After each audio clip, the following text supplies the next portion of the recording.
Chapter 622.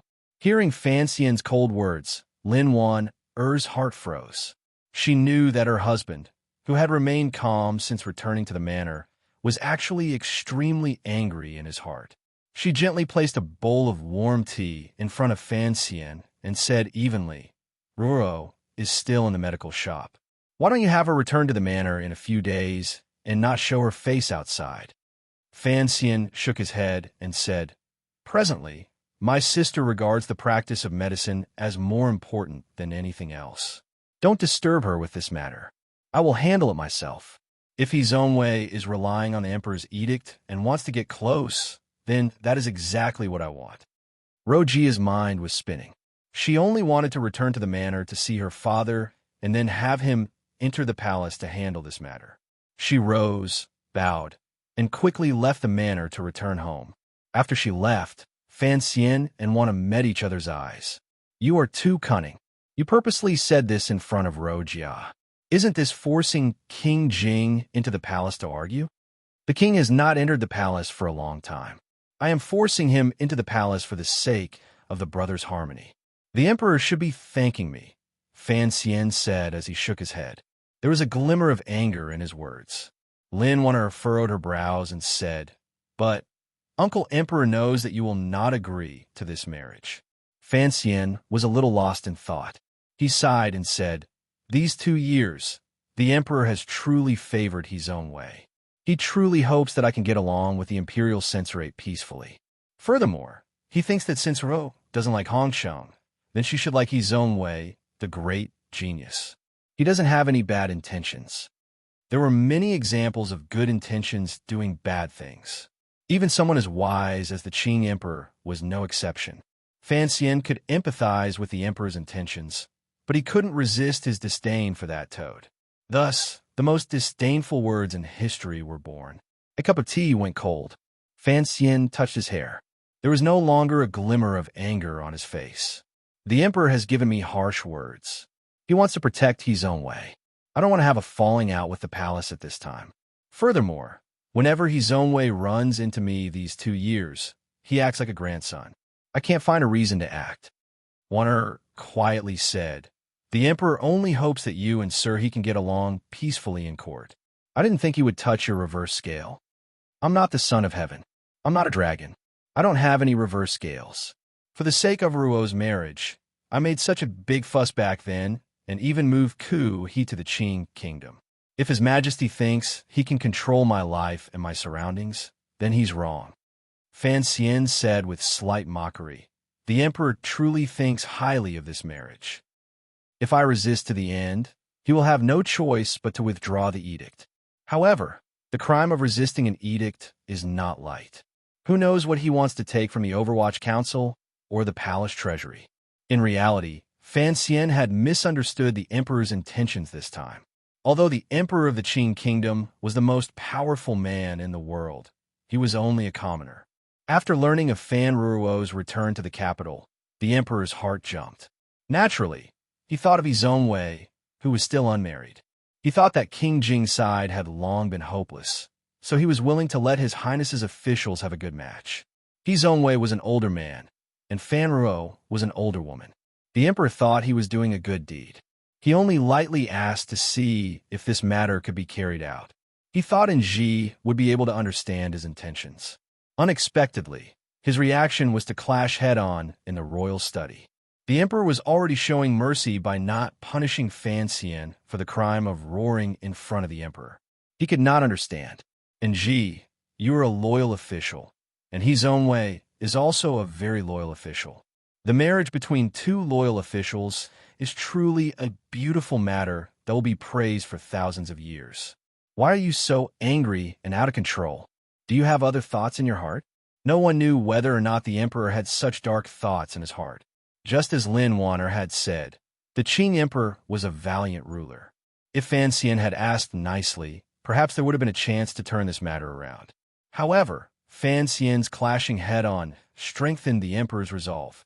He would not allow anyone in the world to go against his edict, not even his most trusted and favored Fan Xian.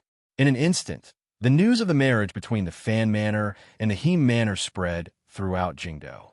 Although the palace had not issued a clear edict, according to those with inside information, this matter was already set in stone and could not be changed. The civil and military officials thought about it carefully. This marriage was indeed of great benefit to the court. The emperor's heart was indeed distant. However, everyone knew of Fan Xian's attitude toward his own way and knew that he would certainly oppose it. No matter how powerful Fan Xian was, in the end, he was only an official. Could he be more powerful than the emperor? After hearing that scholar who had personally entered the Fan Manor to persuade Fan Xian to agree to this marriage, the news reached its peak. The officials who had been dealt with wretchedly by the Overwatch Council and the people who were usually intimidated by Fan Xian's power all began to wait for the day the young lady of the Fan family married into the He Manor. They waited to see Sir Fan Jr.'s expression when he swallowed a fly alive. They prepared to see the best joke. Fan Xian's performance since entering the capital had been too perfect. He had put too much pressure on many people. It was a rare opportunity to see Sir Fan Jr. lose his composure, anger, and helplessness. No one wanted to miss it. Thus, countless people secretly cheered for his own way. Unexpectedly, Fan Xian did not do anything. He did not enter the palace again to argue with the emperor. He also did not kick open the imperial censorate's doors and give his own way a beating. Everyone felt it was strange. The story of Fan Xian personally giving his own way a black fist in the manor was a long-circulated gossip in Jingdo. Now, Fan Xian watched as his sister was about to marry Sir He, yet he was still able to appear so calm. Had Sir Fan Jr.'s personality changed? In less than 2 days, everyone knew the reason for Fan Xian's calmness. He had no intention of putting on a show for the court. Instead, he sat calmly to the side, waiting to see others make a joke of themselves. To see the emperor make a joke of himself. King Jing, who had not entered the palace for 2 years and only knew how to uproot weeds for fun, entered the palace late one night and had a big argument with the emperor. According to the eunuchs in the palace, the argument was unusually intense. In the end, King Jing even broke a blue and white porcelain brush washer in the royal study. In the end, King Jing left angrily. When he was young, he had not beaten his brother in a fight. It looked like he had not won an argument now either. Immediately after, the next day, King Jing went to the imperial censorate. Without any consideration for his dignity, he pointed at his own way and gave him a torrent of abuse. It made his own way's expression change dramatically, but he could only repeatedly nod his head. King Jing's status was too noble. Neither Taichung Temple nor the internal court dared to control him, much less the Jingdo government, city gate guards, and other yamens that maintained public order. Only now did everyone remember that 3 years ago, there seemed to be a vague edict in the palace that the young lady of the Fan family was prepared to marry King Jing's heir, Li Hongqin. Thus, the people watching the show all shut their mouths, terrified that one day King Jing would come knocking on their door. This was King Jing creating havoc in the imperial censorate, and the little duke's miraculous hands had reversed the situation. In the words of Fan Xian, who sat peacefully in his manor drinking tea and listening to the show, when King Jing went out, he was worth 2. If the emperor wanted to randomly marry, he could find someone who was not afraid of anything to come out and deal with him. As for this matter, the emperor knew that Fan Xian had done it in secret. However, he didn't have any good methods to deal with his brother. He only had the internal court go to the manor to announce the edict and give King Jing a good scolding. He couldn't bring out any practical methods to stop the manor from loosening the soil and digging the walls. In King Jing's view, his son Li Hongsheng had waited bitterly in Dingzhou for Fan Ruo for 3 years. For the emperor to suddenly have the young lady of the Fan family marry his own way, this was truly shameless digging. Fan Xian calmly watched the development of this drama in his manor. As long as the palace's decree to appoint a marriage did not enter the manor, he had time to watch. Although King Jing had not asked about matters for a long time, with his identity and status, the emperor had to be wary of his brother's emotions. After some time, the situation in Jingdo calmly became much calmer. The palace, Fan Manor, and King Jing's manor were still in a tug-of-war. He Zhongwei himself did not express any attitude. The first news Fan Xian received from the palace was that the emperor had already raised this marriage to him. So he was not surprised by the favor or humiliation. He only calmly thanked the emperor and expressed his willingness. Although the marriage of the young lady of the Fan family had a great impact, it could not affect the operation of the court. The problem was behind this marriage. The emperor's intentions and the harmonious development of the Qing court in the future were the most important. More perceptive people noticed that the struggle between the emperor and Fan Xian was not as simple as a matter of face. It was a suppression and counter-suppression between ruler and official. In this world, if the east wind did not suppress the west wind, then the west wind would suppress the east wind. The emperor was currently testing the east wind. Unexpectedly, he had mistakenly struck King Jing's old battle drum. It was already winter. The cold air seemed to be about to freeze. However, it was loosened slightly by the heat of the furnaces in the private residences. Amidst the mingling of the icy west wind and the warmth of the tens of thousands of furnaces, 13th Wang and Yi Ling, who had stayed in Qingzhou to recover, finally returned to Jingdou. Because of the second prince's suicide by poison, Yi Ling was still unable to completely let go of her father. Thus, she only sent a letter back to the Yi Manor before moving into the Fan Manor to keep Lin Wan company. Fan Xian could only personally go to the Bureau of Military Affairs to inform Yi Zhong. After hearing the news, the foremost person in the Qing military sighed sadly and patted Fan Xian's shoulder. He didn't say anything else. Yi Zhong knew that his daughter was living in the Fan Manor, so there was no problem. Thinking of Fan Ruo's recent marriage, he couldn't resist asking Fan Xian about it. As the head of the Bureau of Military Affairs, he also didn't understand why the emperor had to make Fan Xian lose face. He also didn't understand why Fan Xian continued to resist. In his opinion, Sir had already entered the Hall of Governmental Affairs and was a good match for Fan Ruo. As long as Fan Xian nodded, King Jing's side would not be able to find any more reason to make trouble. Everything would become smooth. It seemed that everyone knew of the emperor's stubbornness but had overlooked Fan Xian's.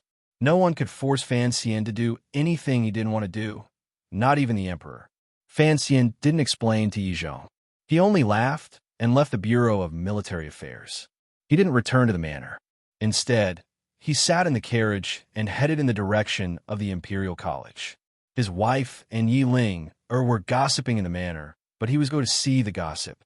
Yi Ling and 13th Wang had already returned to the capital. Han Cheng had also returned. King Jing's old battle drum was about to be broken by the emperor. He had to personally go out and light this fire. The carriage came to a stop at the intersection of Donchuan Street. Fan Xian went into a restaurant not far from the bookstore and ordered a few side dishes. As he slowly ate, he looked in the direction of the bookstore. Across from Domba Bookstore was a medical shop. Fan Xian had personally chosen the name. The words had been written by Xu Wu. The medical shop managed by the young lady of the Fan family had received great praise throughout Jingdou in a short amount of time. Her medical skills were exquisite, and her fees were low. She didn't care about the status of the patients. She only had to wait in line for consultation and medicine. Before long, she had won the praise of the common people of Jingdou. It was almost dusk, but there was still a long line in front of the medical shop in the cold wind. The capable servants Lin had sent from the Fan Manor were maintaining order outside the shop and handing out hot soup. All of the details were taken care of. Fan Xian narrowed his eyes and looked in that direction. Indeed, he saw the slightly black-faced official. Who else could it be but He Zhongwei? Due to the pressure from the palace, he couldn't hit He Zhongwei every time he saw him. Furthermore, he found that He Zhongwei was indeed clever. He knew that everyone's words were fake. Only the young lady of the Fan family's nod was real. Recently, after He Zhongwei left court, he would come to the medical shop to greet Fan Ruo before returning home.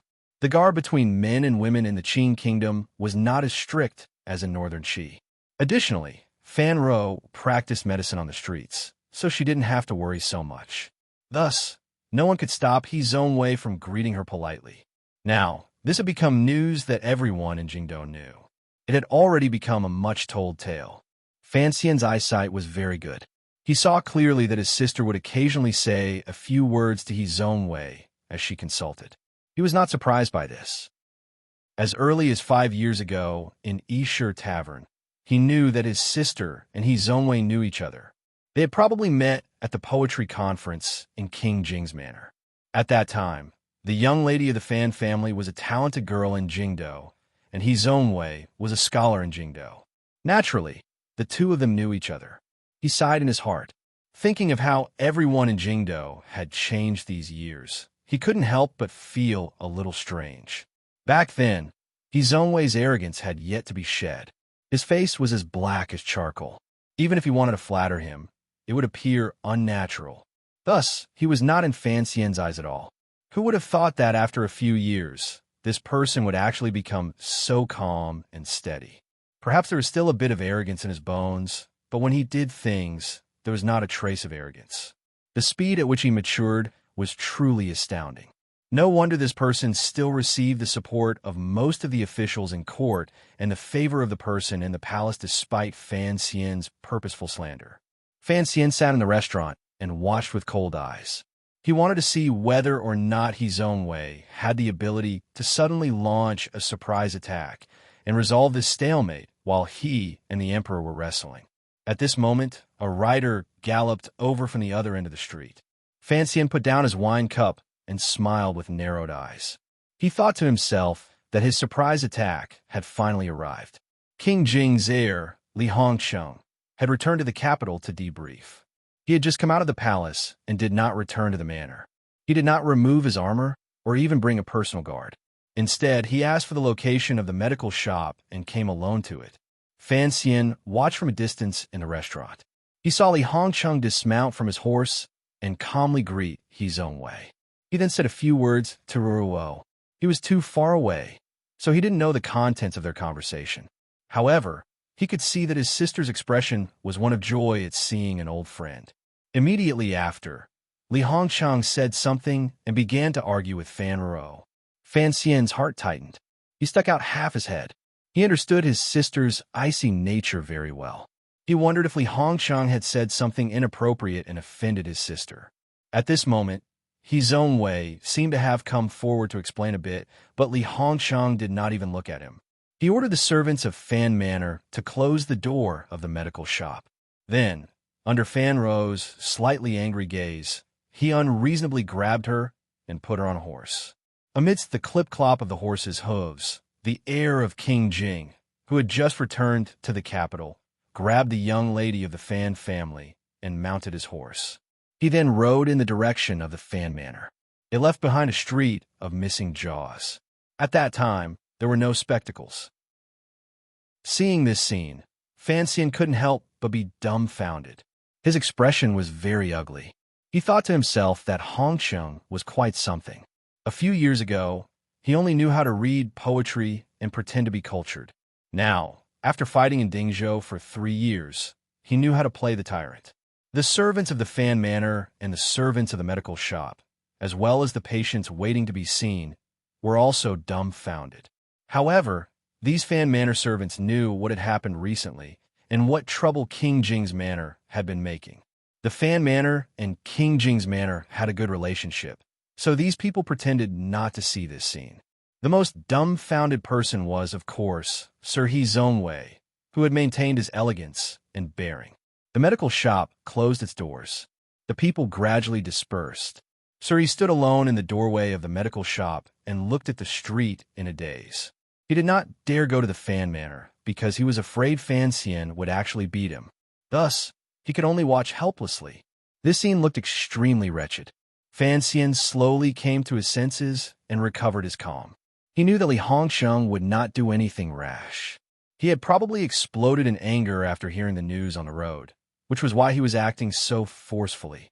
If Fan Xian had to choose his brother-in-law, Li Hongsheng, who had broken off his relationships with women and turned over a new leaf, was much better than his own way. Thinking of this, a smile rose to his face. "Invite Sir He up here to sit." He slowly placed the wine cup on the table and ordered Mu Feng behind him. In a moment, his own way entered the restaurant with his brows furrowed and sat across from Fan Xian. This was the first time in many years that the two of them had met in private. Fan Xian gently used his finger to spin the small wine cup. He knew that there were spies from the palace downstairs. They should be the attendants the emperor had bestowed to He Zhongwei, but he did not care much. Eat. Fan Xian raised his chopsticks. Although He Zhongwei didn't know why Sir Fan Jr. had summoned him, he was not afraid. Very shamelessly, he began to eat. Looking at his posture, if Fan Xian did not shout for him to stop, he would not put down his chopsticks. Looking at this scene, Fan Xian felt a bit of admiration for this person. There were not many people in the world who could be so natural under his gaze. Furthermore, this person knew very well that Fan Xian greatly disliked him. After the food and wine, Fan Xian calmly said, "Sir He, you have come to the medical shop to look after us these days. As your brother, I must thank you." "You are too polite," He Zhongwei replied with a slightly astringent smile. Fan Xian raised his brows and said, "You saw the scene earlier. You should know what King Jing's attitude is." He Zhongwei was slightly absent-minded. After a moment, he slowly said, "You have good methods." "This has nothing to do with methods." Fan Xian looked at him and said straightforwardly, "I've never had a chance to sit and talk with you. Today is a rare opportunity, so I'll tell you directly. This matter is impossible, so you should give up on it." He Zhongwei's slightly dark face froze. A moment later, he said sincerely, "Sir, I know." Fan Xian tilted his head and listened to the other person's words. It went in one ear and came out the other. He Zhongwei sincerely spoke of his admiration for Fan Roro and explained everything he had done these years. He humbly hoped that Fan Xian would give him a chance. "I don't have any objections," Fan Xian said. "Right now, it is King Jing's manor that has objections to this matter. Last time, when the palace appointed the heir to King Jing's marriage, it was blocked by you." He Zhongwei was not flustered at all. His eyelids were slightly lowered as a stubborn light flashed through them. "When water comes, we drown it with earth. When the edict comes, we burn it with fire. If I can block it once, I can block it a second time." These words were treasonous, but Fan Xian said it in front of He Zhongwei. He was bullying him for not daring to use these words to enter the palace and report him to the emperor. Don't think that just because the emperor has said something to you, you can have wishful thinking. Or does he think that by currying favor with Ruo, you can let me go? You also know that I dislike you, so you don't mind offending me one more time. However, I must remind you that there are degrees to offending me. If you offend me too much, I will actually go to your manor with a kitchen knife to find you." Fan Xian reminded him seriously. Chapter 623. For something like killing, you use your mouth to do it, but I use my hands to do it. Fan Xian stood and glanced at him. "Think carefully. If I kill you, will the emperor have me pay with my life for yours?" After these words were said, He Zhongwei fell silent. A moment later, he took a deep breath. A flush of embarrassment and anger gradually appeared on his slightly dark face. Ever since he had entered the court, his journey had been smooth. He had obtained the emperor's trust and favor, and he was highly regarded and respected by his subordinates and colleagues. However, when faced with the duke in front of him, he was ridiculed and found it difficult to hide. He was now an official of the Hall of Governmental Affairs. Other than Fan Xian, who else in court dared to speak to him in such a tone and use life and death to threaten him? However, He Zhongwei also knew that when faced with Fan Xian, there was nothing he could do. Putting aside nonsense like being favored by the emperor, just his blood relationship with the emperor was something that he, as an official, could never hope to achieve. He Zhongwei did not understand why Sir Fan Jr. had such strong enmity toward him. All the civil and military officials in court did not understand. If it was the matter of Prime Minister Lin's fall, it was single-handedly controlled by the eldest princess. At that time, He Zhongwei was only a small chess piece and had not yet entered the court. Furthermore, after the matter, it was clear that these were the emperor's edicts. How could he be blamed? He couldn't help but feel confused. How did Sir Fan Jr.'s enmity toward him come about? Sometimes, when He Zhongwei woke up in the middle of the night, he would feel cold and damp. He was doing very well in court, but he knew that Fan Xian was always watching him coldly from behind. It was not a good feeling to be watched by such a cold and sinister official. Logically speaking, Hizongwei knew that Fan Xian disliked him, so he should not have any thoughts about the young lady of the Fan family. However, he always thought that the emperor's edict trumped everything. He also wanted to use this marriage to express his feelings to Fan Xian. At the same time, he could ease the relationship between them. If he truly became Sir Fan Jr.'s brother-in-law, then he shouldn't have to constantly worry about the cold gaze behind his back, right? But the most important reason why Hizongwei had the courage to pursue this marriage was because he had always longed for Fan Roro. This desire had started 5 or 6 years ago, and it had continued to this day, never weakening. That was why he had been single all these years, just like Crown Prince Hongsheng. In fact, the two men had the same reason for not marrying. In the end, he did not understand Fan Xian. He did not know that the reason Fan Xian disliked him was because he had seen his fanatical gaze toward Ro in Esher Tavern. It was truly a crime for no reason. How pitiful! The bit of desire in the depths of his heart had finally been shattered by Fan Xian's straightforward words into a heart of glass. Fan Xian said, "Don't come to the medical shop again." Hizongwei's heart began to race. It would be very difficult for him to give up on Miss Fan. Although this person's character was average when it came to love, he was deeply rooted and somewhat infatuated. I understand what you mean. Hizongwei stood and forcefully suppressed the anger in his heart. Doing his best to remain calm, he said, "Tomorrow, I will enter the palace and report to the emperor to reject this marriage." Fan Xian looked at him and shook his head. "The palace's decree to appoint a marriage has not come out. What need is there for you to reject it? Don't try to hide your little thoughts from me. Go cry and complain in front of the emperor and aggrievedly say that you are not worthy of a young lady of the Fan family. You won't say a single bad word about me. But when the emperor sees you like this, he will know that I have bullied you again. Whoever I bully, that person will be red. This is the current situation." He looked at Hizongwei and smiled self-mockingly. "Do you want to use this matter to make the emperor pity your loyalty even more?" Hizongwei finally could not suppress the anger in his heart. He looked coldly at Fan Xian and said, "What exactly do you want me to do? This won't do, and that won't do. Do you have to force an official to death before you are satisfied? That's what you said yourself." Fan Xian looked at him with slight mockery. "The night before last, who the scholar personally came to the manor to speak on your behalf. Last night, the former scholar of the Hall of the Virtuous, Sung Wen-xiang, your former teacher, came with scholar paneling to speak on your behalf. Sir, he is at the height of his fame. With 3 scholars acting as a matchmaker, how could I, a mere commissioner of the Overwatch Council, force you?" Hearing these plain and harsh words, Hizongwei found it difficult to suppress the anger in his heart. In a low voice, he said, "May I ask, where exactly have I done wrong to offend you?" Fan Xian smiled slightly mockingly and said, "I don't like you. That is your fault. Sir Fan Jr., I am the emperor's official." Hizongwei smiled in his extreme anger.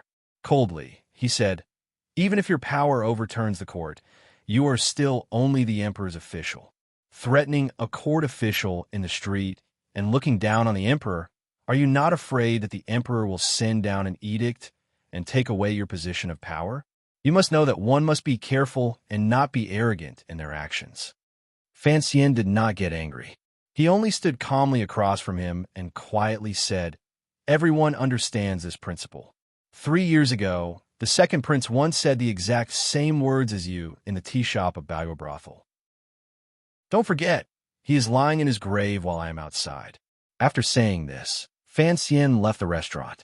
He had already said what he needed to say to Hizongwei and expressed his attitude to him. As for whether or not the other party was willing to accept it, that was his problem. Returning to the Fan Manor, he saw Ro surrounded by Wan and Yiling. She was quietly saying something with an unnatural expression. Li Hongcheng, who had taken her back to the manor, had left for some reason and was not in the manor. Seeing Fan Xian return, Lin Wanner, he gave him a meaningful glance and shook her head helplessly. It was probably because she felt helpless about her sister-in-law's marriage, which had caused a storm in the city. Yiling only glanced at Fan Xian. She did not, as Fan Xian had expected, charge forward and ask him, as her elder brother, why couldn't he even do such a small thing? It looked like love was indeed gentle.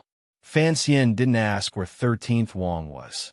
He couldn't resist smiling slightly and waving his hand at his sister. The brother and sister entered the second study. Did Hongcheng run away first because he was afraid I would beat him? Fan Xian asked quietly as he and his sister sat facing each other. Fan Ro blushed slightly. After all, riding with a young man on the street was indeed a very embarrassing thing. After a moment of silence, she quietly said, something happened in the manor, so he left first. Fan Xian nodded quietly in his heart. He had been worried that his sister would be angry at Hongqing's impetuous actions. It looked like it was all right. It seemed that Li Hongqing's ruffian tactics were not necessarily a bad thing. Fan Ro suddenly came to a realization and looked at Fan Xian in a daze. Brother was there just now? Fan Xian paused and smiled. This matter spread quickly. Everyone in Jingdo knows that the heir has returned to the capital and is fighting with Sir He for a wife. Of course, I know. Hongcheng is also messing around. Fan Ro's expression was slightly angry. There are still so many patients waiting to be seen in the medical shop. We'll talk about those things later. It is impossible for the patients in the world to stop. You can't cure them all in one day. Fan Xian gazed at his sister and asked solemnly, I know that He Zhongwei often goes to the medical shop these days. I want to ask you something. What exactly is your attitude toward the emperor's arranged marriage? Without thinking, Fan Ro calmly said, I don't want to marry right now. These days, He Zhongwei had been going to the medical shop to sit quietly and not as a demonstration. He appeared cultured, elegant, and sincere.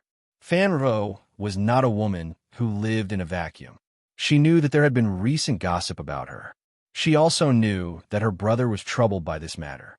Naturally, she would make it clear to He Zhongwei. However, He Zhongwei remained unyielding. He displayed the spirit of a dead pig who was not afraid of being burned. He also wore a mask of sincerity. Fan Ro could not copy Fan Xija and pick up a broom to chase him away. Fine, if you don't want to marry, then don't marry. The calmness on Fan Xian's face was not faked. You know that although I appear gentle, I am actually a bit domineering. I don't like He Zhongwei. Even if you agree to marry him, I will still break up the affectionate couple. Fan Ro couldn't resist glaring at him and muttered in a low voice. When they were young, he had talked about the freedom of love. Now, he only knew how to be domineering.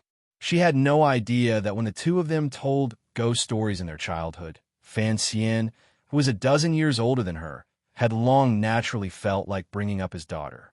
His own daughter was going to marry someone. No father would believe in the nonsense of freedom of love. There was no such thing in the Qing kingdom, no such thing in that world, and no such thing in the entire universe. After these words, Fan Ro fell silent. Her two hands gripped the corners of her clothes and rubbed them forcefully. Her nervous and complicated emotions made her no different from any other woman in the world. After a long time, she suddenly sighed. Gazing at Fan Xian, she faintly said, Brother, I'm very willful. If she had been placed in another noble manor, or anywhere else in the world, Fan Ruo's choice of marriage and love would have been particularly different. She had first rejected King Jing's request for a marriage alliance, fled Jingdo, and studied under Ku He for many years. Now, she had rejected the emperor's second arranged marriage. Disobeying an edict and refusing to marry in a feudal and imperial society would bring a great deal of danger and inconvenience to one's family. For the sake of one's own life, to sink one's family into instability, everyone would probably think such an action was a willful and irresponsible one. But Fan Xian was everyone in this world. He was the only person in this world, the only Fubua, a man who had seen sexual politics.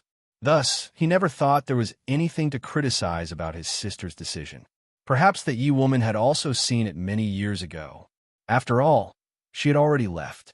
Now, there was only Fan Xian standing unyieldingly in this world. In his way of supporting his sister's willfulness, he thought back to that beautiful world where marriage did not require elders to name names. That beautiful world, at least in some areas, was more equal. Are you stupid? Fan Xian's expression became cold. Ever since you were young, I taught you that your own happiness is more important than the heavens. Other than something you truly want to do, nothing is worth making any sacrifices or concessions. Loyalty and filial piety must be spoken of, but in front of you or in my own happiness, it is not worth mentioning. But isn't this a very selfish action? Fan Ro was not frightened by her brother's icy expression. She raised her face and said seriously, "Because of my matter, the manor is not at peace." The entire Jingdo is in an uproar. Before she had finished speaking, Fan Xian had already waved his hand to stop her. Furrowing his brows, he said, "You are a girl I raised single-handedly. Although you haven't been by my side as long as Cece and the other girls, you know I have high hopes for you. But you know that I have high hopes for you. I hope that you can become someone different from the other women in this world." What is willfulness? Fan Xian narrowed his eyes. Father and grandmother are both in Danzhou. In the capital, only I make decisions for you. What is there to be afraid of being willful? As for being selfish, I have always been an extremely selfish person, particularly when it comes to family. You should know this very well. Fan Ro lowered her head and was speechless. Her eyes gradually became wet. Only she, who was involved, knew how much her brother had worried about her marriage after he entered the capital. Back then, in order to reject King Jing's marriage proposal, he had even made an agreement with the Northern Qi people to exchange her for Ku He's tutelage. It seemed simple, but in reality, Fan Xian had paid a great price for it. Every time she thought of it, Fan Ruo always felt that her willfulness had caused her brother to worry too much. The heavier the guilt in her heart, the more she could feel her brother's affection for her. All kinds of feelings mingled in her heart. It was not something that could be expressed clearly with words. In the next few days, Fan Xian seemed to have forgotten about the arranged marriage in the palace. He only sank into the Overwatch Council and Yin Bingyun arranging matters regarding Donnie. The Shi Lake matter had already laid a good foundation. No matter how capable Chief Su Bida and Haitang Duo, who had changed her name to Songji Xianling, were, the spies in Dingzhou and Qingzhou had been completely wiped out by the Overwatch Council. Additionally, the grasslands had once again sunk into an unstable state because of the left virtuous prince's sudden death. The western border of the Qing kingdom could finally breathe a sigh of relief. All of the affairs of the Overwatch Council were actually handled by Yin Bingyin.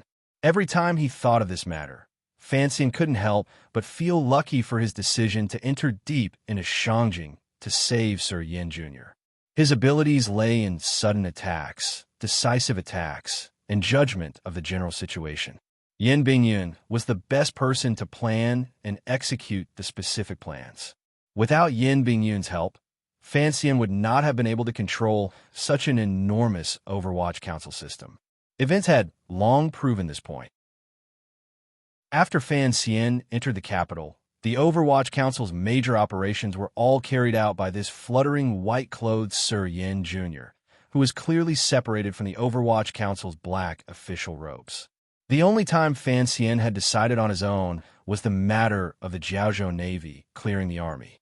After this operation, it had been thoroughly criticized by Chun Pingping.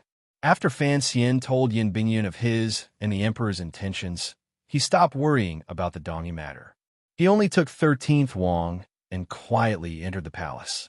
Although Fan Xian and the Emperor were still in a cold war because of Ruo's marriage, this was a major matter concerning court politics. Neither father nor son would choose to be angry. Since the Emperor already secretly knew of 13th Wang's existence, Fan Xian would not make a big mistake on such a small matter. As for the marriage appointment, although the task of challenging the Emperor had already been handed to King Jing's manor, Fan Xian still watched with concern from the side. Fan Ruo continued to go to the medical shop every day to take care of the patients. Crown Prince Hong Cheng stood outside the medical shop with a cold expression. Perhaps the Crown Prince felt great anger at the news of the marriage appointment in the palace. His face was extremely dark. The patients who came to and from the medical shop couldn't help but feel a chill in their hearts as they felt the coldness from this noble's body. Li Hongsheng was now the #1 figure in the Dingzhou military. It was rare for him to return to the capital to debrief once in 3 years. Yet, he was willing to stand outside a medical shop as a bodyguard. For a proper general to be a door god, everyone in Jingdou felt a glimmer of coldness. Even Hu the scholar did not waste any more words with Fan Xian. He Zhongwei did not give up the idea in his heart because of Fan Xian's threats. He went to the medical shop a few times and was coldly chased out by Li Hongsheng. The small medical shop had become a wrestling ground between an official and a general. However, He Zhongwei was, after all, a civil official. How could he defeat Hongsheng, who pretended to be a martial artist? A medical shop had already become a sight in Jingdou. Hearing of this, Fan Xian couldn't help but sigh. He thought to himself that old Master Lu was right. Words were never as powerful as fists. He smiled slightly and felt sad for He Zhongwei. He was a proper official of the Hall of Governmental Affairs. Yet he had run into two unreasonable but indescribably noble descendants of the royal family, like himself and Hongqing. In the end, he could only suffer. During these few days, He Zhongwei had entered the palace once and probably expressed his intention to tactfully decline the marriage appointment. This was not outside of Fan Xian's expectations. Given He Zhongwei's harsh thoughts, he would not pass up such an opportunity to strike at Fan Xian. Even though Fan Xian had warned him, he still did not give up. As expected, when the emperor saw He Zhongwei's dim appearance, he guessed that Fan Xian had secretly and inhumanely threatened his trusted official. He flew into a rage and urgently summoned Fan Xian into the palace to give him a good scolding in the royal study. Fan Xian only listened expressionlessly and, as always, used silence to resist. Appointing a marriage was a small matter. The emperor intended to use this matter to completely break down his defenses and have him become a timid and blindly loyal official. This was an arrangement he could not accept. He was not afraid of the emperor's displeasure. The present was different from the past. The Overwatch Council and Palace Treasury in Fan Xian's hands provided the most important order and financial support for the healthy development and maintenance of the Qing court. Even the emperor knew this. He knew that he was becoming more and more inseparable from this proud, illegitimate child. For the Qing emperor, the more he admired Fan Xian, the more he hoped that Fan Xian would reveal all of his thoughts to him and listen to all of his arrangements. He always felt that in Ji, this child, was sometimes too stubborn. His personality was a bit too distant. He even faintly felt that he wanted to jump out of his control. For a powerful ruler, this kind of feeling was not very comfortable. Thus, he wanted Fan Xian to back down. Entering the winter months, Fan Xian still did not back down.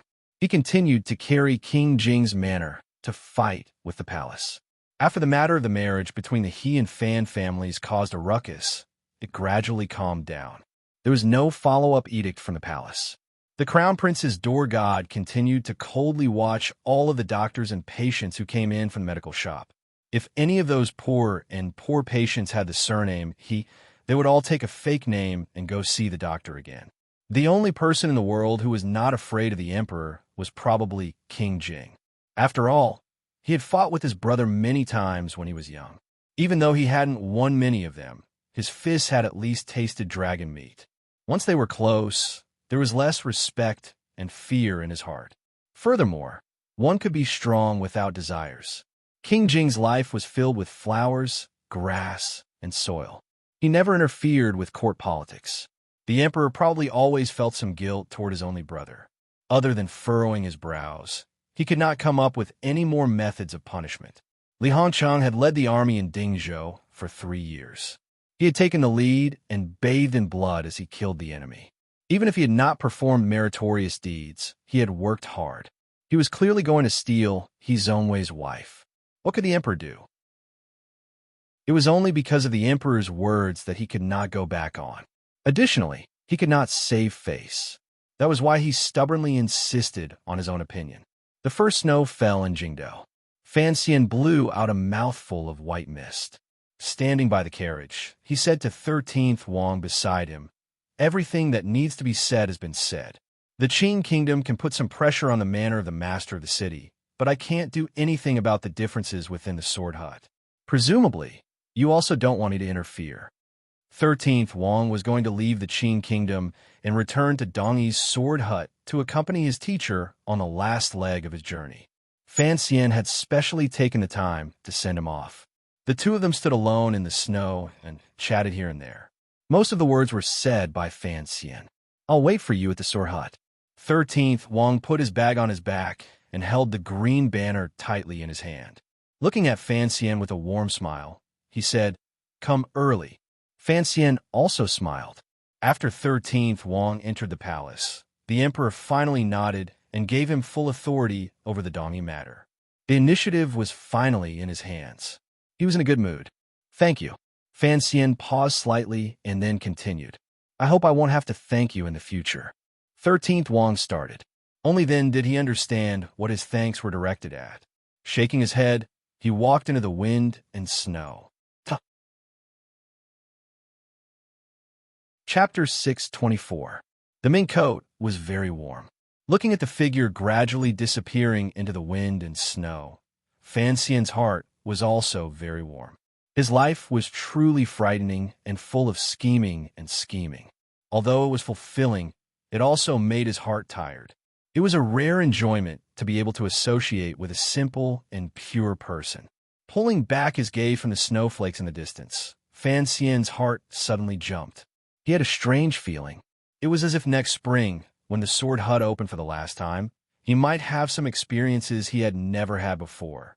He walked to the side of the black carriage and raised his right knee.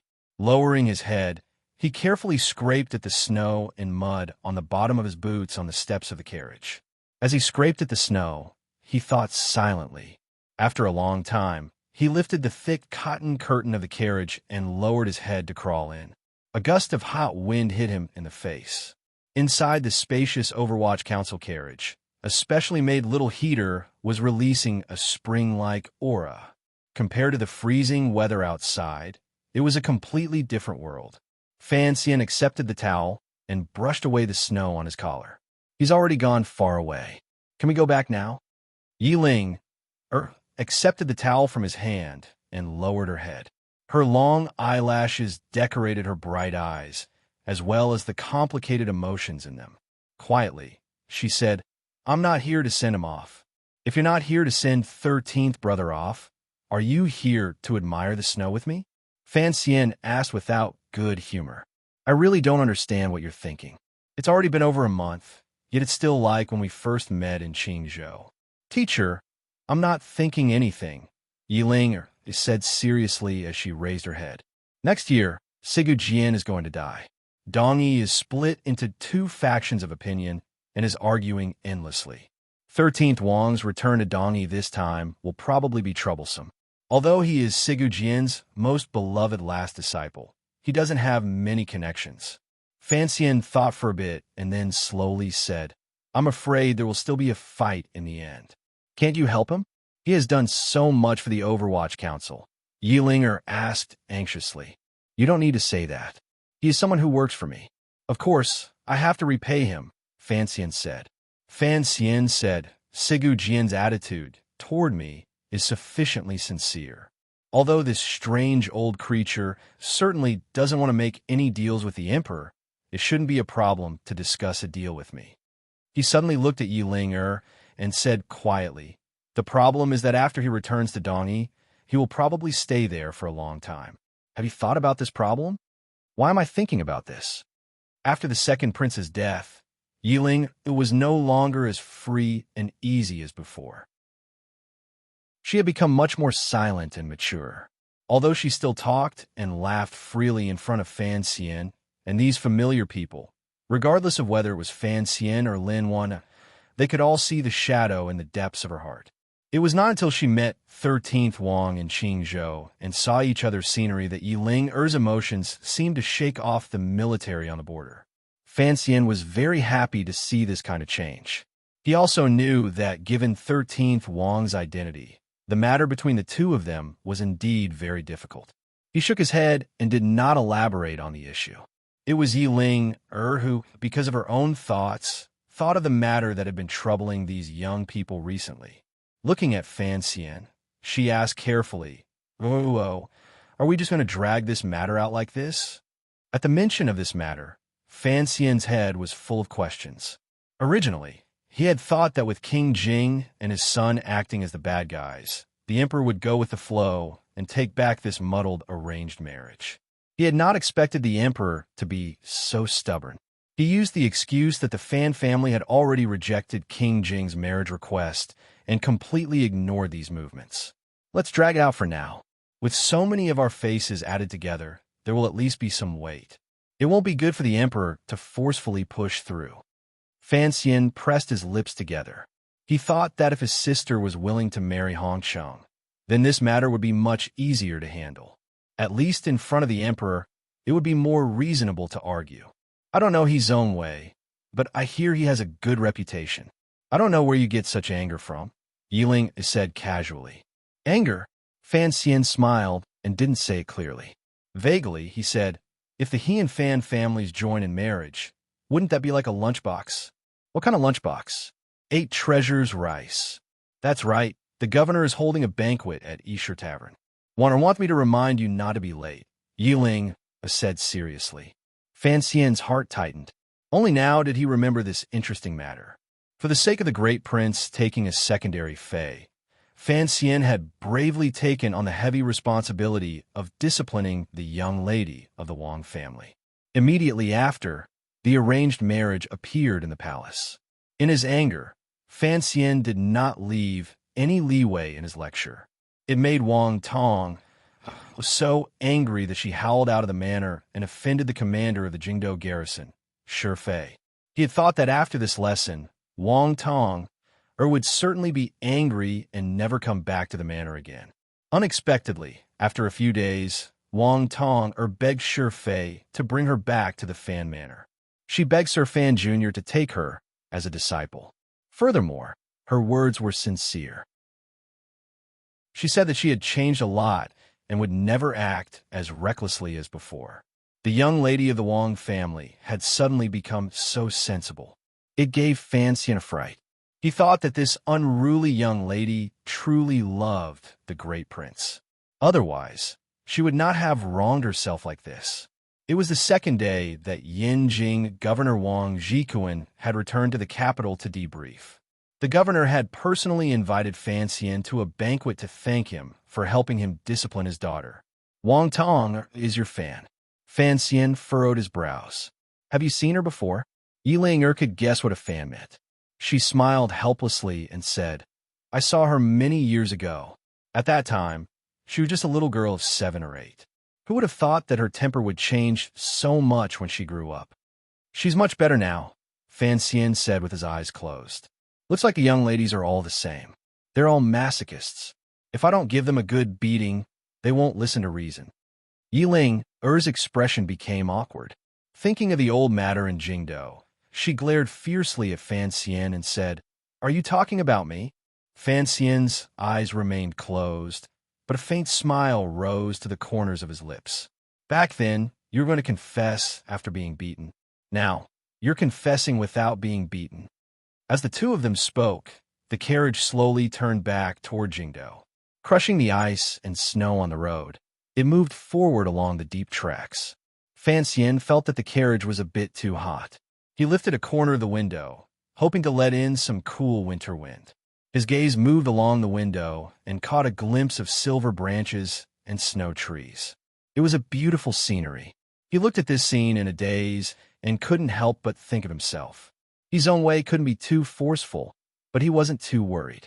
After he resolved the Donnie matter next year and performed a great service for the Qin kingdom, no matter how harsh and merciless the emperor was, he would probably not be able to bear to force him again. However, the wind and snow made it difficult for the horse to move forward.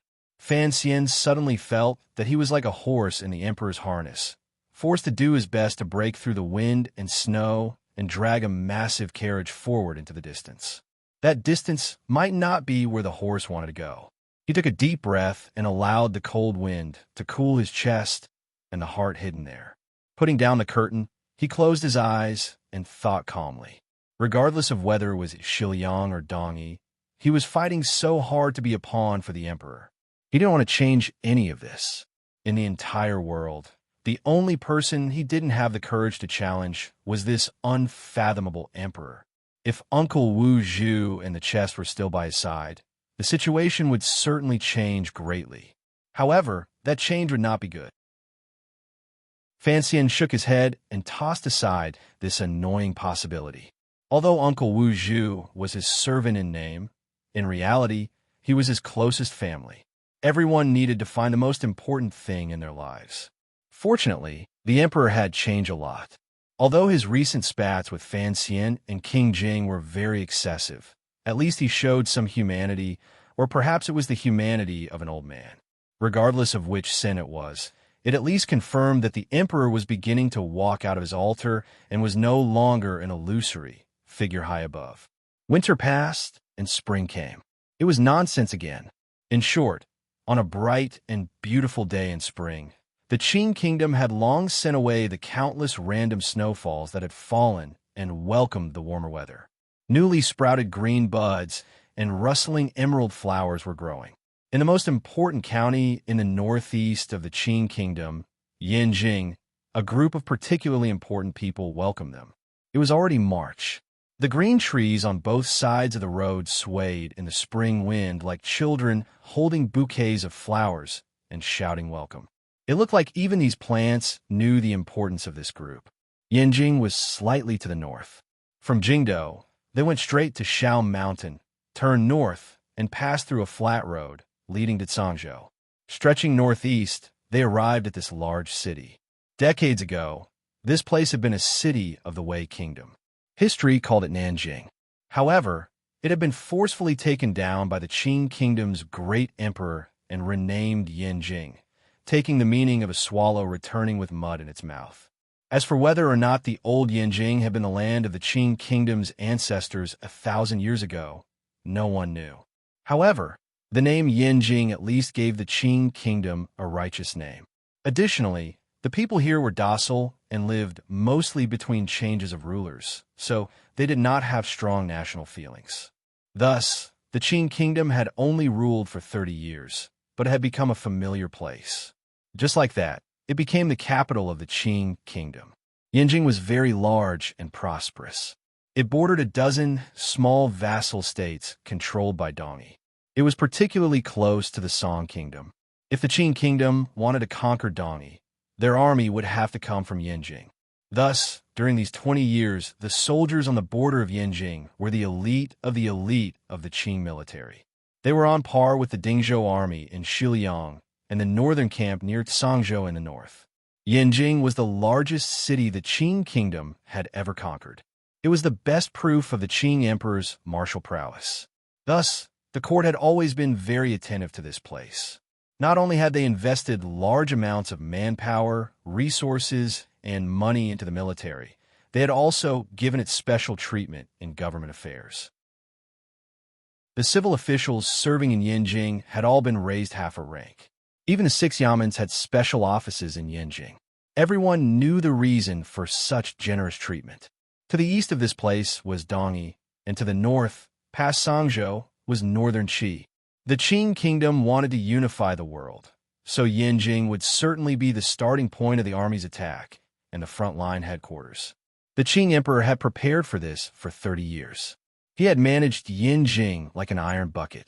No one knew just how much grain and weapons were stored in the city. Presently, the head of the Yanjing military was Governor Wang Zhikuan. He had always been deeply trusted by the Qing Emperor. In the 7th year of the Qing calendar, the Yanjing camp had played an important role in stabilizing the country. It was because of the Yanjing camp's great power that the Cangzhou northern camp, which had lost Yanshaoi, was so smoothly taken over by Shi Fei. The officials of Dongshan Road had no power to retaliate at all.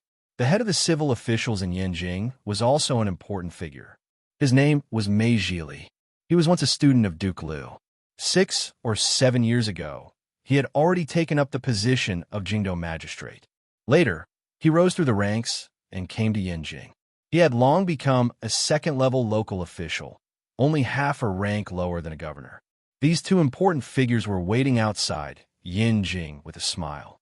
The officials and subordinates at their sides did not show any surprise. These officials and generals knew that although this group was not the emperor's royal entourage, it was about the same rank as the royal entourage. Furthermore, Governor Wang's daughter was also in the group. Amidst the music, countless signboards passed by. Eunuchs with swords walked by. The group of carriages stopped in front of the welcoming officials. A young official wearing black official robes with a light yellow ribbon around his waist lifted the curtain and came in front of the group. The person who had come was Fan Xian. He had come with the identity of an imperial envoy, so he was not surprised to see the array of people in front of him. He only laughed bitterly and accompanied Governor Wang and Sir Mei to go through all the procedures. Only then did he let out a long breath. He invited the two of them to rise so he could greet them. Wang Zhikuan and Mei Zhili repeatedly said that they did not dare. Although the two of them were powerful officials, when they met this young master, they knew it was better to be respectful. Otherwise, no one knew what kind of wretched ending they would have in the future. They had heard that the days of the currently popular Sir He in court had not been very good. Wang Zhikuan had only returned to Jingdo to report on his duties in the winter. He had met Fan Xian twice, so he was not a stranger, particularly since Fan Xian had brought Wang Tong back along the way. He also had the identity of Wang Tong, private teacher. Thus, Wang Zhikuan was particularly warm to him. Other than being polite, he purposely added a sense of ease. Fan Xian smiled merrily as he watched this scene. He guessed that this military elder had purposely let Sir Mei see this. Regardless of whether it was in Dingzhou or Yinjing, there would always be friction. Governor Wang probably thought that with his help in court, Mei Zhili and the other civil officials would be more cautious. Mei Zhili laughed at the side and then walked forward. He said to Fan Xian, "How is the old man?"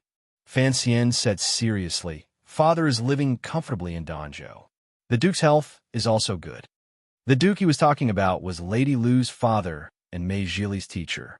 Wang Zhikuan watched this scene from the side and began to mutter in his heart. Only now did he understand that Old Mei and Sir Fan Jr. had long known each other. Fan Xian and Mei Zhili were indeed old acquaintances. The first sensational thing that had happened when Fan Xian entered the capital had happened right under Mei Zhili's eyes. Mei Zhili had helped the Fan Manor greatly in the matter of punching Guobaoquan in the street. "Why are you not staying in court and instead running to Yinjing?" Fan Xian asked with a smile. Mei Zhili lowered his voice and smiled. "How can a person be a Jingdo magistrate? It's best to run far away." The old man and the young man laughed loudly. Mei Zhili glanced at Wang Zhikuan with an unspeakable pride. He thought, "You're walking the path of the Duke of Danbua because you're relying on your own daughter. I'm relying on his parents. Who is close and who is distant is up to you." Fan Xian laughed in spite of himself and said, "I don't think Sir Sun finds it difficult." After these words were said, even Wang Zhikuan couldn't resist stroking his beard and smiling. He thought, the Duke was indeed harsh and ruthless. Who in officialdom did not know of the Jingdo magistrate, Sun Jingxiu, who had profited from his fortune? If his daughter had not sold him out, he would probably have died long ago. Of course, every time this matter was brought up in officialdom, they couldn't help but discuss with shifty eyes how far Sir Fan Jr. had harmed the young lady, who placed righteousness before family, for her to be able to do such a thing. Fan Xian was only passing through Yinjing. His main goal was to go to Dongyi and participate in Sigu Jian's last opening of the Sword Hut. Everyone under heaven knew that this opening of the Sword Hut was probably the last time this great grandmaster would meet the world. The opening ceremony this time was very grand. Not only did nobles from Dongyi and the vassal states around the city go forward to give their greetings, but even Northern Qi and the Qin Kingdom, the two major powers in the world, were invited. Everyone guessed that Sigu Jian was probably going to use this last opening of the Sword Hut to decide where Dongyi would lean in the future. Thus, the Northern Qi and Qin courts did not dare slight, and each sent out representatives. Because of Fan Xian's relationship with 13th Wang, he became the Qin Kingdom's representative. As for why the imperial envoy would bring Wang Tong back to Yinjing along the way, It was because the matter of the great prince taking a secondary fey had been settled. In June, she would be preparing to enter the family. However, the reputation of a secondary fey was not good. For the sake of Wang Jikuan's manor's face, the emperor placed particular importance on it. He had the young lady return home first, and then take her thousands of li back to Jingdou. In Fan Xian's view, this was purely because he had eaten too much and had nothing to do. However, the Wang family was grateful for the emperor's favor and was unusually happy. He could only tire himself out. That night, Fan Xian and his group rested in the governor's manor. After Wang Tong happily bowed to Fan Xian, she ran back to her boudoir to wait for the nannies to teach her the rules of marriage. At the banquet, Wang Jikuan looked at Fan Xian awkwardly and said, "I have troubled you these few months." The governor knew the great prince's attitude toward the matter of taking a secondary fey.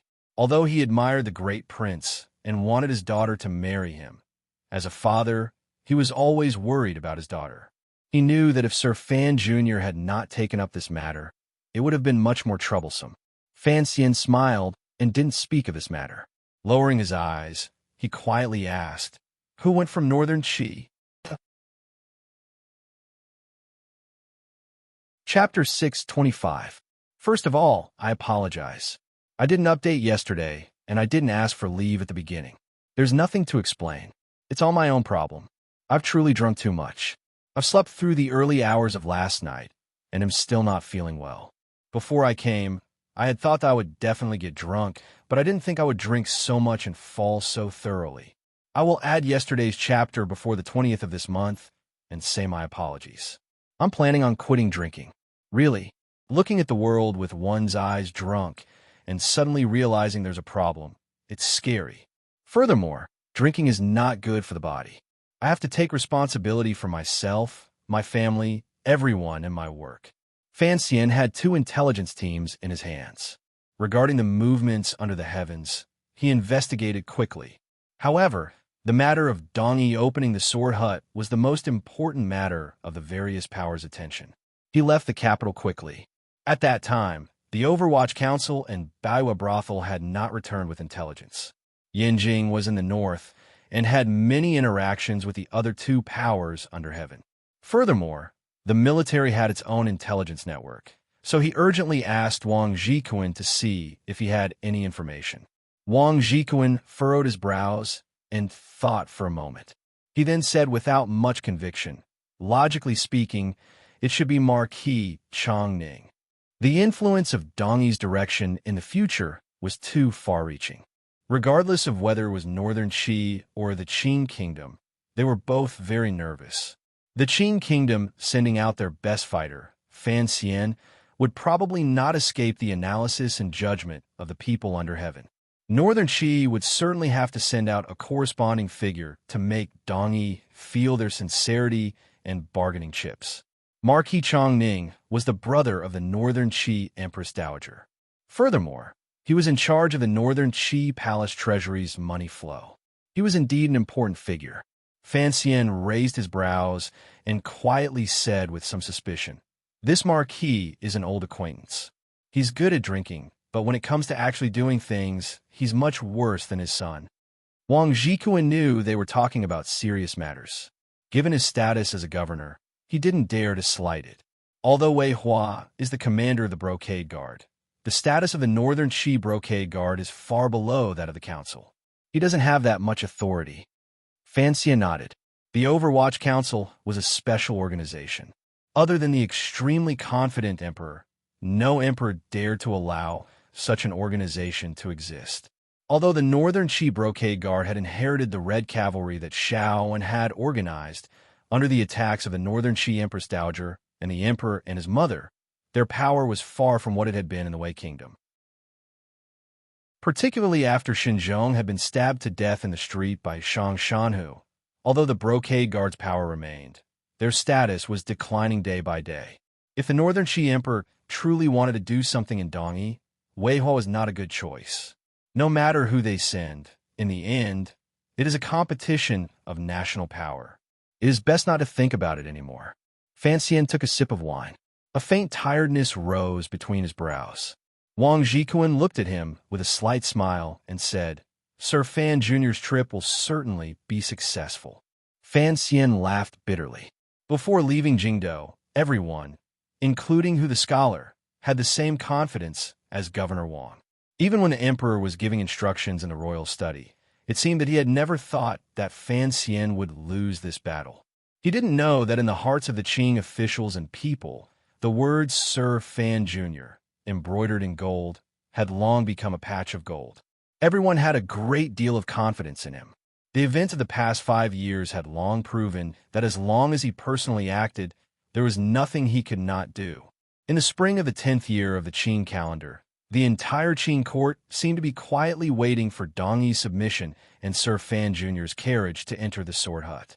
Without the use of a single soldier, they would begin to take over a large piece of land, the people living on it, and the vast wealth accumulated over countless years. However, Fan Xian himself would not have such thoughts. Although he had sensed Sigu Jian's attitude through 13th Wang and had carefully expressed his attitude to this sword saint, the two sides had, to a certain extent, found a point of intersection of benefits. However, the benefits he had to fight for the Qing kingdom on this trip to Dong Yi were too great. Looking at it from another perspective, the benefits Dong Yi had to pay were too great. This was not playing house or a large business that involved millions of liang of silver. It was a true change in history. A true historical event was about to happen in front of Fan Xian's eyes, perhaps even in his hands. In such a situation, Fan Xian had no choice but to be fearful. He often wondered what virtue or ability he had to be able to open up land and expand his borders. Furthermore, he might be walking the path of the Qing dynasty. The problem was Sigu Jian was heavily injured and about to die. His hatred and anger toward the Qing emperor could probably not be washed away even with all the waters of the East Sea. Although this great grandmaster knew that after his death, Dong Yi would certainly be divided between the two large countries, he had to think about the city and the vassal states beside it. That was why he had invited Northern Qi and the Qing kingdom to participate in the last opening ceremony of his life. He still had to fight for the people of Dong Yi one last time. Fan Xian couldn't help but think of the last deep conversation he had with the emperor in the royal study before he left the capital. At that time, there had been a faint smile on the emperor's face. Although, like the other officials, he was full of confidence in Fan Xian's trip to Dong Yi, his words and actions showed that he did not place much importance on this opening ceremony. Fan Xian understood the emperor's thoughts. Someone as confident as the emperor did not care at all about the conciliatory intentions and final goodwill that Dong Yi was about to collapse. In the emperor's view, this was Dong Yi's last cry of sorrow. If the Qing kingdom could spend less money to obtain Dong Yi's land and wealth, it would be worth it. However, if the conditions Sigu Jian raised were nonsensical to the Qing emperor would not be afraid to raise the knives and spears in his hands and turn this cry of sorrow into a wretched cry. Given Fan Xian's analysis and understanding of the personalities of these two powerful men, the conditions Sigu Jian was about to raise were certainly something the Qing emperor would not be able to accept. This was the biggest problem he faced on this trip. The diplomatic group did not waste too much time in Yanjing. Early the next morning, Fan Xian left the city under the escort of Wang Jikuan and Mei Zhili. He met up with the 4th Bureau of the Overwatch Council who had hurried over from Jiangnan and headed toward the official road. The group of carriages headed toward the Qing border. Before they had completely left the escorting soldiers of the Yanjing camp, they met up with another group. Under everyone's confused gazes, a merchant climbed into Fan Xian's carriage. "You've worked hard." Fan Xian patted Shi Chanli's shoulder. During these years, 3 of Fan Xian's 4 disciples had worked hard in the Qing court. Only Shi Chanli, who had failed to pass the imperial examinations, had become Fan Xian's personal helper. He had been in Jiangnan and in the luxurious counties outside the borders, opening Baiyue brothel with Sang Wen and secretly helping Fan Xian organize his sources of intelligence. In a low voice, Shi Chanli explained the recent situation of Baiyue brothel to Fan Xian, as well as some small news he had heard in Dong Yi. Looks like 13th Wang was right. There is internal strife in Dongi. This time, everyone thinks the Qing kingdom is going to pick the fruit. Who would have thought that the fruit could also be poisonous? Fan Xian listened for a moment and then smiled self-mockingly. However, I don't know where the master of Dongi gets his courage to oppose the Qing kingdom when Sigu Jian is about to pass away. The northern Qi people are certainly supporting him in secret. Even within the Sword Hut, there are many people who are unwilling to get close to the Qing kingdom. These things are not up to them whether they want to or not. Fan Xian sighed. Power decides everything. Once Sigu Jian dies, Northern Qi and Dongi will no longer have great grandmasters. The two sides can only meet on the battlefield. Northern Qi's territory is vast. The people are rich, and the soil is fertile. They have the power to fight the Qing kingdom. However, Dongi is built on trade. They are rich but not very strong. How can they be a match for the Qing army? The key problem is that Sigu Jian was injured by the emperor. Everyone in the Sword Hut hates the Qing kingdom to the bone. They would probably rather fight to the death and submit and become subjects. Sure, Chanli had lived the life of a boss these years and had grown fatter. There was no white hair on his head. Compared to his youthful and wretched appearance of the past, he had changed a great deal. The only thing that had not changed was his loyalty and respect for Fan Xian. Since last year, he had stayed in Dongi to investigate the intentions of the Sword Hut. He knew the danger hidden under the deathly silence of the Sword Hut. He couldn't help but worry for his teacher. The key is still Sigu Jian's attitude. Fan Xian lowered his head and closed his eyes. Rising and falling with the advance of the carriage, he smiled bitterly and said, "If he is truly an idiot with a twisted temper, there will probably still be a great fight. However, if there really is to be a fight, then what about 13th Wang? If the news you've sent these years is true, then 13th Wang will be his successor. Such a powerful and forceful attitude forces me to think again and again on behalf of Dongi. Sigu Jian can't have made this move for nothing." That's another question. Whether Dongi leans toward the Qing kingdom or Northern Qi is one thing. However, who will be in charge of the Sword Hut after Sigu Jian is another important matter, Sir Chanli said worriedly. Although Sir 13 is deeply favored by Sigu Jian, it is Yun Zhilan who is the first disciple of the Sword Hut. He has many friends and is very popular. He also has countless disciples and juniors supporting him. Additionally, he has the support of the manor of the master of the city and Northern Qi. If Sigu Jian dies, I'm afraid Yun Zhilan will not give Sir 13 any chance. Fan Xian opened his eyes. A cold light flashed through them. He muttered to himself, "Are we going to have to kill the entire family like many years ago before the Sword Hut can decide who it belongs to?" He was talking about an old matter that happened many years ago in Dongi. Sigu Jian had caused people's hair to stand on end and killed hundreds of people in his family. He didn't even let his own parents go. His infamy as a madman and idiot spread like wildfire. At the same time, it allowed the Overwatch Council to pick up a shadow until today. Sure, Chanli was silent. He didn't know how to reply. "The master of Dongi will certainly not accept our conditions," Fan Xian said quietly. "There's a book about the three kingdoms that says the officials can surrender because they are still officials. Only the master of the city, if he surrenders, then he is nothing. There is another important matter, which is Dongi's legacy." He rubbed the space between his brows. "If Yun Zhilan really wants to fight with 13, outsiders like us won't be able to do much beforehand." Sure, Chanli was silent for a moment. He then asked in a small voice, "Teacher, before you left the capital, what was the bottom line the emperor gave? Become subjects, pay tribute, disperse the army, open the borders of each vassal state, allow the Qing army to enter, and allow the nobles to all live in Jingdo," Fan Xian said with his head lowered. Sure, Chanli sucked in a cold breath. He thought that once these conditions were laid out, it would be the same as crippling Dongi. The emperor's appetite was too big. He wanted to use the power of the country to carry out intimidation and subdue the enemy without a fight.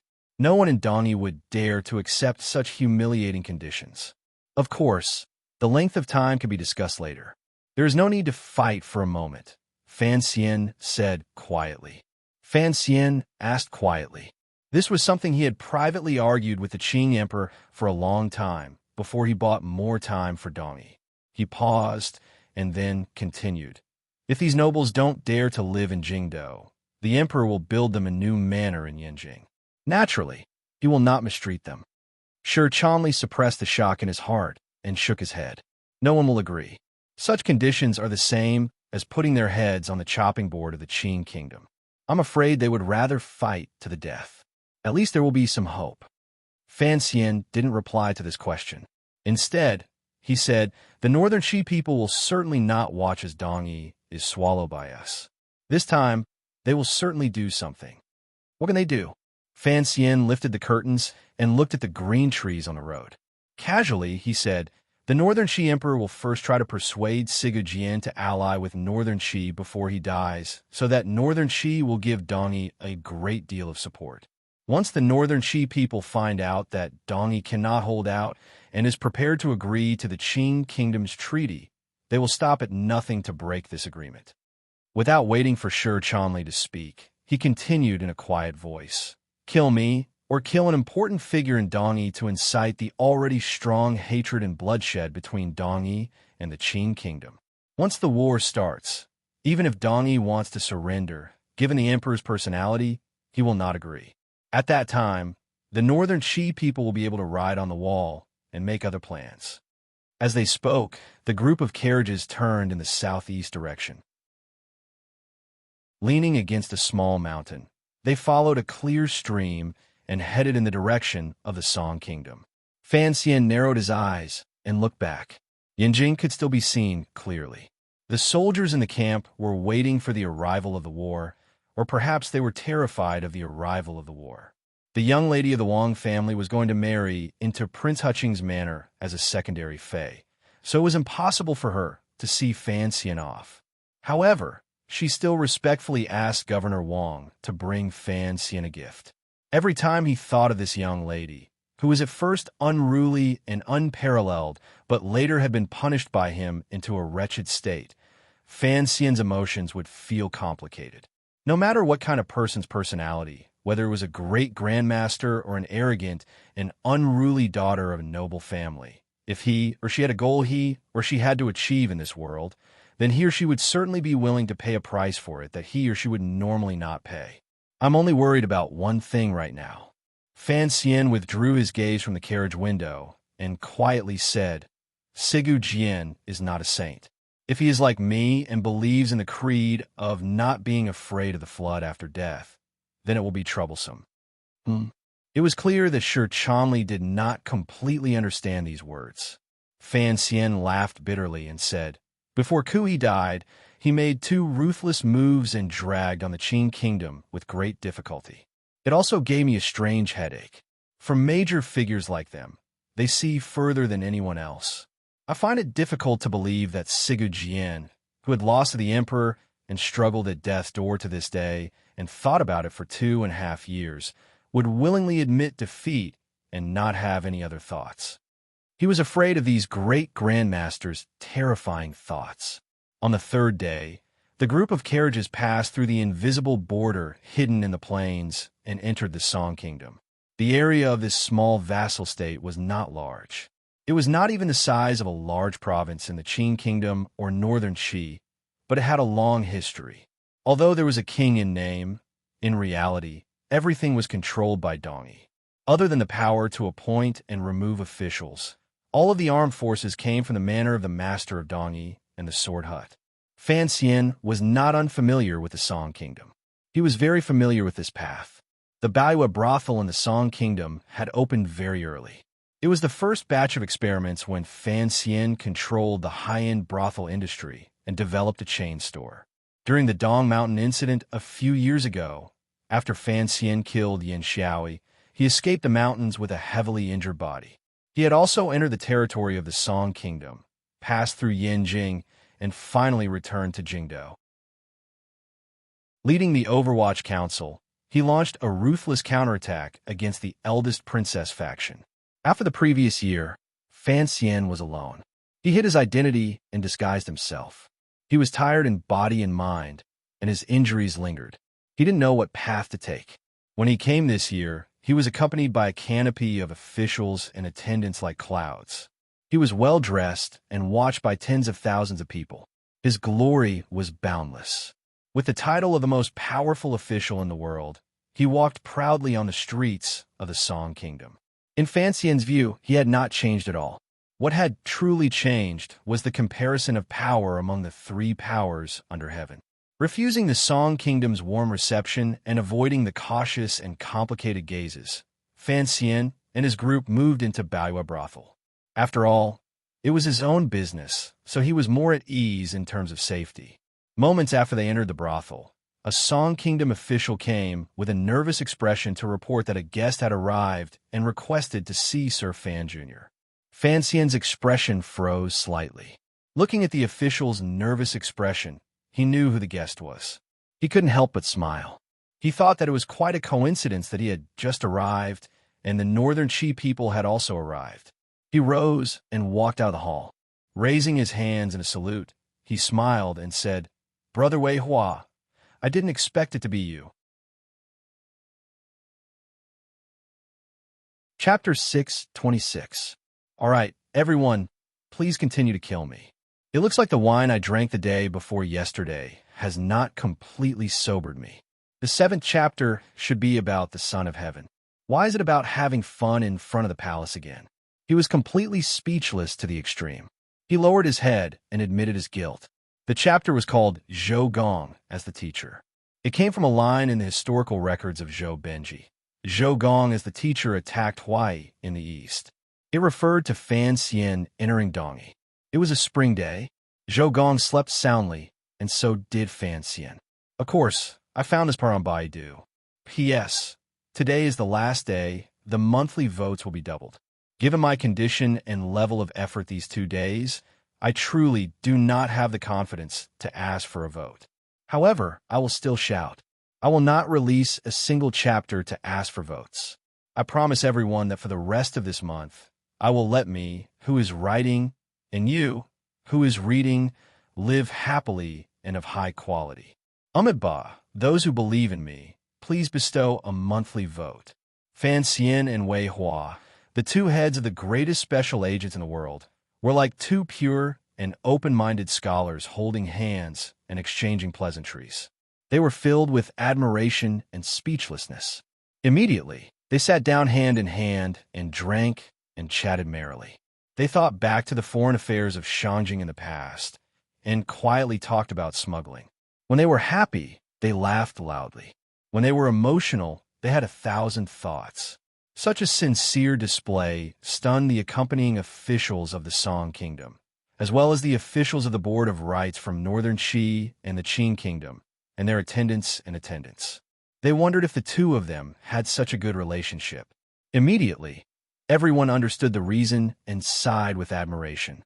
They thought to themselves that, in the end, he was the head of the top special agents. With such a shameless and hypocritical nature, it was indeed a meeting of talent. They appreciated each other and couldn't help themselves. After sitting and chatting for a while, everyone knew that since the two of them had met in the Song Kingdom, they would represent the large power behind them and carry out a test. They would use words to force out some knives and swords. If they were to stand to the side, they would only see the two of them laughing. Very consciously, they retreated. After the serving girls finished serving, they also retreated. The most luxurious single room in Baiwa Brothel immediately sank into silence. Fan Xian did not sit at the table.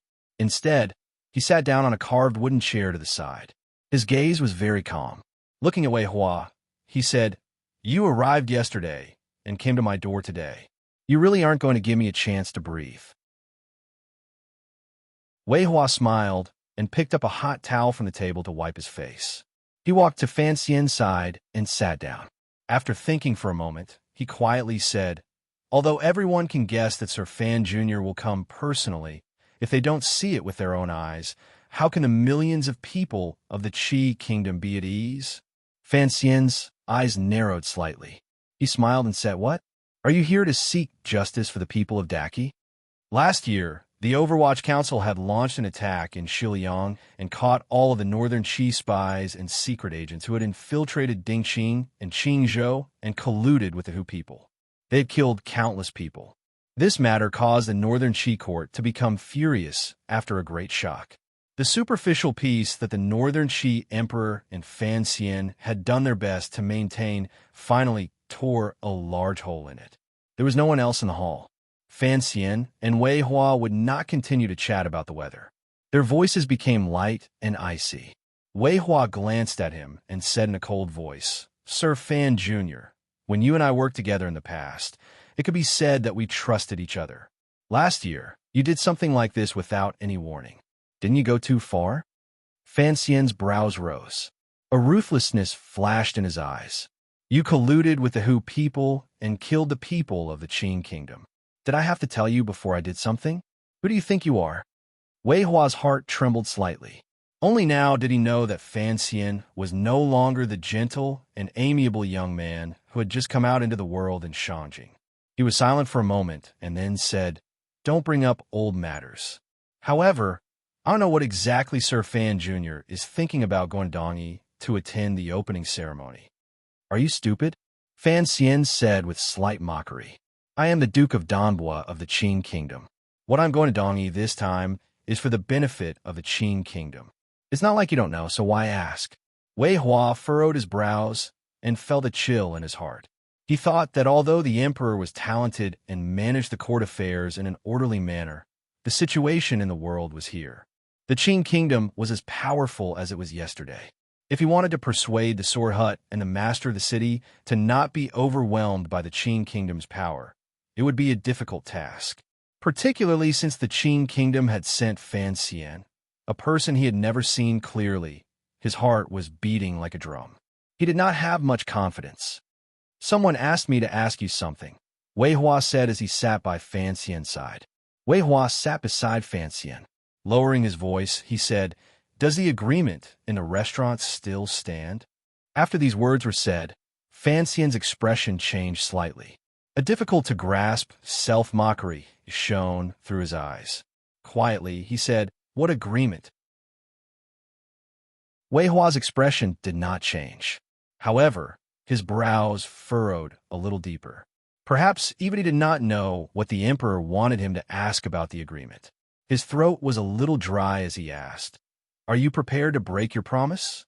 Hearing these words, Fan Xian furrowed his brows slightly. Standing, he said, "First, there has never been any agreement. Second, should you be the one to tell me about such things?" Although Wei Hua was the commander of the Northern Qi Brocade Guard and had the Northern Qi Emperor's trust, his status in the country was far below Fan Xian's. Fan Xian was certain that the other party did not have the right to negotiate with him. "Dongyi is a large piece of venison." Fan Xian turned to look at him and said, "Those who are capable will have it. I will not give it to them." Wei Hua rose and replied calmly, "The Qi Kingdom will not give it to them either." The atmosphere in the hall gradually froze.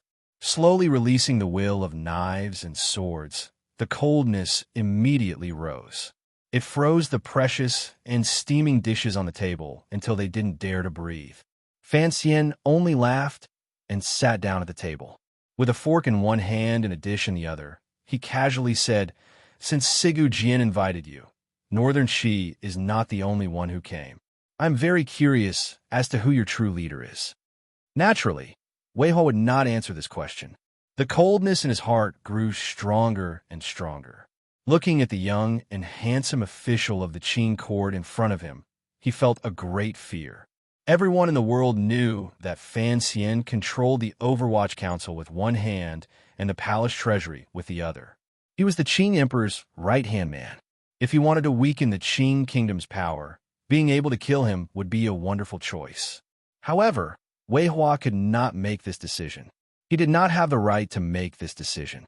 After the two recent events, the Northern Qi court had all become aware of Fan Xian's power. For such a person, it was good to be able to kill him.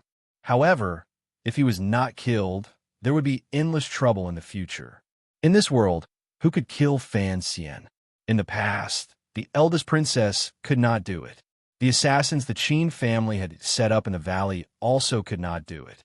Was it only the northern Qi brocade guards or the ninth-level assassins of the Dongyi sword hut along the way? Wei Hua gathered his thoughts and sat down again. He did his best to stabilize his emotions. He accompanied Fan Xian, who had already recovered his calm, as he ate and chatted idly. The Qin Kingdom and Northern Qi were the two most powerful powers in the world. The two large diplomatic groups heading to Dongyi to witness the opening ceremony of the hut had coincidentally run into each other the moment they entered the territory controlled by Dongyi. This reality made many people feel fear and unease. In particular, the welcoming disciples of the Dongyi sword hut and the officials of the manor of the master of the city were very cautious. They were terrified that the two sides would become envious and impatient and start fighting. The diplomatic groups on both sides added up to 500 people. Coincidentally, they lived in two adjacent courtyards. Every time they entered or left, the officials of both sides stood on either side of the long street. Under the hostile confrontation, it was truly a terrifying sight. 1,000 eyes used their gazes to kill. No one in such an environment would have it easy. Wei Hua was deeply worried, but he appeared relatively calm. The truly calm person was Fan Xian. He was not worried at all that they would run into any danger on this trip. Unless Siga Jian had already made a crazy decision, no one in Dongyi would risk the Qing Emperor's rage and attack the Qing Kingdom's diplomatic group. The officials and nobles of the Song Kingdom did not dare offend either side. They all used the highest level of etiquette and extravagance to express their sincerity. They were especially humble toward Fan Xian, the Duke of Danbua of the Qing Kingdom. Fortunately, the first close contact between the diplomatic groups in Dongyi only lasted for a day. Wei Hua did not obtain any comforting information from Fan Xian. The unease in his heart grew heavier and heavier.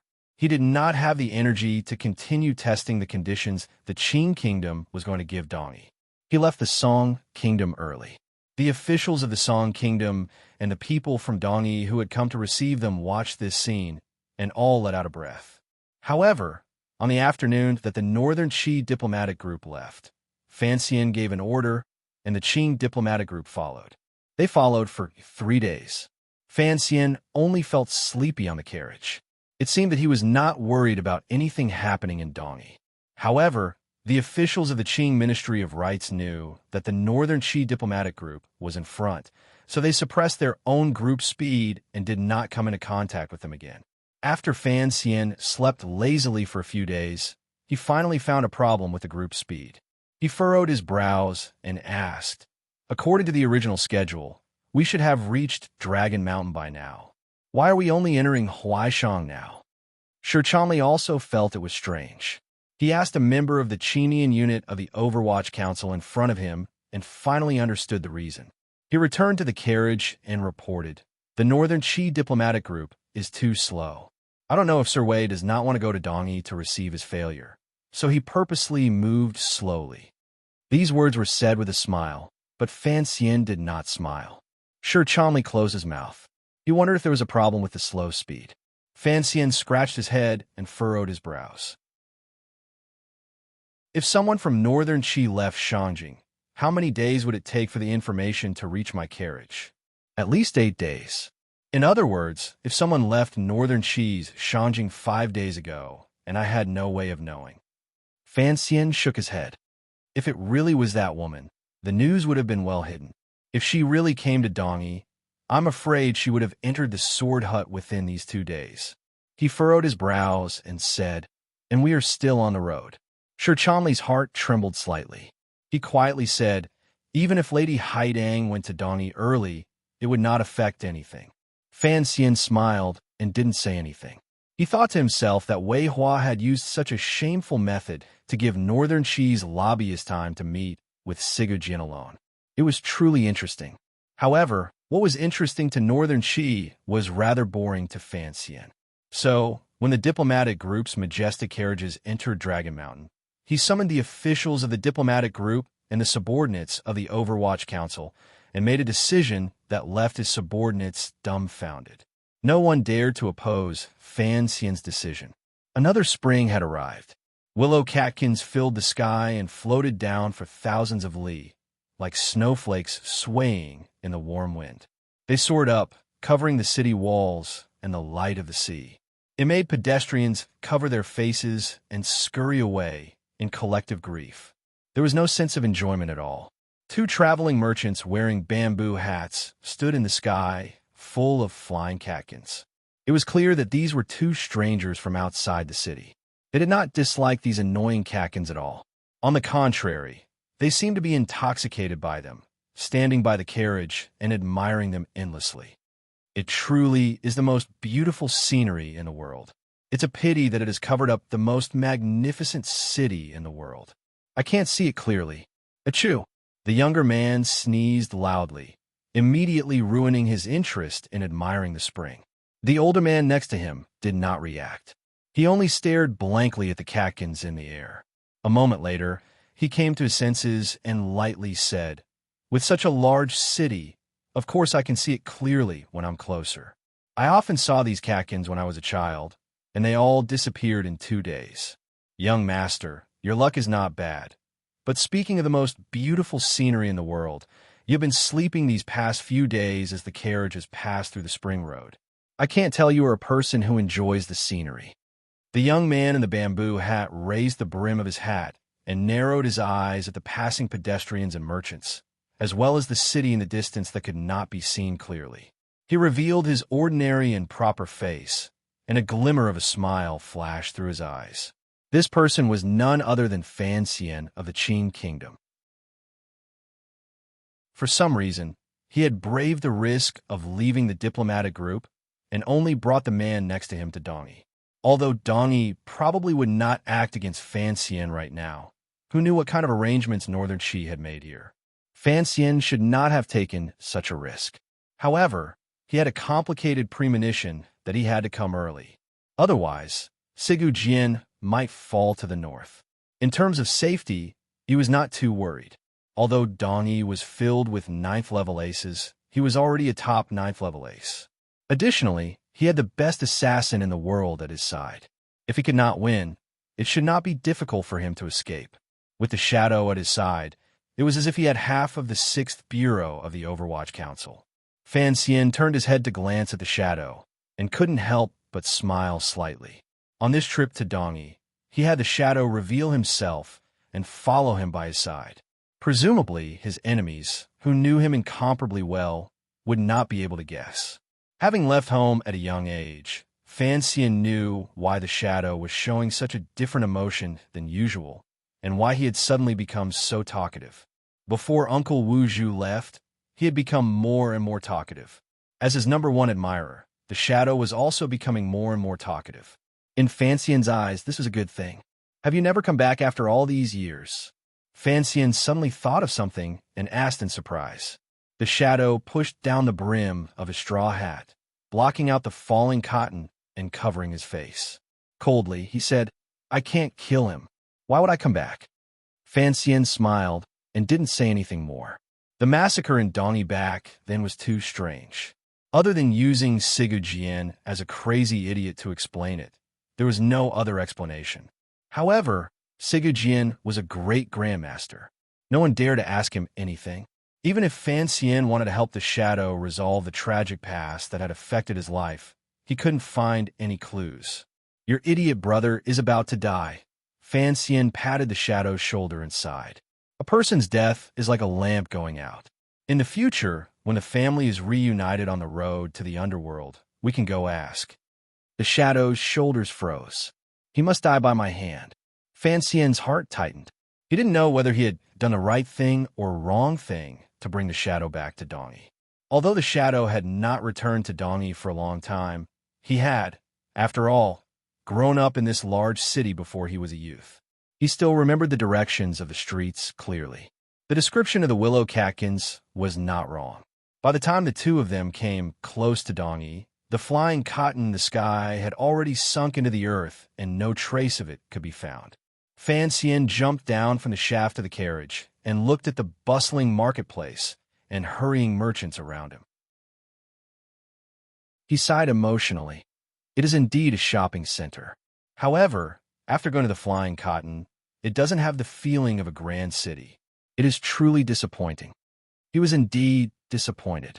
Rumor had it that Dongi was the largest city in the world. Unexpectedly, when Fan Xian actually saw the city, he found that this so-called largest city had no city walls. It was just countless marketplace buildings pieced together. Dongi was built very late, the shadow said in a cold voice to the side. From the beginning, they never built city walls. Fan Xian looked at the gray buildings that filled his field of vision and the layers of streets. He was secretly shocked. The area of Dongi was truly frighteningly large. After listening to the shadow's explanation, he furrowed his brows and said, "For such a large city to not have city walls, wouldn't that make it easier for enemies to invade?" In the beginning, Dongi was filled with profit-hungry merchants and foolish common people. It had no ability to resist foreign enemies. Even if they spent countless resources to build a natural stronghold city wall, it would still be impossible for them to resist the armies of northern Qi or the Qin kingdom. Whether or not there was a city wall did not have much of an effect on Dongi. The shadow paused for a moment and then said, "Some people say that Big Brother is Dongi's city wall. If he is alive and Dongi has no city wall, no enemies will dare to invade. If he is dead, even if Dongi has a 1,000-foot wall, it will still be the end of the country and its family." Chapter 6:27. Fan Xian and the shadow silently looked at the scenery inside the large city. Perhaps the shadow was deeply moved, but Fan Xian was slightly shaken by the scene before him. Perhaps the shadow was deeply moved, but Fan Xian was slightly shaken by the scenes reflected in his eyes. Dongi indeed lived up to its name as the largest city in the world. It took up a lot of land. Their carriage traveled through the city for a long time, but they were still far from their predetermined destination. Along the way, they saw all kinds of buildings and bustling crowds moving through them. Goods from all over the world gathered here. Countless accents rang out on the streets. Countless people wearing different clothing were haggling over prices, and they were using a sign language that Fan Xian was not familiar with. The 100 forms of the marketplace could be seen clearly in this Dongi city that was built on commerce. Fan Xian sat in the carriage and looked down the street. He found that there was not a single item that could not be found in this city. He couldn't help but secretly exclaim in admiration. In such a bustling and prosperous place, who would be able to hold back from spending money on tourists from other places?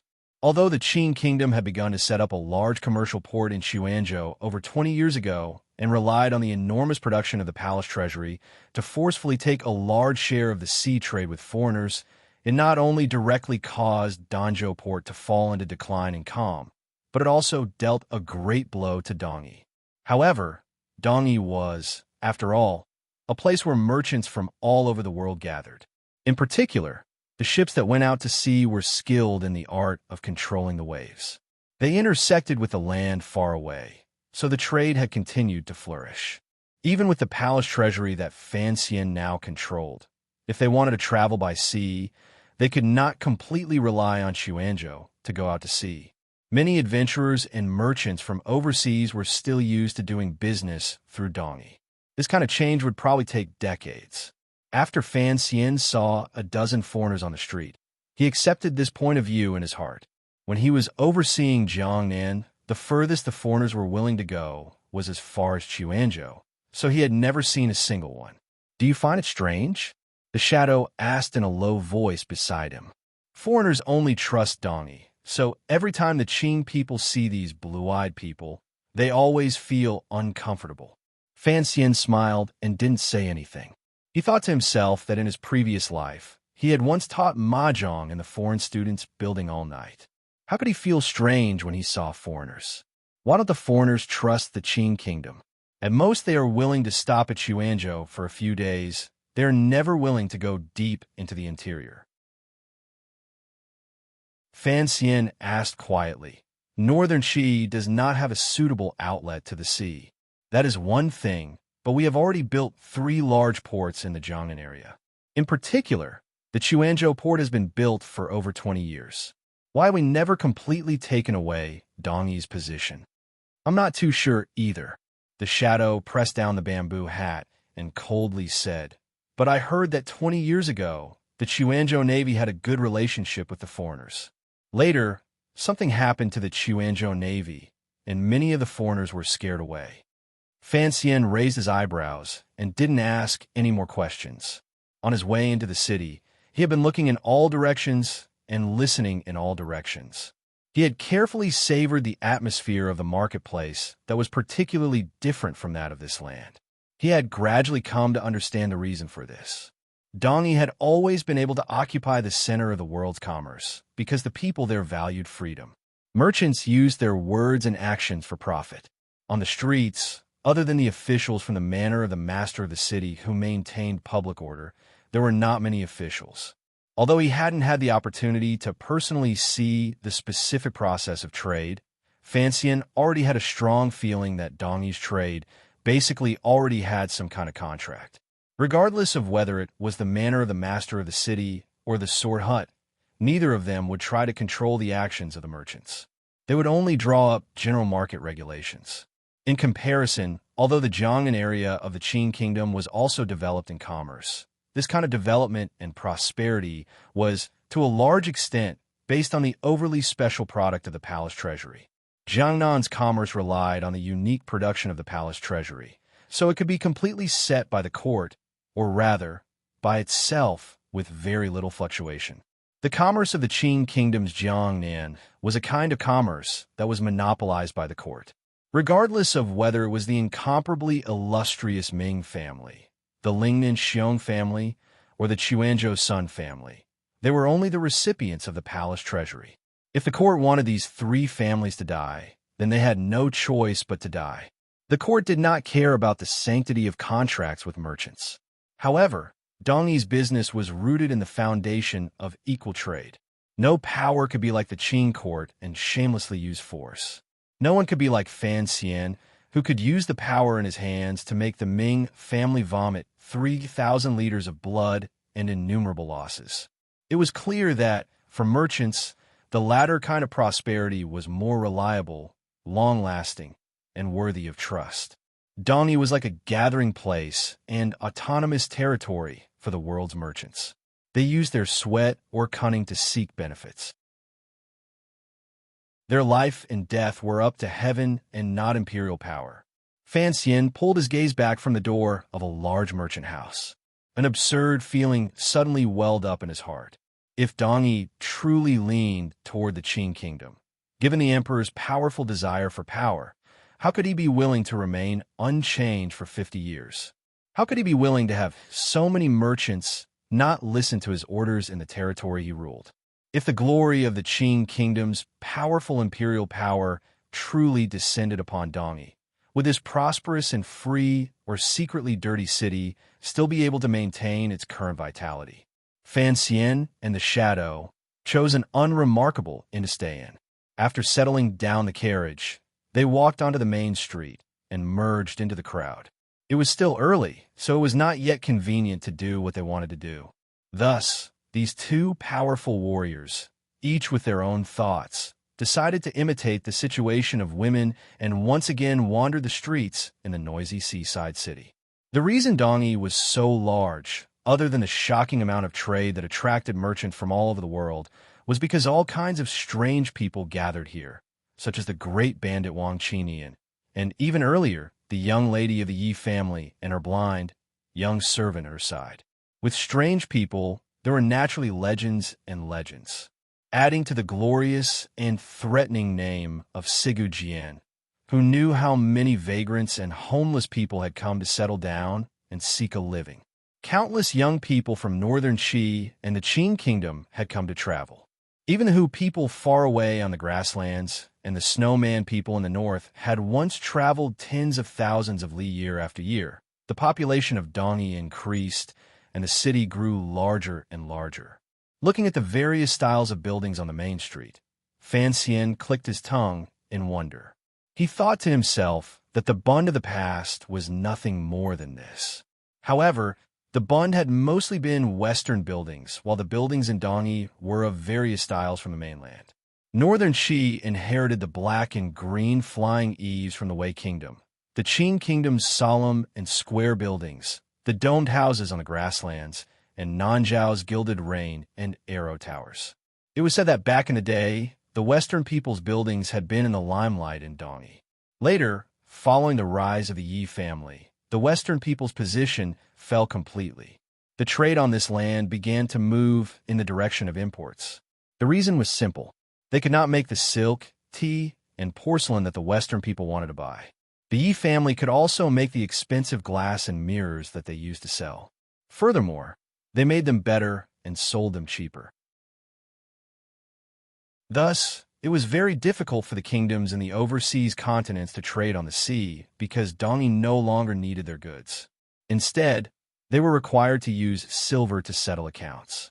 If it weren't for the large amounts of silver mines that were rumored to have been discovered somewhere in the wild lands a dozen years ago, their national coffers would have long been emptied by the cunning and ruthless merchants of Dongyi, as well as the Yi family that had fallen from the sky. They would no longer be able to support the extravagant needs of the nobles in their country. After listening to Fan Xian's rueful words, the shadow coldly said, "The Western people are no different from us. However, their martial arts are like their sorcerers. They look good, but they are actually completely useless. Thus, they can only allow us to exploit them. They only come to complain every year." Hearing these words, Fan Xian couldn't help but smile.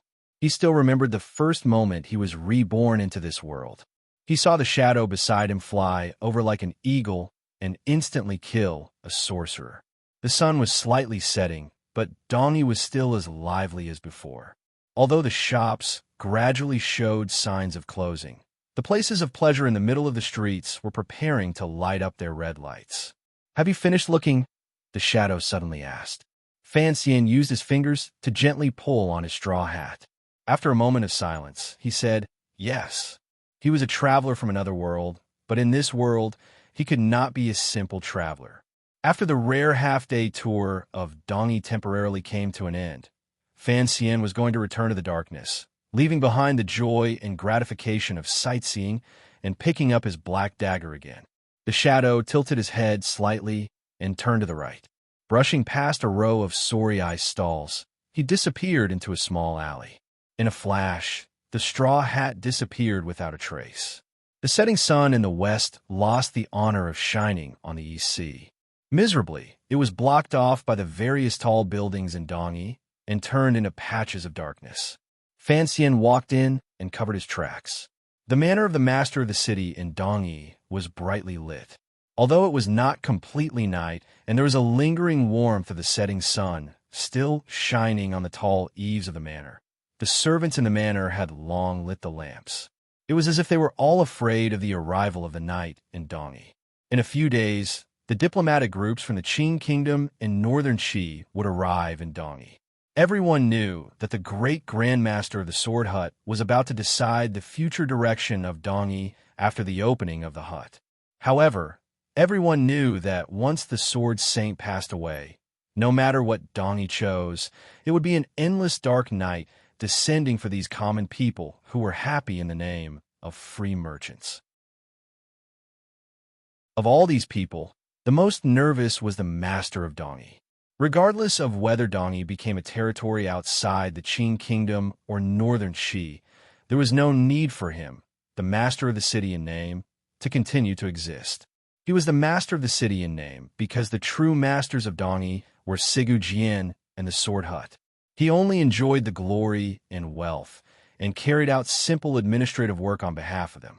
The master of the city looked worriedly at the middle-aged swordsman sitting across from him. Faintly, he sighed and said, "Master Yun, to say something inauspicious, it looks like the Sword Saint is not going to make it. As the head of the Sword Hut, you have to make a decision." Yun Zhilan, the first disciple of the Sword Hut, lowered his head slightly and maintained a silence. After a long time, he said, "Teacher knows his limits. There is no need for you to worry too much. Even if I don't worry for myself, I have to worry for the people in this city." The master of the city stared into his eyes and said, "If we really surrender to the Qin Kingdom, at worst, I will go to the Qing Kingdom's Jingdo to be a free and unfettered marquis. Dongi has worked hard to build this city. Are we really going to give it to our enemy, the Qing Emperor, with both hands? Yin Zhilan knew that the master of the city purposely spoke in such a dignified manner because he was worried about his own path of escape once the city fell and the hut fell. If this person actually dared to go to Jingdo to be a free and unfettered marquis, why would he ask him so seriously today? Everyone knew the Qing Emperor's ambition and terrifying ruthlessness. If the master of the city went to be a free and unfettered marquis, he would probably be greeted with a cup of poison wine within 2 years. Yin Zhilan had to admit that his thoughts were the same as those of the master of the city. As a superior 9th-level ace, he was not worried about his future after the city fell. Presumably, even the Qing Emperor would welcome him. However, he had grown up in Dongi. He had a sense of belonging and love for this city and the sword hut that came from the depths of his soul. No matter what, he could not accept Dongi surrendering without a fight and being absorbed into the Qing Kingdom's territory. If they could remain independent of the two powers in the world, it would be Dongi's best future. If the situation could not be reversed, Yin Zhilan would rather join hands with the relatively weaker northern Qi court to fight the Qing Kingdom together. Yin Zhilan furrowed his brows slightly. His eyelids fluttered weakly, revealing 2 cold lights that flashed through them. He knew that an important figure was in the sword hut having an important conversation with his teacher. If this negotiation was successful, then Dongi would stand up bravely and carry out a decisive resistance against the powerful Qing Kingdom. Yin Zhilan raised his eyelids and looked at the master of the city. I will not surrender. The master of Dongi was slightly startled. It was as if he had not expected the other party to agree so readily. Truthfully speaking, the master of the city had been tossing and turning restlessly these 2 years. No matter what choice he made, it could not make him happy unless Sir Sigu Jian's injuries recovered and he regained his former might. He looked at Yin Zhilan hesitantly and said, "But what exactly does the Sword Saint mean? I haven't seen him for more than 2 years." Yin Zhilan did not answer this question. His expression was slightly strange. Even now, he, the first disciple of the Sword Hut, was not sure what his teacher was thinking. Was it to fight or surrender? However, he immediately calmed down. Thinking of the major figure in the Sword Hut, he took a deep breath and said, "Presumably, the teacher also does not want his life's work to go to waste like this." The master of the city furrowed his brows deeply and glanced at Yin Zhilan. Probingly, he said, "Everyone under heaven knows that the Sword Saint was injured by the Qing Emperor on Dong Mountain 2.5 years ago. Originally, I, a slow-witted person, would not think that the Sword Saint would turn toward the Qing Kingdom. However, news has gradually come these 2 years that 13th Wang is the Sword Saint's last disciple and is on good terms with the Qing Kingdom's Fan Xian. I don't know what Master Yin thinks of this matter." After these words were said, Yin Zhilan's expression became serious. Sternly, he said, 13th Wang is my brother disciple. Everything he does is arranged by my teacher. It is precisely because his friendship with Fan Xian was arranged by the Sword Saint that this is what I am most worried about. The master of the city looked at Yin Zhilan and said seriously. Yin Zhilan sank into silence. In the past, he had also felt a boundless coldness from this arrangement. He had never thought that his always proud and ruthless teacher would, before his death, be willing to put aside his deep hatred and make secret contact with the Qing Kingdom. 13th Wang. He sighed in his heart and said to himself, "I don't have any objections to you. Even if teacher wants you to take over the Sword Hut, I will only listen to you." However, the light on the table suddenly dimmed and then brightened, reflecting Yin Zhilan's cold face. He knew that the most important thing right now was to not let the Qing Kingdom's people disturb the important negotiations in the Sword Hut. On the Sword Hut side, he had already arranged for countless aces to lie in wait outside. He had also arranged for many powerful warriors outside the Plum Garden. Yin Zhilan raised his wine cup and took a shallow sip. "I have already made arrangements for 13th Wang. Don't worry, master of the city. The master of the city furrowed his brows slightly and said, "That is good. As long as it is not the Qing Kingdom's Fan Xian coming personally, it is fine. Sir Fan Jr. is still on his way." Yun Jilan's eyes were solemn. Calmly and firmly, he said, "But if he dares to go find little brother alone, I will keep him there forever." Fan Xian had already arrived. He and the shadow had admired the eaves of the manor like tourists. However, no one on Dong Yi's side knew. At the same time, Fan Xian also did not know that the first disciple of the Sword Hut, Yin Jilan, had begun to protect the Sword Hut because of his loyalty to Dong Yi and himself. He was even willing to harm 13th Wang to keep the Qing Kingdom's people forever on this land. At the beginning of the night, Fan Xian came to a courtyard on the outskirts of Dong Yi. Looking at the green banner hanging to dry on the low wall, he couldn't resist smiling slightly. Naturally, he did not go forward and directly knock on the door. Instead, he made a few turns and passed through the back of a plum garden, preparing to see 13th Wang, who had been waiting for him. As he walked through the plum blossoms and was about 5 or 6 steps away from the back door, Fan Xian stopped his steps. He didn't hear the barking of the dog in the courtyard. 13th Wang had once told him that he raised a mutt with the best nose when they were chatting. Dogs could be made in a dog meat hot pot, but plum blossoms would not be the only one left. Fan Xian's fingers curled slightly. His eyelids lowered as he stared at the plum blossom in front of his feet. He knew there was an ambush here, and that the people lying in ambush were all aces. When his figure paused, he felt a gust of wind sweep past in front of him and cut down a plum blossom.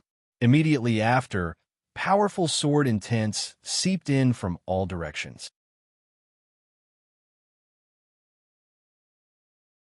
Chapter 628. He was thankful for the days he had spent with 13th Wang holding a green banner and chatting.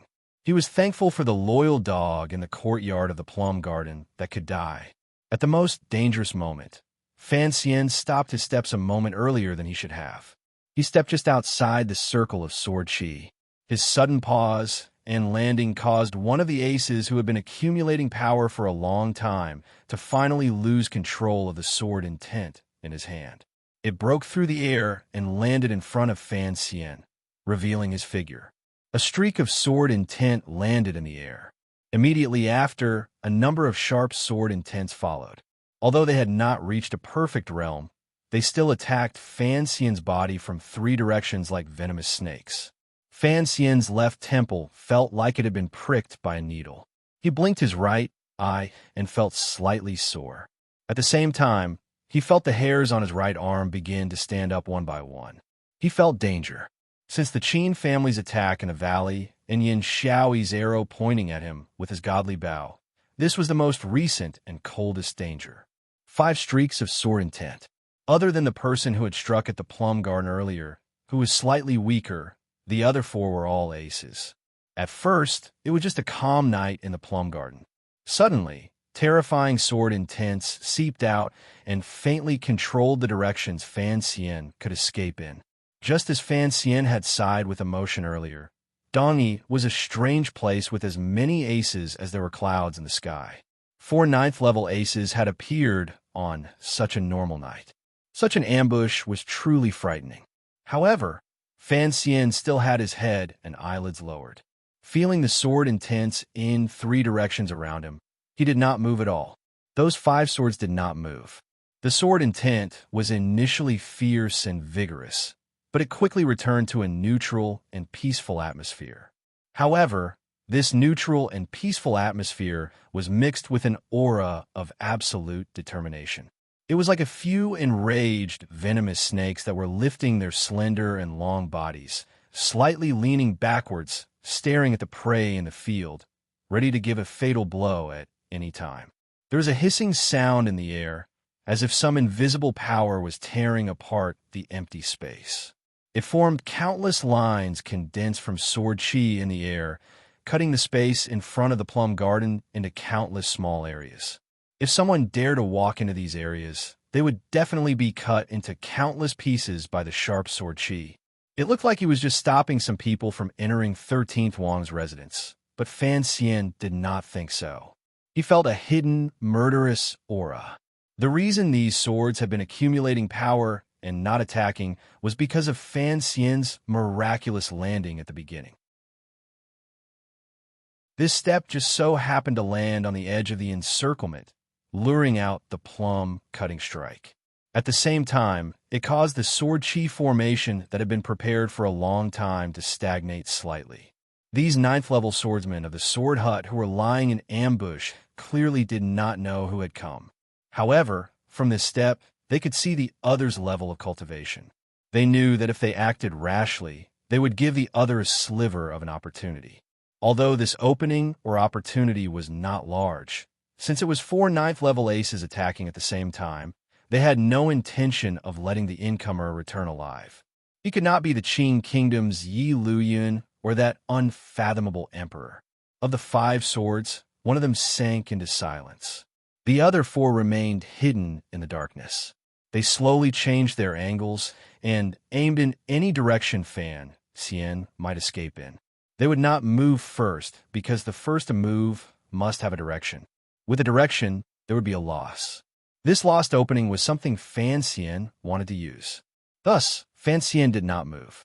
However, the encirclement of 4 9th-level aces was a rare sight. Even someone as powerful as Fan Xian felt a glimmer of coldness. In this life, he had exchanged blows with countless aces.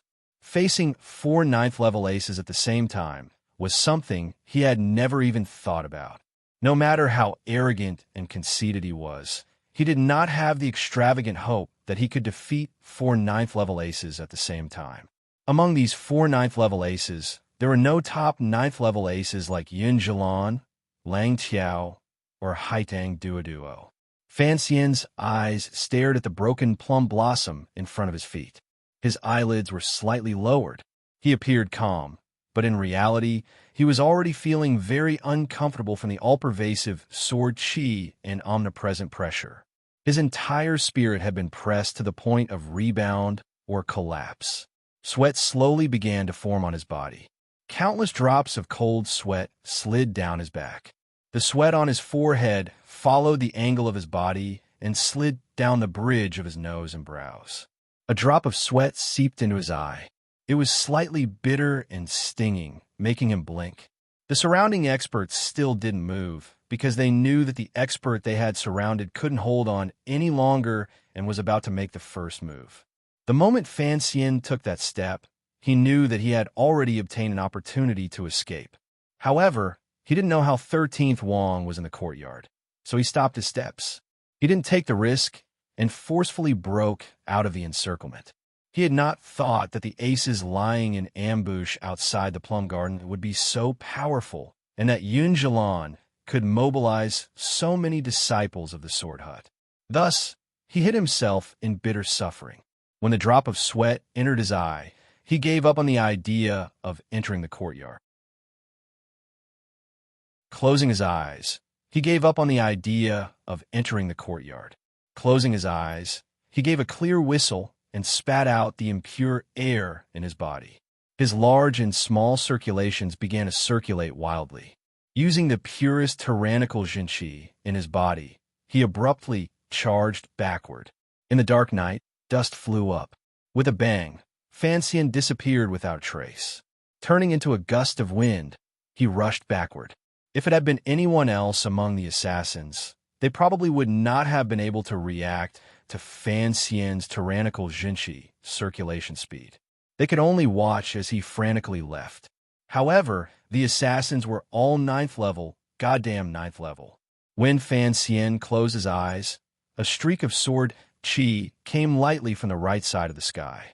The tip of the sword glowed with a cold light as it pierced directly toward his weak eyelids. Fan Xian let out a breath on the sword chi. The sword chi swayed slightly and did not stop. It pierced downward, piercing toward his weak throat. The power of the sword came, but did not leave. It pressed forward with an indomitable will. It was the essence of the Siga sword. Fan Xian's body shook violently and turned into a puff of smoke. Relying on his powerful speed, he forcefully escaped the damage of this sword intent.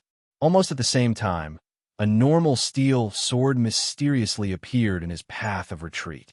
Because Fan Xian had retreated quickly, the ace of the sword hut was unable to stop his figure. However, the sword could. This normal steel sword left his hand and flew just in time below the lightning-like figure, slicing horizontally across Fan Xian's left calf. Fan Xian's speed could not be reduced. Once he slowed down, he would be surrounded by the 4 level 9 experts, and he would no longer have a chance to break out of the encirclement. However, the swordsmanship of the Dongyi Sword Hut disciples was indeed marvelous. In such a high-speed battle situation, the sword that left his hand was still able to accurately and viciously slice toward his calf. It looked like Fan Xian had stupidly used his calf to crash into the blade of the other party's sword. Fan Xian did not slow down. He could not slow down. Unexpectedly, his body twisted forcefully in midair. However, the angle of the twist was too small. It did not affect anything at all. In a flash, his calf struck viciously against the sharp blade of the sword. There was a crisp clang. No one could describe their emotions when they saw this scene, because Fan Xian's leg was not broken. On the contrary, it was the mysterious sword blocking his path that seemed to have been struck by a heavy hammer. It fell abruptly to the ground and rolled uncontrollably. Fan Xian's calf had been struck heavily. His entire body also rolled through the air. Now he was facing the darkness of the plum garden, the only gap in the darkness that he could escape through. Right in front of the gap was an old plum tree. There were no flowers on the tree. There were only old and broken branches. Like a dragon's beard, it twisted and trembled endlessly. Fan Xian used his fastest speed to crash toward this old plum tree. As long as he charged through this gap, he would be able to safely enter the darkness. In the end, he had still underestimated the ace of the sword hut. 2 of the 4 9th-level swords had already come out.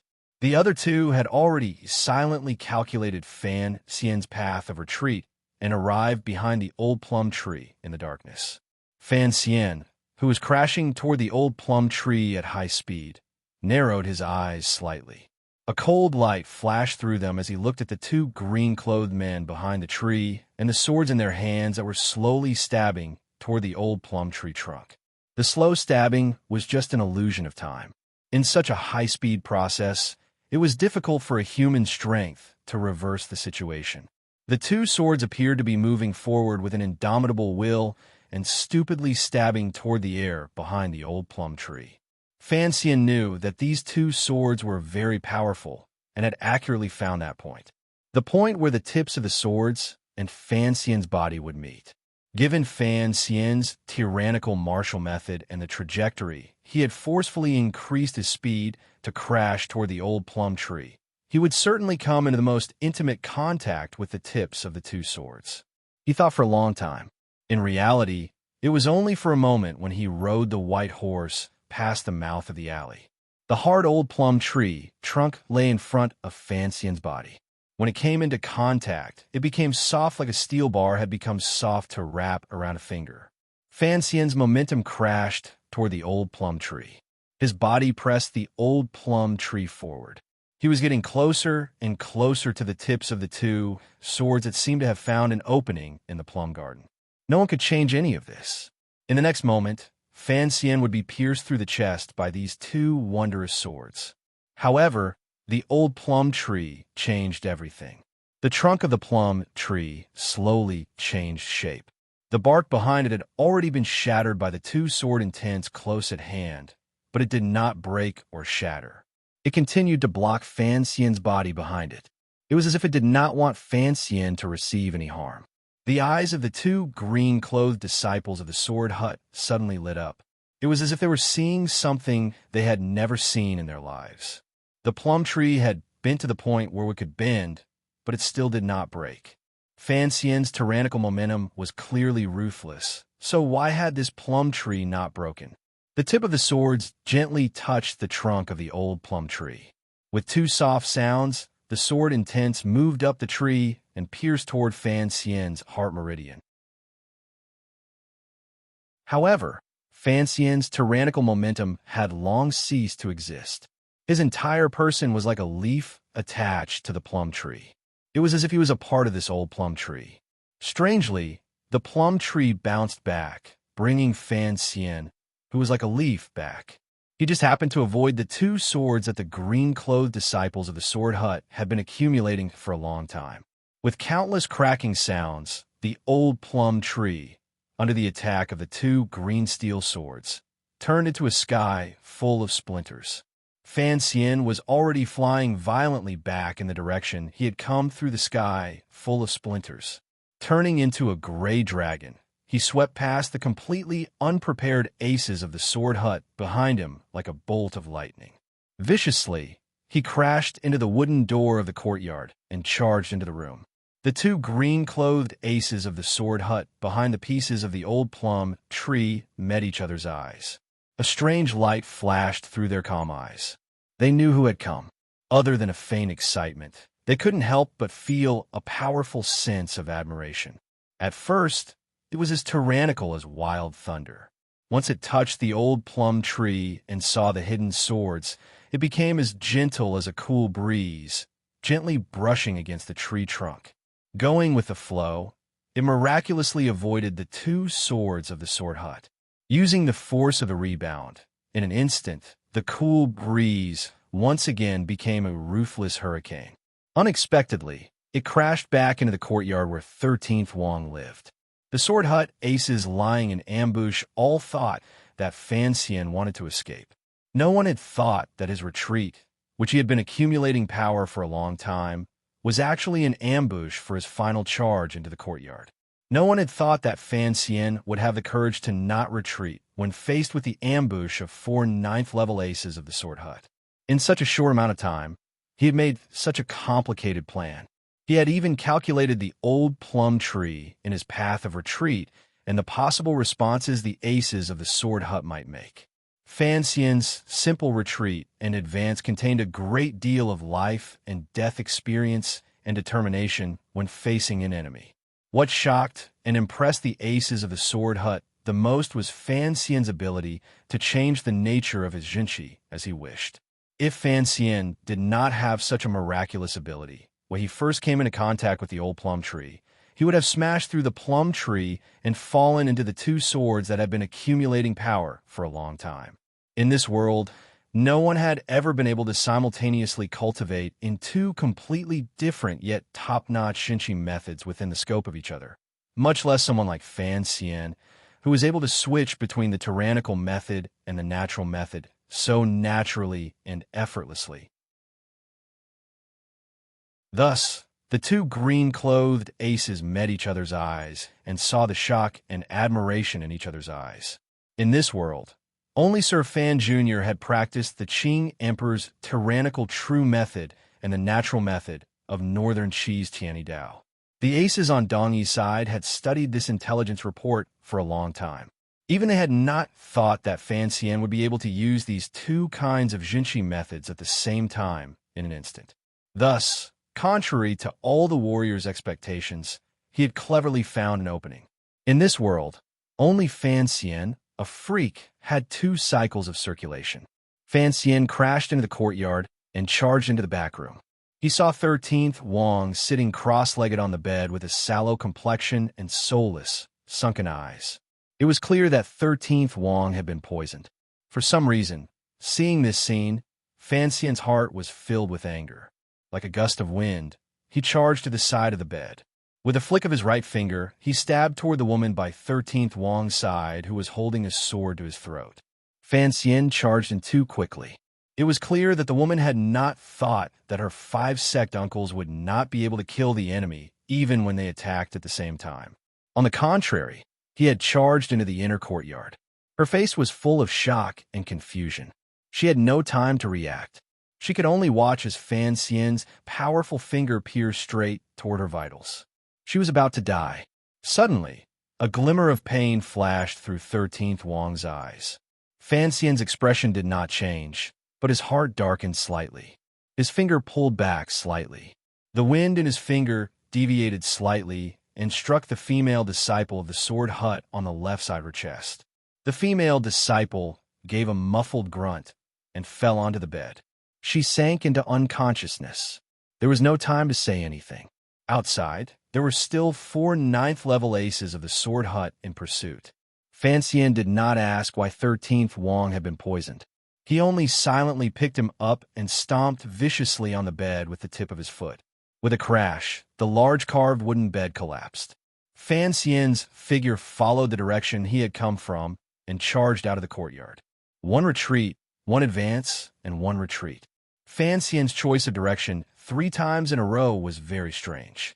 It did not conform to common sense at all and was completely outside of the Sword Hut Ace's expectations. The 4 ninth-level aces of the Sword Hut saw Fan Xian enter the courtyard. Their hearts were filled with fear, admiration, anger, and complicated emotions. They immediately calculated that he would certainly take their youngest disciple and break through the wall at the back of the courtyard to break out. They had not thought that Fan Xian would stupidly carry 13th Wang and charge out from the direction of the main door. The 3 ninth-level aces and the 8th-level disciple had already flown up like large birds toward the direction of the courtyard. They hoped to block Fan Xian's path in the shortest amount of time possible. However, while they were in midair, they discovered with unusual shock that Fan Xian had brushed past them on the ground and was charging toward the plum garden. The green-clothed swordsman with powerful sword techniques was shocked. With a loud whistle, he used his brilliant cultivation to forcefully turn around in the night sky. Kicking the moon in the sky, his entire body drew an arc in the air and stabbed toward Fan Xian's back. He was worried that 13th Wang was on Fan Xian's back, so the tip of his sword was aimed at the back of Fan Xian's head. Kicking the moon and stabbing through the air, this strike was free and at ease. Outside the front door of the courtyard, there was another green-clothed swordsman holding a sword with both hands. His expression was cautious. His elbows were slightly bent. Using the stance of a straight sword, he stabbed toward Fan Xian's face. It was still these 2 green-clothed swordsmen. It was still Fan Xian. However, it had become 2 green-clothed swordsmen attacking Fan Xian from the front and back. Fan Xian lowered his head and charged forward. It was as if he did not care at all about the strike that was stabbing toward the back of his head. His eyes stared viciously at the green-clothed swordsman at the door. It was as if he wanted to use his gaze to stab the other party to death. Right at this moment, an unexpected event occurred. Fan Xian's footsteps were like iron hammers striking the ground. With each step, smoke and dust rose into the air.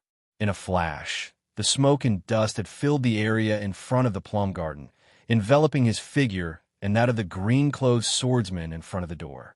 The green-clothed swordsman, flying through the air behind him, suddenly realized that Fan Xian's body had become somewhat indistinct.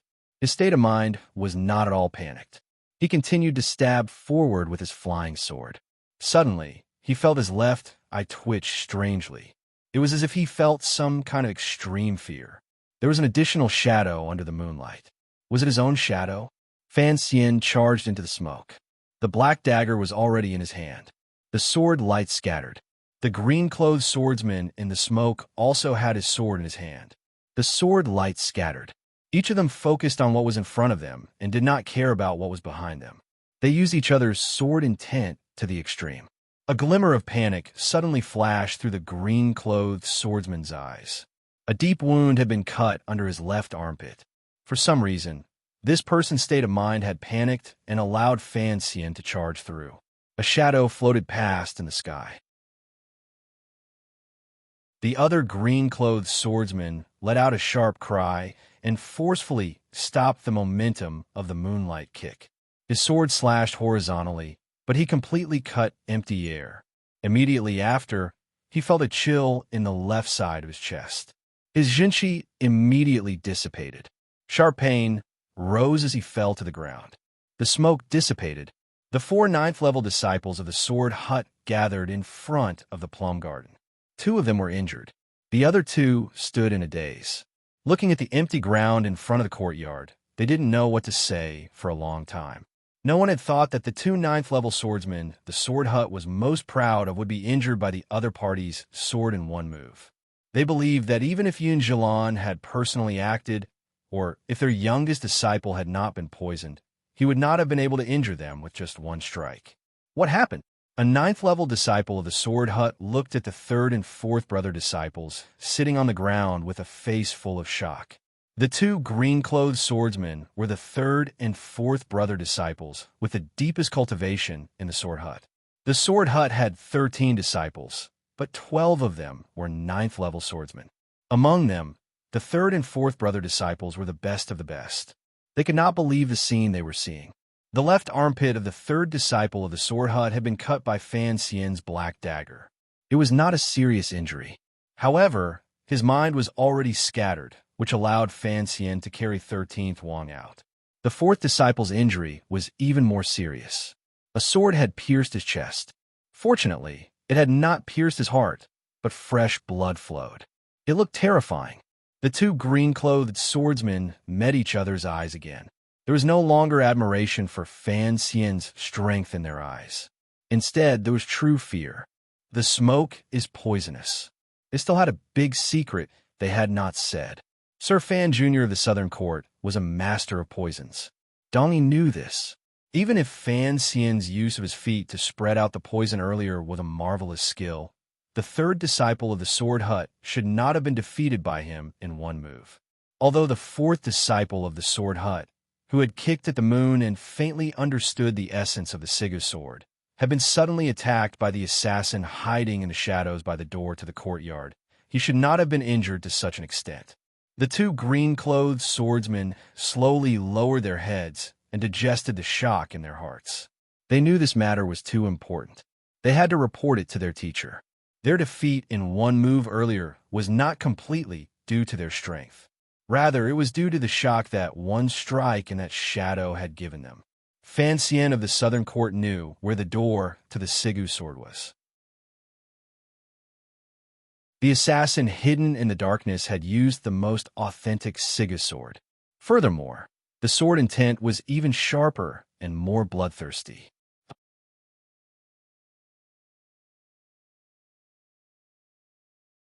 Chapter 629. A clear and bright moon shone on Dong Yi, which was made up of endless buildings and strange shadows. The light was not very dazzling. Combined with the slightly salty sea breeze blowing in from the harbor outside the city, it filled the air with an enchanting scent. It was like someone had thrown a dried salt plum into a clear cup of wuyangye. It suffused with a light green color and sinisterly hid a pungent, killing intent in its fragrance. The back door of a two-story private residence opened silently. The shadows of two people stacked on top of each other passed through like a gust of wind. Immediately after, the people behind the door closed it. At the same time, a few secret signals came from outside the residence, indicating that it was safe and there were no traces of anyone. This was a secret stronghold of the 4th Bureau of the Qing Kingdom's Overwatch Council in Dong Yi. The owner of the painting and calligraphy shop responsible for this stronghold had been waiting there the entire night. Unexpectedly, an injured person had arrived. After he opened the door, he nervously tightened his grip on the dagger in his hand and sat motionlessly behind the back door. He carefully paid attention to the movements around the stronghold, making sure that if things went wrong, he would be able to call the police at the first instant. The moonlight spilling into the courtyard suddenly dimmed. The owner of the painting and calligraphy shop raised his eyes nervously, but didn't find anything unusual. He also didn't notice a shadow floating in through a crack in the wooden door on the 2nd floor of the residence. Inside the room, Fan Xian placed 13th Wang on the bed. He stared at the pale green color on his face and carefully observed it for a moment. He then pried open his lips and looked at the coating of his tongue. He then tilted his ear to listen to his pulse and lungs. His brows slowly furrowed together. To be able to scatter the powerful 13th Wang Jinqi and make his entire body weak and powerless, this kind of poison had to be a terrifying thing. There was too little time. Fan Xian was still unable to accurately determine what kind of medicine the first disciple of the Sword Hut, Yin Zhilan, had given 13th Wang. However, he had a general understanding of the medicine's general composition and effects. He thought for a moment, and then took out a small bag that never left his body. Choosing a slightly brown medicine blade, he crushed it with 2 fingers and stuffed it between 13th Wong's lips. Then, he fetched half a pot of cold water from the table and forced it down his throat. The cold water soaked the front of 13th Wong's clothes. However, this brave warrior, who had killed the left virtuous prince of the Western Hu and was still able to kill his way out of the king's tent, did not have any reaction. He had already fainted. A glimmer of coldness flashed through Fan Xian's eyes. Pressing his dry lips together, he pressed and brushed his palm across 13th Wong's chest. His hand moved like a ripple of water. He sent Jinqi slightly to help 13th Wong swallow the water for the medicine. After doing all this, Fan Xian finally relaxed slightly. He sat silently by 13th Wong's side and waited for the medicine. He glanced at the shadow beside the door and remained silent. He seemed to be thinking about another very important question. Qi, by Fan Wong the water. With Qi, he, and suddenly he, Qi, with Fan he, with he, by he, with he yin, Fan he, Wong, and Jiangnan, the meridians in Fan Xian's body had all shattered. It was only with the help of Begonia Duodua's Tianyi Dao martial method that he was able to repair them. Although 13th Wong was deeply poisoned, his meridians were a mess from the invasion of poison, and one could faintly feel that his blood vessels were riddled with holes. He was at least much easier to treat than Fan Xian had been in the past. It was impossible for the medicine to completely purge the poison in 13th Wong's body. Adding on Fan Xian's healing Jinqi, it was another result. Fei Jie had left, Shaoan had died, and Dong Yi's poison master was nowhere to be found. In this world, Fan Xian could be said to be the foremost expert in using and curing poisons. Although Yun Zhilan's medicine was powerful, it was not difficult for him. The shadow stood silently by the door, waiting for the matter of treating the poison. He looked coldly at 13th Wong, whose face was growing redder and redder. No one knew what he was thinking. After an indeterminable amount of time, 13th Wong finally opened his eyes and woke up. In the instant he woke up, he did not look at Fan Xian, who had worked hard to treat him. Instead, 2 chilling sharp lights seeped out of his eyes and pierced toward the middle-aged man in the shadows by the door. 13th, Wong didn't know who the middle-aged man was. He only knew that he was about 40 years old. He had once met him by chance in Qingzhou and knew that he was Fan Xian's trusted aide. 13th Wong had thought that the middle-aged man, whose height couldn't be seen, was a secret agent of the Overwatch Council. Earlier, before he had fainted on Fan Xian's back, he had clearly seen the sword strike the middle-aged man had sent toward his 4th disciple brother in the moonlight. Siga's sword. The secret of the sword hut was never taught to outsiders. Only the 13 personal disciples of the sword hut could practice the Siga sword. Who exactly are you? 13th Wong was weak, but his gaze was cautious and complicated. He stared at the shadow and asked in a raspy voice. Fan Xian slowly pulled back his palms from 13th Wong's back. He had used up too much of his Jinqi. The sweat on his body flowed like syrup. His face was covered in sweat. He heard 13th Wong's shocked and nervous question and furrowed his brows slightly. He had not thought that 13th Wong would return to the sword hut's position right after escaping death's door and develop a powerful enmity and attention toward the shadow. The shadow lowered his head slightly and focused his gaze on the tips of his feet. He did not reply to 13th Wong's question.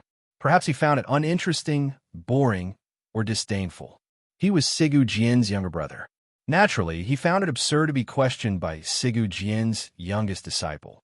In the entire world, there were no more than 4 people who knew his true identity.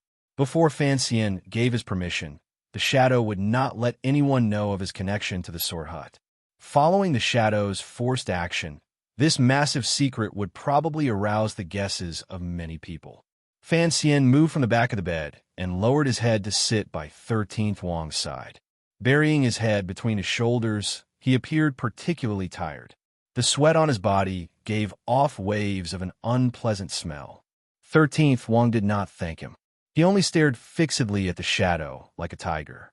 It seemed that if the shadow did not give him an answer, Even though he was extremely weak and had just been restrained by the Sword Hut's brothers using sinister methods, he would still attack the shadow in the name of the Sword Hut.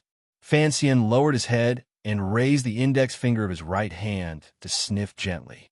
The tip of his finger carried the sweat that had been forced out of 13th Wang's body. It had a slightly oily feel to it. He immediately identified the composition of the medicine. His heart thumped. Murderous intent flared in his eyes. What a powerful poison. 13. Your eldest disciple brother truly loves you.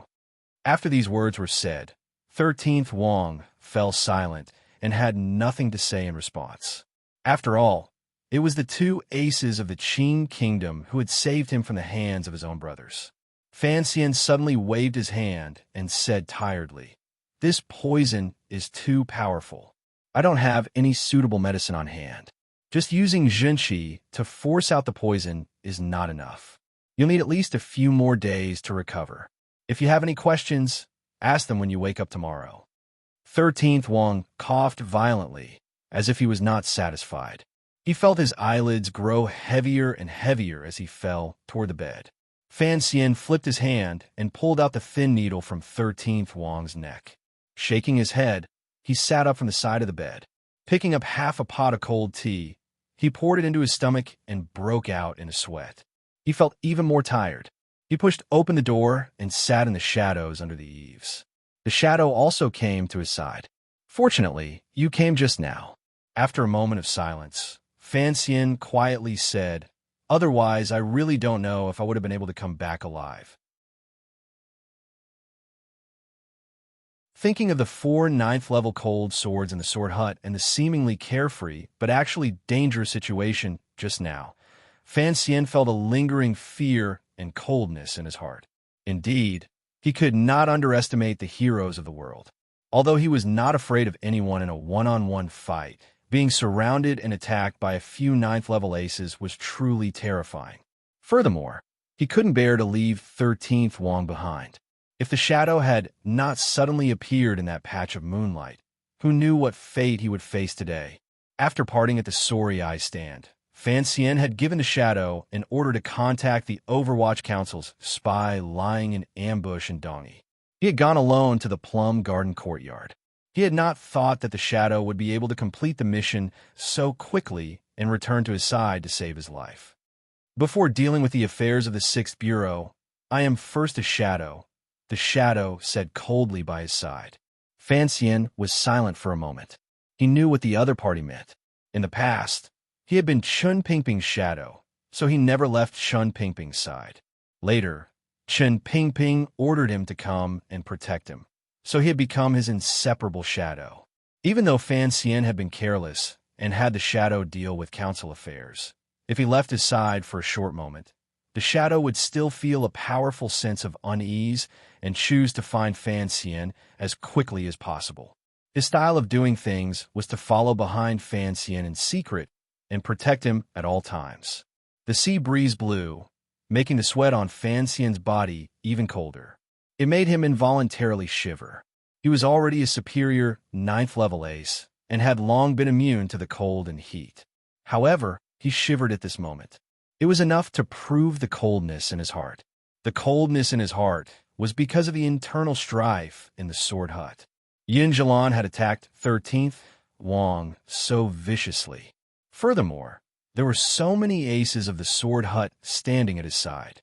Had the dying Sigu Jian already lost control of the Sword Hut? The coldness was also because of the dangerous situation earlier. The sweat on his body was not only caused by forcing out the poison for 13th Wang, but also because of the 4 terrifying swords. Fan Xian was still shaken. There was something he was even more afraid of. This matter weighed down on his heart and made it difficult for him to breathe. Terror took over his entire heart and body. It was clear that the shadow knew what he was afraid of, so he also appeared to have an unprecedentedly serious expression. Sitting by his side, he didn't say a word. The scene made Fan Xian think of many years ago when he had first come to Jiangnan. Under the eaves of the Shazhou Inn, he and the foremost assassin in the world had sat side by side. Although their conversation was not joyful, they had gained a great deal. Now, They were sitting next to each other again. Both of their moods were heavy. "Why didn't you kill that sword hut ace just now?" Fan Xian's voice had become dry because of his nervousness. They had 4 ninth-level aces. We were able to pass through them in one move by catching them off guard and using sword intent to intimidate their state of mind, the Shadow said with his eyes closed. "Even so, I could only seriously injure one person. You didn't truly injure the third prince. If they had come to their senses, perhaps we would have been able to escape, but we still wouldn't have been able to kill them all. I have to admit that my idiot brother's ability to teach disciples is the best in the world." The Shadow's words described a truth that everyone knew. Of the 4 great grandmasters, Yi Luyun did not accept disciples. The Qing Emperor probably had a strange disciple like Fan Xian. Although Ku He's Channy Dao had many disciples, the only one who had truly raised countless aces was Sigu Jian. Just under the sword hut, there were 12 ninth-level aces. This was an astonishing number. Fan Xian was silent for a long time. He then suddenly said, "I have been very careful these 3 years.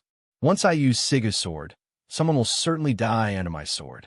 I have never let a living person see me use Sigu's sword moves. There has never been anyone alive under my sword." The Shadow coldly stated the truth. Whenever the foremost assassin in the world drew his sword, there had never been anyone alive. "What about Yun Jilan?" Fan Xian brought up a name. 3 years ago in Jiangnan, the Shadow had led the swordsmen of the 6th Bureau to chase and kill the disciples of the sword hut led by Yun Jilan. They had forced the dark powers of Dongyi out of Suzhou and Hangzhou, contributing greatly to Fan Xian's order in Jiangnan. "When I killed Yun Jilan, I did not use the original sword," the Shadow replied after a moment of silence.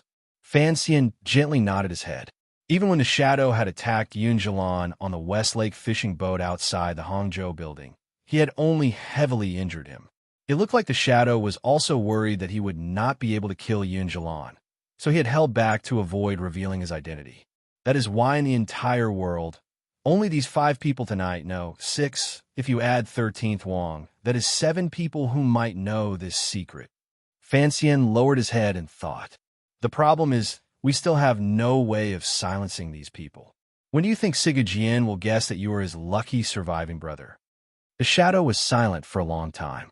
He then slowly said, perhaps a long time ago, he already knew that the Shadow of the Overwatch Council was me. After these words were said, Fan Xian sank into a helpless calm. He knew that the thing he feared the most would perhaps become a reality because of this trip to Dongyi. He raised his head to gaze at the bright moon and lowered it to think of his hometown. He muttered, if Sigu Jian could help us keep this a secret, how good would that be? The Shadow glanced at him and didn't say anything, but the sense of ridicule could not be hidden. Fan Xian suddenly let out a long sigh. Gazing at the Shadow, he asked with a slight smile, how did it feel to assassinate the Emperor in the Hanging Temple?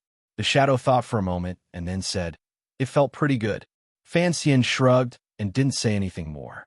On the day of the assassination in the Hanging Temple, the Emperor had revealed that the assassin was Sigu Jian's younger brother who had left home at a young age.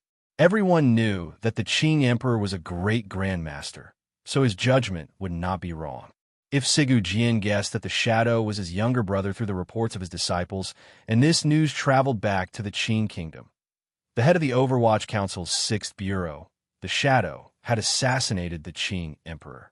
Would Chen Pingping still be able to sit properly in his wheelchair? This was the thing that Fan Xian and the Shadow were most afraid of. Both of them had respect and love for the lonely old cripple from the depths of their hearts. Coming back to their senses, they regretted revealing a flaw in the moment earlier, a flaw that exposed the Overwatch Council's biggest secret. Perhaps things are not as bad as we think, Fan Xian suddenly said calmly. Fan Xian suddenly calmly said, tomorrow I want to see Sigu Jian and discuss business with him. I want to discuss this matter as well. Just as Fan Xian had thought and said, this matter would not necessarily affect the Qing kingdom. However, he was carefully making preparations. The official business of this trip to Dongyi required him to carefully handle it. If he handled this matter well, perhaps all the problems would be resolved with the wind. We are friends, Fan Xian drank the thin porridge as he looked at 13th Wang, who was sitting by the bed with a pale face and injuries that had not yet healed. 13th Wang thought for a moment and then nodded. Fan Xian put down the bowl of porridge and said seriously, "If you don't want to lose me, your friend, then, starting from today, don't say a word about everything that happened last night. Don't ask." 13th Wang nodded his head again. Although Fan Xian told him not to ask, he had to ask clearly about what had happened in Dongyi yesterday and a few days before. He used the tip of his finger to tap the table, indicating for 13th Wang to eat some porridge to nourish his stomach. Weighing his words, he said, "Yesterday, I dared to go alone to the plum garden to find you. It's not that I didn't think that Yin Zhilan would send people to keep an eye on that place. Presumably, you know that I had the Overwatch Council send people to keep an eye on your residence. The biggest problem is that, given your strength, I thought that even if something tragic happened in the Sword Hut, you would have the ability to notify my subordinates or leave some traces for me." Fan Xian stared into 13th Wang's eyes. "Last night, I was almost surrounded and killed. This problem was caused by you. I don't understand how you could be trapped in a room and defeated so badly." Hearing these words, a glimmer of pain flashed through 13th Wang's eyes. It looked like the brothers in the sect had secretly taken action against him. It made even this young ace, who had a bright temperament, feel an unbearable pain. A moment later, 13th Wang said in a raspy voice, "3 days ago, eldest brother invited me to drink. We talked about the future of Dongyi. At the banquet, he was very excited, but I had no face to face him because I knew that what eldest brother said and did was correct. But your actions were arranged by Sigajian. You had no way of resisting."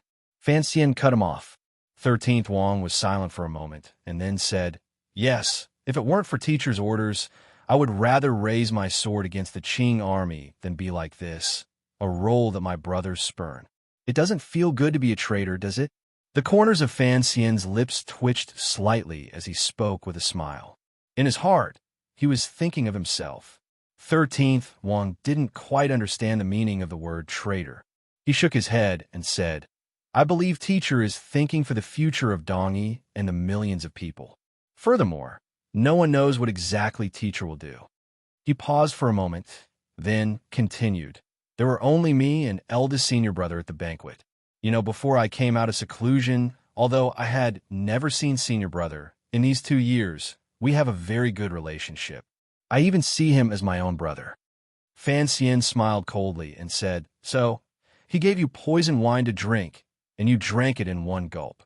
A pained expression flashed through 13th Wang's eyes. In a trembling voice, he said, "Eldest brother is not such a treacherous person. I know he poisoned me for Dongyi. He doesn't want you Qing people to see teacher through my channels." "You are too naive and unaffected," Fan Xian sighed and said. "In this world, if you don't kill people, then others kill you. With your personality, if you want to control the Sword Hut, it is no different from a fool's dream. Eldest brother doesn't want to kill me. He only wants to kill you and break a possible agreement." 13th Wang suddenly said angrily as he stared at Fan Xian. Fan Xian's heart suddenly softened. Warmly, he said, "I believe that. I've investigated the poison. Although it is harmful to your body, as long as you don't rashly use your Jinqi, it will not be fatal. Yin Zhilan and the other brothers of the Sword Hut still have good intentions toward you." Fan Xian's words were actually just to comfort 13th Wang. Perhaps even he didn't want to see the purest of the aces of the younger generation have his soul clouded by such filthy things. Yin Zhilan trapped you with the intention of killing the Qing Kingdom's liaison. Furthermore, the scouts earlier reported that the Sword Hut is heavily guarded and forbids anyone from entering. It is clear that the people from Northern Xi have already entered the Sword Hut and are beginning to try to persuade your teacher, Fan Xian said. Fan Xian said, "What I want to know now is who exactly is the important figure from Northern Xi?" "I don't know," 13th Wang said straightforwardly. 13th Wang said straightforwardly, "This matter was arranged by eldest brother from the beginning. Furthermore, I've been poisoned these few days and have been locked up in the courtyard." I want to see Sigurd. Is there any way? Fan Xian stared into his eyes. 13th Wang's expression was slightly desolate. I haven't seen teacher in 10 days. I don't know how his body is and if he can hold on. Fan Xian heard that he didn't answer his question at all and felt angry. However, he knew there was nothing he could do. With a cold smile, he said, a major figure from Northern Qi. Do you really think I can't guess who it is? Although the sword hut is heavily guarded, Yun Jilan cannot cover the sky with one hand. If you walk openly into the sword hut, will second brother, who has always maintained a neutral position, just watch as someone else kills you in front of the sword hut? 13th Wang looked at him like he was looking at a ghost and said, last night, you were almost killed by my brothers. Are you going to go to your death again today? Fan Xian fell silent. He had to see this eccentric great grandmaster before Northern Qi convinced Sigurd. Furthermore, it concerned the life of the person he cared about the most. If he didn't go to his death, many people in the world would die. You are the 13th disciple of the Sword Hut. You will always have some way in Dongi. I will send someone from the Overwatch Council to help you. Even if I can't enter the Sword Hut today, I must still see that major figure from Northern Qi. A strange, unfathomable expression flashed through Fan Xian's eyes. It was as if he had great confidence in how to deal with this major figure from Northern Qi. A pale-faced young man walked down from the carriage with great difficulty. Looking at the rows of grass huts in the distance, countless complicated emotions rose in his eyes. He tidied his clothes and walked toward them. The various disciples of the sword hut responsible for defending looked at this person's expression and appearance. Shock appeared on their faces. Some people unconsciously stretched their hands to their waists and gripped the hilts of their swords, but no one dared to make the first move. Someone called out in a slightly dry voice, "Uncle Disciple, teacher has ordered that the patriarch is cultivating in seclusion and is not to be disturbed." Gradually, people came over and surrounded 13th Wang in the center. All of the disciples of the Sword Hut knew that Master Yin Jilan, who handled all the affairs of the sect, had many problems with this uncle disciple who was most favored by the patriarch. Last night, the uncle disciple had been rescued. Everyone had guessed whether or not it was an ace from the Qin kingdom. No one had thought that with the sun in the sky, the uncle disciple would walk to the door of the sword hut like this. Everyone was nervous. They didn't know if they should immediately take him down or what. 13th Wang took a deep breath. His expression was calm, but filled with boundless determination. Just like this, he walked step by step toward the sword hut. Then, he saw a person he wanted to see a lot. Lowering his body in a bow, he said, "Second brother, I want to see teacher." The second sword of the sword hut did not participate in this matter. He looked at 13th Wang with a glimmer of pity and quietly said, "Brother, go back." Just as there was chaos in front of the sword hut, a person silently slipped through the shadows at the foot of the mountain outside a quiet and secluded courtyard at the back of the sword hut. The attention of the disciples of the sword hut was completely drawn by the valiant appearance of 13th Wang. No one noticed this. This quiet and secluded courtyard was used by the sword hut to receive their most honored guests. However, that guest was inside the sword hut, so the defenses of the courtyard were not very strong. The figure easily passed through. Dodging the aces the Northern Qi side had brought, Fan Xian was like a leopard cat as he made his way to the back of the courtyard. Smelling the faint fragrance that he would remember for the rest of his life, he came to a room and floated in. Looking at the woman facing the mirror who was wearing yellow flowers and relaxing the resentment of a serving girl, he couldn't resist smiling. He walked up behind the woman and bent down to gently blow a breath of air into her ear. With incomparable frivolity, he said, "Lily, do you miss a man?" The woman's entire body shook. Looking at her charming, resentful, and incomparably beautiful self in the mirror, as well as the unforgettable face next to it that was no less beautiful than her own, she was so shocked that she couldn't say a word. Sir Fan Jr. It had been a number of years since she had seen the owner of that face. Why had he appeared so mysteriously in Dongi, beside the sword hut, and by her side? See, Lily abruptly turned around. Her eyes were wide with fear as she looked at Fan Xian, who had appeared beside her like a ghost. She opened her mouth, but forcefully suppressed it. She didn't make a sound. Her flowing and gentle eyes were filled with shock. Fancian was very satisfied with this woman's behavior. He smiled slightly and quietly said, "Looks like he really dotes on you. Such an important matter, yet he still brings you with him. Is he afraid you'll make him a cuckold?" Sea Lily gripped the corners of her sleeves. Her entire body trembled slightly, but her lips were pressed tightly together. There was fear in her eyes. She and Fancian were old acquaintances. Back then, they had traveled north and met in prison. How could she not know what kind of person Sir Fan Jr. was? Although he appeared gentle on the outside, he was actually cruel and merciless. At this moment, he was in a dangerous situation. If she made the slightest movement, he would probably not care at all about their past friendship and ruthlessly destroy a flower. Fancian gently grabbed her chin. Where his hand touched, it was smooth. His thoughts floated back to the carriage that had traveled north. His heart swayed slightly. In a quiet voice, he said, "Do you want us to sew a cuckold for your family's emperor?" Sea Lily's fear faded slightly. She pressed her lips together and smiled. Back then, she had been the foremost beauty in Jingdo. Now, she had become a northern Qi imperial concubine and was deeply favored by the Qi emperor. She had been influenced by endless nobility and had become even more beautiful. With this smile, her eyes flowed like water. It was very alluring. Fancian also smiled. It was indeed very convenient to interact with a woman who knew his background. He smiled slightly and raised his hand in invitation. Sea Lily smiled bitterly and placed her hand in his large one. They walked behind the curtain. Sea Lily was too familiar with his style of doing things. She knew that under these circumstances, he would not be fooling around. He only wanted to borrow her room to wait for the person he had been waiting for. For some reason, when her hand was placed in Fancian's warm hand, she let out a long sigh in her heart. It was as if she had fulfilled a long-cherished wish of many years and was incomparably satisfied. In that instant, she had not thought about whether or not that person would encounter any danger when he returned in a moment. After a long time, or perhaps it was very short, a wave of hurried footsteps came from outside the room. A very young man entered the room under the protection of many people. This man's eyebrows were like two swords, and his eyes were like the ocean. He wore plain clothes with a bright yellow sash tied around his waist. He walked with a majestic gait and a natural aura. "Your Majesty, Lady Lily is not here.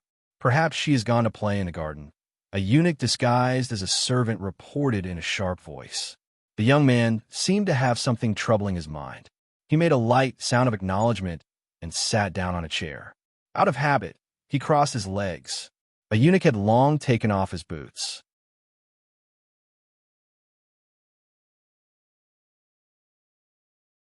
Chapter 630. The Northern Qi Emperor was personally attending Sigu Jian's opening ceremony of the Sword Hut. Although this was certainly the last time Sigu Jian appeared in the world, the great Grandmaster's position was respected. Furthermore, this opening ceremony would determine the future ownership of Dongyi. For Northern Qi, it was very important. For the Northern Qi Emperor, as an emperor, to deign to come was still a shocking matter. Other than Fancian, who had already guessed it, he narrowed his eyes behind the curtain and looked through the layers of gauze at the young but shrewd Northern Qi Emperor. He knew that Northern Qi would place great importance on Sigu Jian's death, particularly when the Qin kingdom was powerful. If the Northern Qi people wanted to reverse the situation, they had to make a more powerful response. The Northern Qi Emperor personally coming to persuade Sigu Jian represented Northern Qi's absolute sincerity. For an emperor to leave his own capital and quietly come to a foreign country, who knew how much danger he had to take? This move was truly too daring. Even though Fan Xian had long guessed the Northern Qi Emperor's unconventional move when he was in Yanjing, seeing the emperor appear beside the sword hut with his own eyes still made it difficult for him to suppress his shock and admiration. The mountain courtyard of the sword hut was quiet and secluded. Who knew how many aces of the Northern Qi court were hidden outside, as well as the defensive power of the sword hut? It seemed that no one had expected that in the center of the defense, the Qin kingdom's Fan Xian who worried the northern Qi people the most, had already quietly snuck in. He was only a few steps away from their emperor. Given Fan Xian's strength, if he took a risk, he might actually be able to capture the northern Qi emperor in the front room. The problem was, even if he could control the northern Qi emperor, what problem could he solve?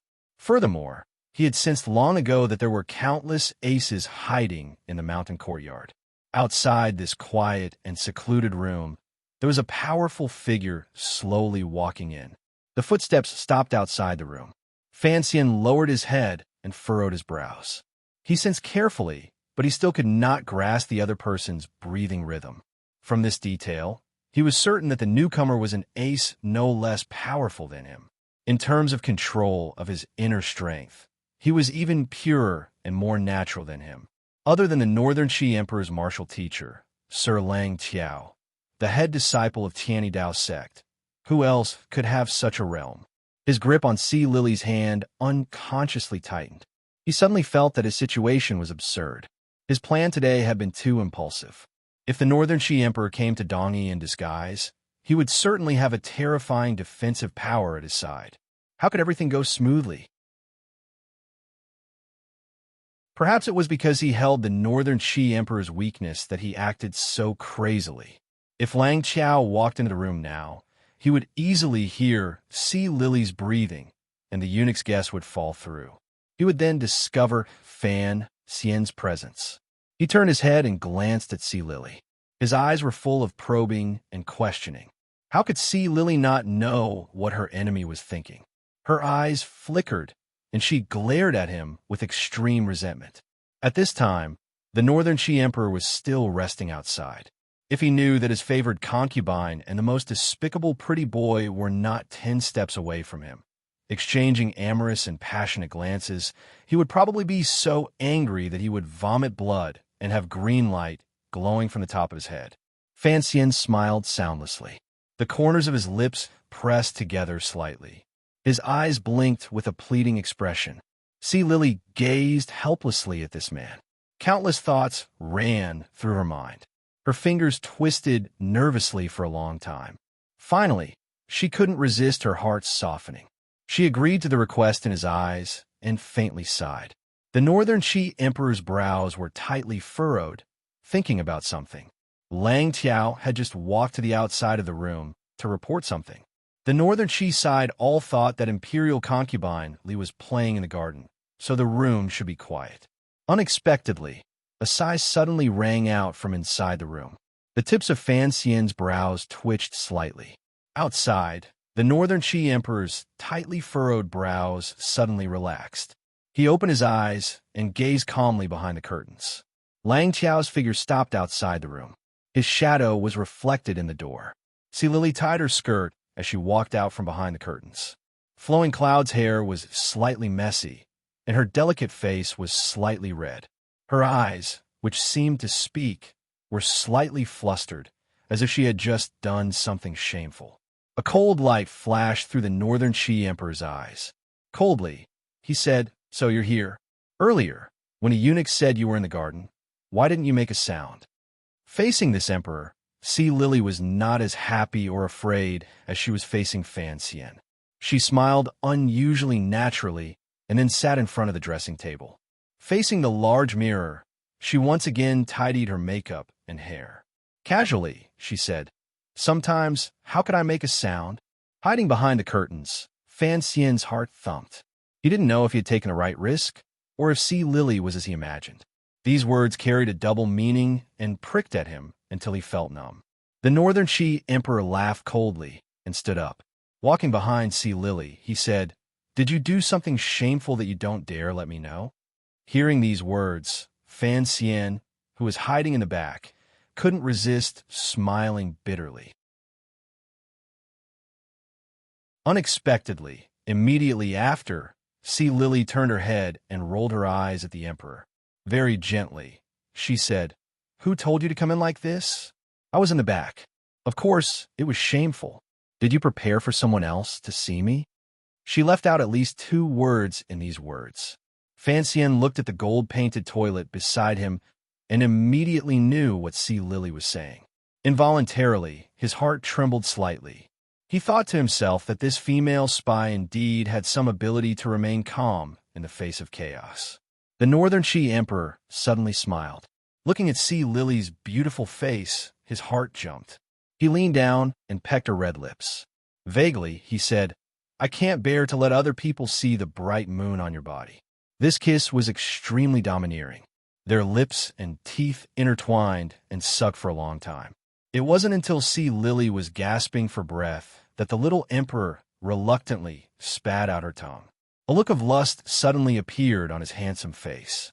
Watching this scene, Fan Xian's expression involuntarily became strange from behind the curtain.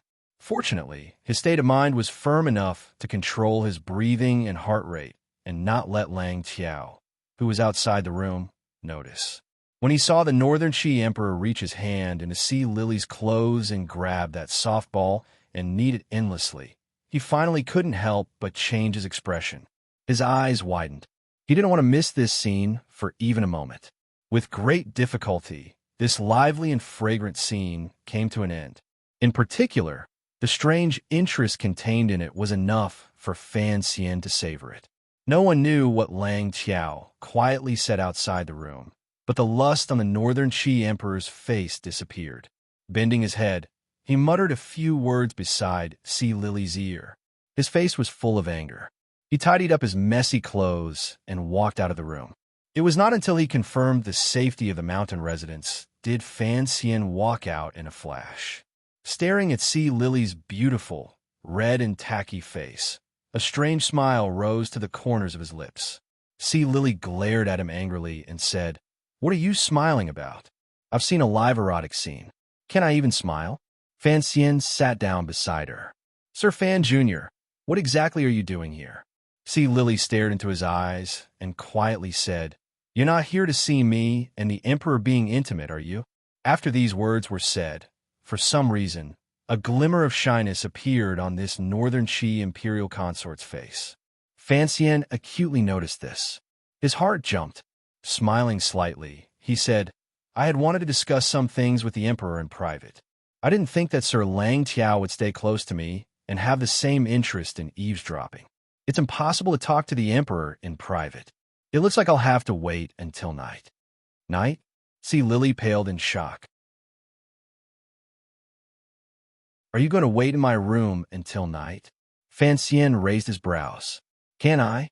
You have to know that I've never seen such a beautiful intimate scene before. When I get back to the Qin Kingdom, I'll use Chao Shuichen's pen name and write a story about the Northern Chi Emperor's private matters. I'm sure it'll sell better than Story of the Stone. The Dombo bookstore will earn another large sum of money. I'll give you 20% as a tip. How about that?" Sea Lily smiled coldly. "Have you never been intimate with the princess before?" Fan Xian finally couldn't help but laugh. Beaming with joy, he said, "The problem is this is the first time I've seen something like lace." "What is lace?" Sea Lily asked with confusion, her large eyes wide open. Fan Xian put away his smile and gazed calmly at her. Enunciating each word, he said, "I've always been curious. How exactly do two women do that?" Looking at His Majesty's expression earlier, it seemed that he was very interested in your body. Could it be that he was born with this taste? Sea Lily finally understood what he was saying. Her face suddenly became deathly pale. This was a great secret that the Northern Chi royal family had hidden for nearly 20 years. After Master Ku He's death, only a handful of people in the world knew about it. Suddenly hearing it from Fan Xian's mouth now, she couldn't help but be overwhelmed with shock. Is there an eternal secret in this world? Fan Xian sniffed and smelled the faint scent of gold osmanthus in the room. Looking at Sea Lily, he said quietly, "Especially for me. You three have taught me a lesson. Were you never afraid that I would guess this secret and use it to blackmail you?" The shock in Sea Lily's heart could not be dispelled. She only stared at Fan Xian's face in disbelief. She didn't hear what he was saying at all. Seeing her terror and shock, Fan Xian comforted her in an even voice. "What does this have to do with you? There is no need to be so scared. I'm just curious. Earlier, Lang Tiao was outside the room. Why didn't you point out that I was in the room?" See, Lily was silent for a long time before she gradually digested the shock in her heart. Lowering her head and biting her lip, she said, "The Emperor and I were both in the room. I know your methods. Sir Lang Tiao probably didn't even have time to enter the room before you killed us both." Fan Xian looked at her and shook his head. "Seriously," he said, "you know that is not the reason. No matter what, I have to thank you." See, Lily suddenly raised her head and looked at Fan Xian. "There is no need to thank me. I should be the one thanking you. Back then, on the road to the north, you saved my life. Later, you saved my brother's life. During these years, I have been in the Northern Qi Royal Palace. You have never tried to control me. No matter what, I cannot bear to see you be killed. Of course," she said with emphasis, "I will also not allow you to harm the Emperor." "You are wrong about one thing," Fan Xian said. "You are only a noble consort. If I truly wanted to harm your Emperor, you would not be able to stop me." He suddenly shook his head and sighed. "In the blink of an eye, 4 or 5 years have passed. I wonder how you are doing in Shanjing." Speaking of which, the relationship between Fan Xian and Si Lily was incomparably complicated. It was impossible to explain it in a few words. However, what Si Lily said earlier was correct. Fan Xian and Si Lily had secretly reached an agreement to help her enter the palace. He had never tried to control her. "Although no one in the world knows about the agreement between us, since you have helped me get revenge, I will do my best to help you." Si Lily's expression suddenly became solemn. She stood and bowed to Fan Xian. It seemed that Fan Xian had always endlessly reached all kinds of agreements with different women. Yin Bingyun said that he relied on conquering women to conquer the world. It was not a mockery. It truly existed.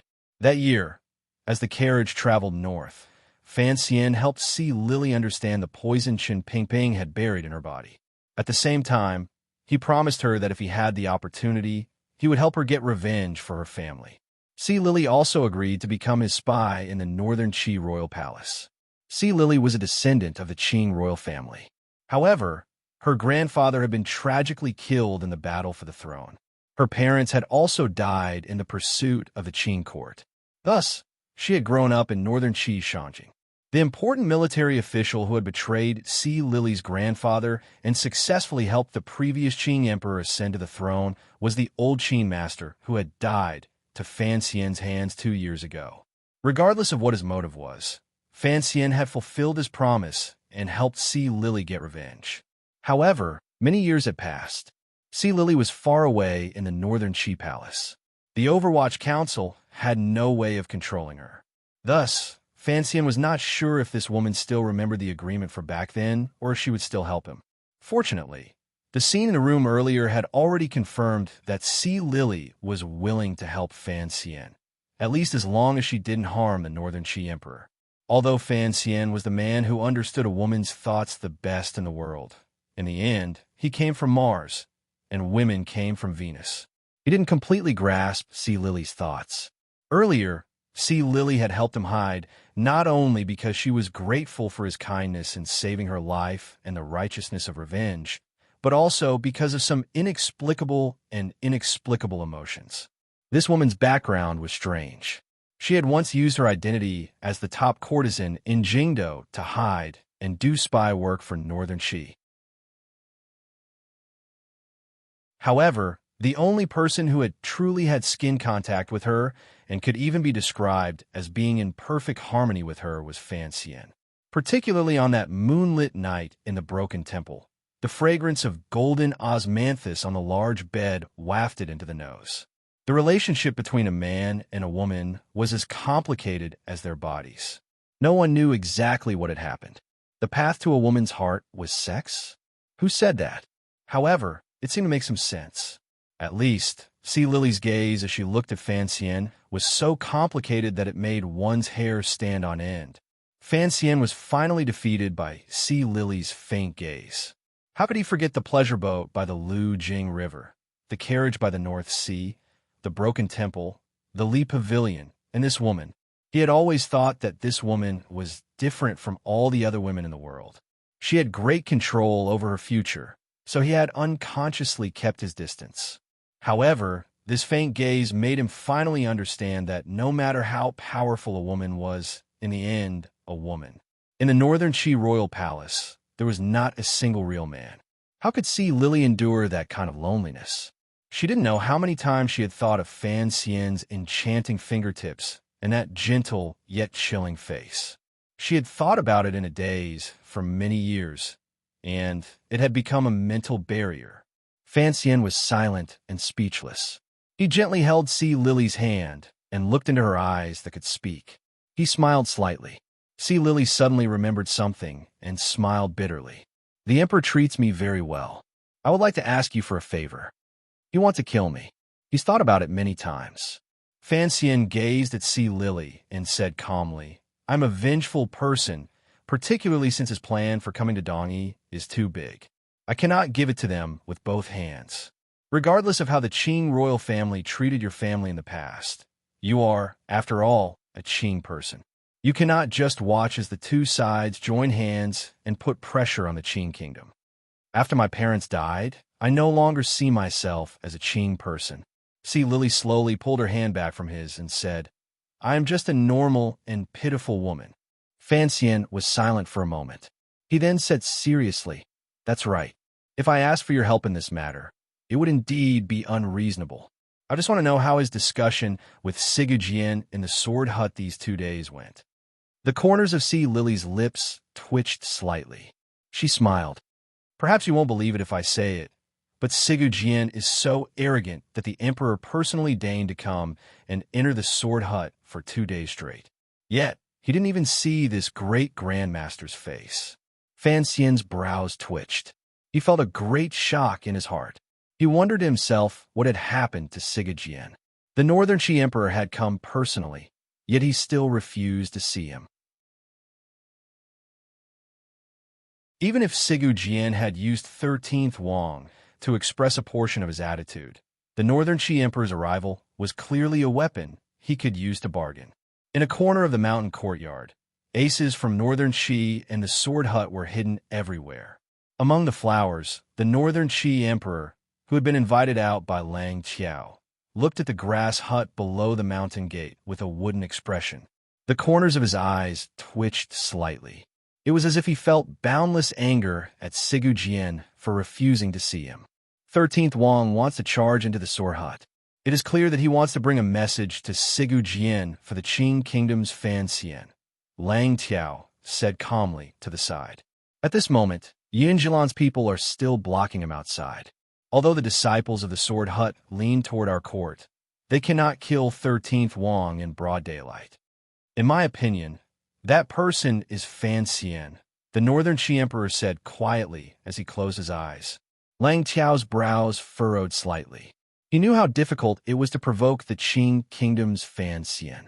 If the commander of the brocade guard, Wei Hua, had not been able to delay the Qing diplomatic group and allowed Fan Xian to arrive in Dongyi ahead of time, he probably had the power to destroy the emperor's plan. Sigu Jian's attitude is too warm and unclear. I still cannot guess what he is thinking. The Northern Qi Emperor suddenly opened his eyes. Coldness surged through them. There will be a major battle between our court and the Qing kingdom. Once Fan Xian dies, the Qing Emperor will certainly send out troops in a rage. Dongyi will have no choice but to lean toward our court. Once the battle starts, how will we clean it up? Lang Qiao furrowed his brows. Even if Fan Xian dies in Dongyi, the Qing Emperor will certainly put this on our heads. What can Fan Xian do if he doesn't die? The Northern Qi Emperor's gaze suddenly became perplexed. Can he stop the battle from happening? My Qi kingdom is not ready and should not provoke the Qing kingdom. If I don't move, then Dongyi will certainly be swallowed up by the Qing kingdom. At that time, my Qi kingdom will be even weaker and will never be able to turn things around. Although young, the Northern Qi Emperor, who had meticulously planned everything, coldly said, I had once placed my hopes on Fan Xian. Later on, I thought about it carefully. Those not of my race must have different intentions. In the end, he is the Qing Emperor's illegitimate child. How could he think for the Qi kingdom? Particularly these few years, I have watched him closely and disregarded what he was thinking in Dingzhou. At the very least, I am certain of one thing. He is still far from being a match for the Qing Emperor. It is impossible for him to affect the Qing Emperor's ambitions. Lang Tiao fell silent. As the present head of Tianyi Dao, he was well aware of the Dingzhou and Qingzhou matters. Many Qing Mountain disciples had died at the hands of Fan Xian's Overwatch Council. A moment later, he quietly said, "I wonder what Duo will think." A glimmer of confusion flashed through the little emperor's eyes. If Aunt Disciple was in my position, she would probably also kill Fan Xian. The eunuch with the slightly sharp voice took small steps and hurried to their side. Lowering his voice, he reported, "I have already sent an edict to Imperial Consort C, ordering her to come to the garden. The room is already empty. Friar He and the aces of the Sword Hut have already hidden their positions and are ready to act at any time." The eunuch reported in a trembling voice. Entering the room to deliver the edict to see Lily must have frightened him quite a bit. Lang Tiao closed his eyes. When he opened them, they shone brightly and were immediately restrained. Slowly, he said, "I'm going." The Northern Qi Emperor nodded slightly. He knew that if the person in the room was really Fan Xian, if Lang Tiao didn't personally act, Friar He and the warriors of the Sword Hut would not be able to keep him here. Lang Tiao walked toward the room. The Northern Qi Emperor stood by the door of the mountain residence. Looking at the grass hut, he narrowed his eyes slightly. Countless complicated emotions flashed through his eyes. As an emperor, there were always many things he had no choice but to do. Even if he had to be ruthless, he often had to be ruthless to himself. See Lily, led by the eunuch, came behind him. She glanced at the emperor's figure with a glimmer of confusion. The Northern Qi Emperor slowly turned around and looked at the woman he liked the most with a slight smile. He thought to himself that if it weren't for C. Lily's slightly tart tongue and the shyness of not seeing each other for a long time in the quiet room, he probably wouldn't have guessed that the brat would be so daring as to sneak into the mountain residence. I kept forgetting to howl. There was also a typo, so I howled while I was changing it. The last few chapters have been so hard to write. It will be even harder tomorrow.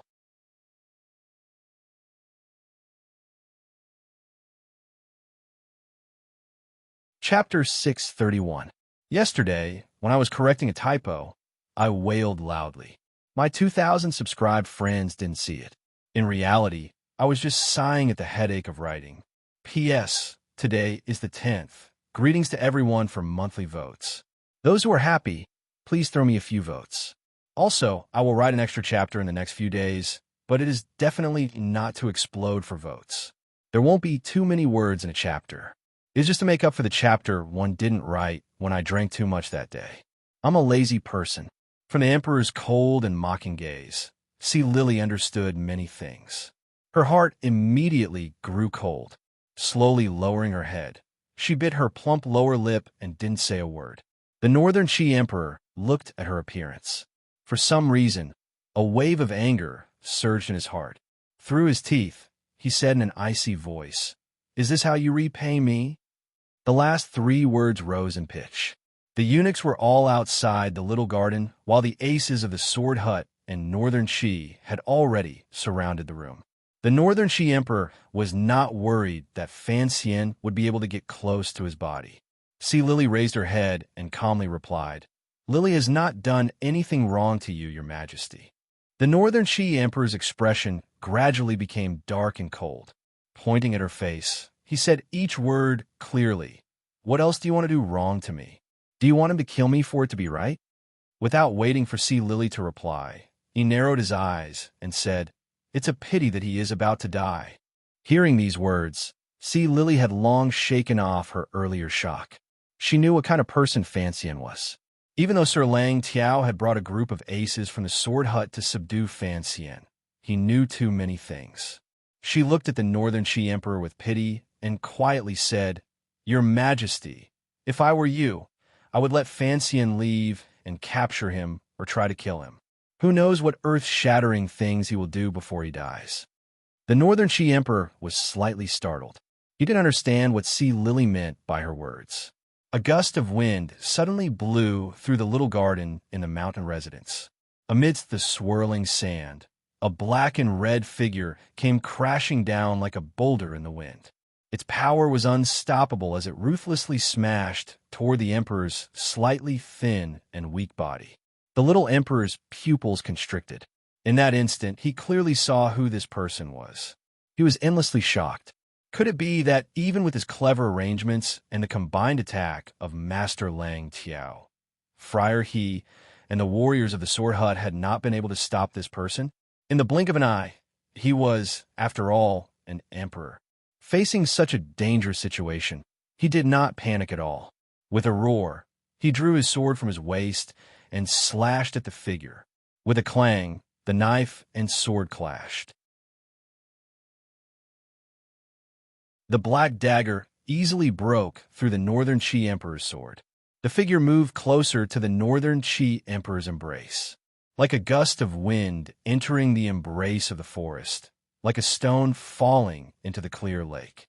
It startled a group of pine trees and created layers of clear ripples. Fan Xian spat out a mouthful of fresh blood onto the little emperor's body, drenching him with blood. Although the black dagger had easily broken through the emperor's sword, this gentle touch caused him, at the end of his strength, to suffer great damage to his heart meridians. He sprayed out a sky full of blood. To be able to escape from the encirclement of 5 ninth-level aces was not because Fan Xian had exceptional abilities. Rather, it was because when the eunuch had gone to summon Sea Lily to see the emperor, Fan Xian had seen a problem. Although he wasn't sure how the Northern Qi Emperor had guessed that there was someone in the room, he didn't have much time to think. Just as Sea Lily had taken 2 steps away from the mountain residence, he had broken out of the encirclement and forcefully pushed aside Friar He's sinister attack and avoided the sword light and chill of the Sword Hut disciples. He had only been a moment ahead, but it was the most critical moment. On his escape route, he had run into Lang Tiao. If Lang Tiao had attacked outside the room, Fan Xian probably would not have had any chance to escape. Under the eaves, he had exchanged a blow with Lang Tiao. Fan Xian's body flew up diagonally. Lang Tiao's Jinqi had also been stimulated. His legs sank, and he could not move for a moment. At that time, there were 2 paths in front of Fan Xian. One was up the mountain, and the other was toward the grass hut. Without question, the second path was more dangerous. Yun Jilan and the 2 disciples of the Sword Hut were still standing guard at the foot of the mountain. Once he fell into such a hopeless situation, even if Fan Xian had exceptional abilities, it would be difficult for him to survive. Unexpectedly, Fan Xian turned sharply in the air like a sparrow hawk. Drawing an arc, he charged straight toward the precipice of the mountain residence. Below the precipice was one of the holy lands of martial arts, the Sword Hut. Fan Xian had made such a risky choice because he was not satisfied. He was not satisfied that he had taken such a great risk and hadn't even seen Siga Jian's face. He hadn't even touched the Northern Qi Emperor's side. The heavens were indeed looking out for him. On his escape route, he ran into the little garden and saw the Emperor dressed as a young master standing by the mountain gate. Fresh blood sprayed over the Northern Qi Emperor's head and face like it was free of charge. Fan Xian closed in on his body, but was unable to stop his footsteps. He had forcefully escaped danger and had exchanged a blow with Lang Tiao along the way. He had truly reached his limit. It was impossible for him to pull back his feet. Under Sea Lily's terrified gaze, Fan Xian held the little emperor like 2 men committing suicide for love. Resolutely, and courageously, they fell down the precipice. A few streaks of light flashed past. With Lang Tiao in the lead, a number of aces passed by Sea Lily's side. With faces full of shock, they watched as Fan Xian held the little emperor and charged down the precipice with no regard for his life. Without even thinking, they followed him down. Fan Xian was not committing suicide. In this world, other than Uncle Wu Zhu, he was the only one who had turned jumping off cliffs into entertainment. Although he was heavily injured and held an important person in his arms, he still accurately found a foothold. Whether it was a protruding rock or a sunken hole in the grass, he was like a wooden man with springs installed. He kicked up a trail of dust on the precipitous precipice. In an instant, he had landed on the flat ground below the precipice. The speed of his fall was very fast. The rebound was great. A trickle of blood seeped out of the corner of Fan Xian's lips again. The Northern Qi Emperor, who had been forcefully restrained by him, was shaken to the core. His face was pale. Even so, there was still not a glimmer of fear in the Emperor's eyes. He only stared coldly into Fan Xian's eyes with slight confusion. It was as if he had not thought that Fan Xian would not only be able to escape but also restrain him. The flat ground below the precipice was in front of the sword hut. A strange change occurred. The disciples of the sword hut, who had been forcefully preventing 13th Wang from entering the sword hut, drew their swords from their waists and quickly formed a sword formation, surrounding Fan Xian in the center. Not far away, Yin Zhilan, who had been hiding in the dark and had not shown himself, finally walked out. Sword intent shot into the sky and pierced toward Fan Xian. A number of gray shadows flashed past the precipice. With Lang Tiao in the lead, the aces were only a moment slower than Fan Xian. They stepped onto the rocks and followed. The scene immediately sank into silence. The silence contained boundless nervousness. Fan Xian held the Northern Qi Emperor's pulse with one hand and gripped the black dagger tightly with the other. His eyes watched his surroundings cautiously. He only needed a faint glance to know that all of the 9th-level aces in the world, particularly those from Northern Qi and Dongyi, had basically gathered here. Ever since the Battle of Dong Mountain, probably only the Sword Hut could gather so many powerful warriors. These people's goal was the same. It was simple, to keep Fan Xian here. The problem was that Fan Xian held the Northern Qi Emperor's hand in his hand. Although his grip was gentle, everyone knew that if he wanted to, the strange tyrannical Jinqi in his body could immediately turn the Northern Qi Emperor into countless balls of flesh and blood. To be able to suppress the Emperor while surrounded by so many aces, he is indeed worthy of being the Qing Kingdom's Fan Xian. Someone looked at this scene and sighed in admiration in a quiet voice. The person who spoke was the second disciple of the Sword Hut. At this moment, everyone was in a nervous mood. Only this second disciple, who did not belong to either side, could so naturally sigh and say what everyone wanted to say in their hearts. Although everyone in the world knew that Commissioner Fan was already a top 9th-level ace, it was clearly the Northern Qi Emperor who had grasped his tracks and arranged an ambush in the mountain residence. Unexpectedly, he had escaped and held the Emperor hostage. Regardless of whether it was Friar He or the aces of the Sword Hut, in a one-on-one situation, even if they were no match for Fan Xian, they could at least bring him a great deal of trouble. Furthermore, in the mountain residence, there was still Sir Lang Tiao, whose strength was not below Fan Xian's. Even in such a situation, they were still unable to keep Fan Xian. Everyone present felt a chill in their hearts. They wondered if Fan Xian had had some strange encounter these 2 years to become so powerful. Fan Xian lowered his head slightly and coughed. Holding the little Emperor's hand tightly, he looked around and said in a raspy voice, "So, everyone is here. Can we talk properly now?" The Sword Hut was on the outskirts of Dongyi. The concave grass hut stood against the mountain and took up a large amount of space. The door to the grass hut was at the bottom of the cliff. Sigu Jian and the other disciples were in seclusion in the depths of the grass hut. At this moment, a dozen aces had gathered in front of the sword hut. They should not have disturbed the important figures in the depths of the sword hut. Fan Xian knew he was not powerful. One powerful Lang Tiao was enough to hold him back. Furthermore, outside the crowd, Yun Zhilan was gradually gathering sword intent as he stared at him. These two were both top 9th-level aces who had been famous for a long time.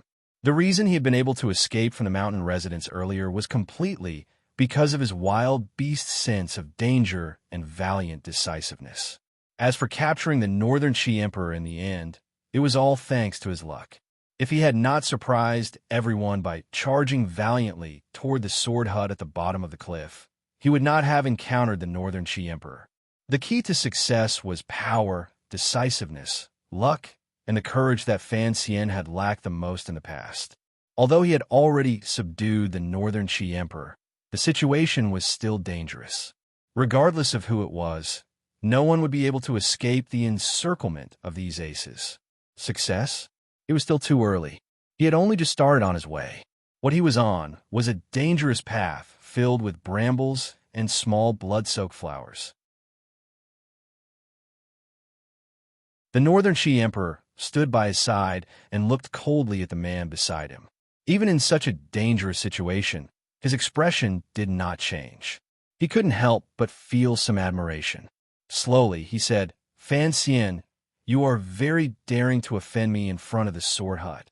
Fan Xian raised his wrist and wiped away the blood at the corner of his lips. Self-mockingly, he said, "Your Majesty wants to kill me. Do I have to stretch out my neck and wait to be executed?"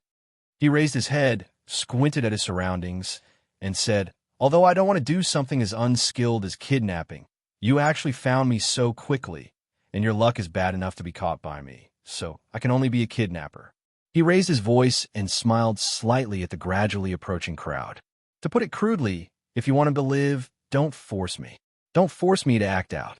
After these words were said, everyone fell silent.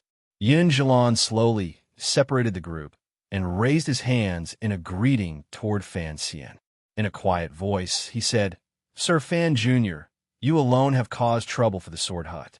I, Yin Zhilan, cannot help but admire you. However, even if you have subdued the Emperor, this place is still the Sword Hut. Do you expect me to let you leave?" At this moment, Lang Tiao also walked forward and bowed to Fan Xian. "Sir Fan Jr., I admire your courage and strength. However, with so many heroes gathered here, even if you have extraordinary abilities, you will not be able to escape unscathed. As for the Emperor, of course, we cannot let you take him away." Fan Xian forcefully swallowed the blood surging up. Raising his brows, his expression became fierce. "I can't beat you. If you're not willing to let me go, I don't mind having someone go with me. Remember to arrange a grave together. I want to leave a glorious mark in history." Encountering such a seemingly unreasonable, rude, and shameless warrior who was actually sinister to the extreme and who no one knew what he had up his sleeves, Lang Tiao and Yin Zhilan both felt troubled. Yin Zhilan glanced at Lang Tiao. He seemed to be confused. Since they had discovered Fan Xian's existence in the mountain residence, given his cultivation and the help of a few aces, how could he still escape and even capture the Qi Emperor as a hostage? Lang Tiao's heart was filled with sadness and anger. How could he have thought that Fan Xian, surrounded and attacked by so many people, would walk right into the trap and run toward the sword hut? Who would have thought that at that time, the Emperor would be watching the sword hut in a daze? The sword hut was shocked by the power Fan Xian had displayed. They couldn't help but feel eager. They wanted to see just what the limits of the leading young aces of the Qin kingdom were. However, the Northern Qi aces were terrified. They were terrified that if Fan Xian was careless or his mood suddenly turned bad, he would hurt the Emperor. Just as the situation reached an impasse, the Northern Qi Emperor, who had been silent the entire time, suddenly said, "Fan Xian, don't scare these pitiful people. You wouldn't dare to touch a finger of mine." Fan Xian turned his head and saw the little Emperor looking at him with a mocking gaze. For some reason, he was angered by this gaze. Smiling mockingly, he stretched out 2 fingers and lifted the little Emperor's chin. Disdainfully, he said, "Little thing, your chin is pretty slippery." The entire scene burst into an uproar. No one had thought that Fan Xian would do such a frivolous thing to the ruler of country. Then, they heard Fan Xian's next words and said, "I wouldn't dare to touch a finger of yours. How about 2? I swear on my teacher's name that if you let the Emperor go, we will not stop you." Lang Tiao suddenly said in a cold voice as he took a step forward. Wind rose from nowhere and his aura exploded. Given his position, this oath was, without a doubt, giving Fan Xian an excellent opportunity to retreat. However, Fan Xian did not want to retreat at all. Other than Fan Xian, No one else dared to be so daring to not retreat in the face of the threat of so many aces. Instead, he wanted to seek more benefits. If you don't stop me, what about the people of the Sword Hut? Fan Xian asked as he looked at Lang Tiao. Lang Tiao glanced at Yun Jilan. Yun Jilan closed his eyes for a moment and then quietly said, "The disciples of the Sword Hut will not stop you. However, once you walk half a li out of the Sword Hut, they will begin to chase after you." Fan Xian looked at him and smiled mockingly. Turning his head, he said to Lang Tiao, "You heard it. I don't want to be chased after." Lang Tiao angrily said, "Then, what exactly do you want to do?" Fan Xian was silent for a moment. His gaze suddenly turned to the continuous grass hut not far away. His gaze gradually lowered and swept across 13th Wong, who seemed to have been forgotten by everyone. Calmly, he said, "I am a bit tired. I want to sit for a while. Once the agreement is reached, I will let him go. Within half a li, you cannot stop me." Lang Tiao and Yun Jilan nodded at the same time. Regardless of which side it was, their hearts were burning like wildfire. They were terrified that Fan Xian would do anything unfavorable to the Northern Qi Emperor. Fan Xian slowly let go of the Northern Qi Emperor's hand. The little emperor did not immediately retreat.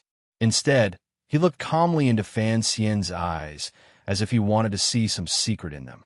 The Northern Qi Emperor suddenly smiled helplessly and said, "You are very daring." Fan Xian also smiled helplessly. "I would never have thought that you would be able to guess everything I am thinking.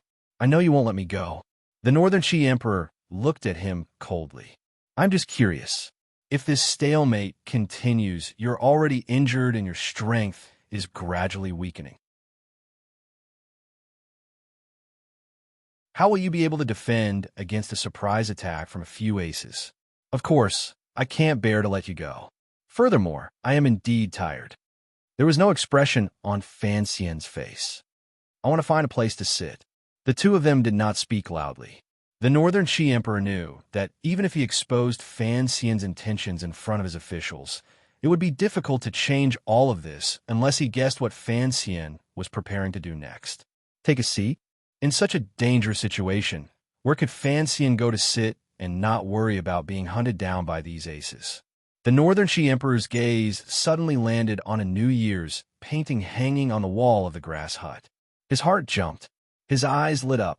His thin lips opened slightly as he prepared to speak. However, Fan Xian did not give him another chance. Taking advantage of the moment, the encirclement retreated. His expression darkened. His left hand stretched out like a snake. His fingertips pinched the Northern Qi Emperor's hand between his thumb and index finger. Twisting his thumb, he used a little trick to make a wave of pain in his right arm so that he could no longer summon it.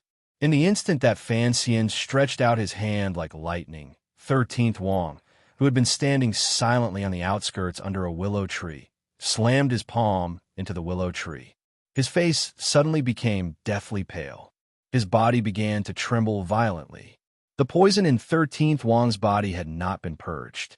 His strength was not as good as usual, but the Jinqi in his body was still abundant.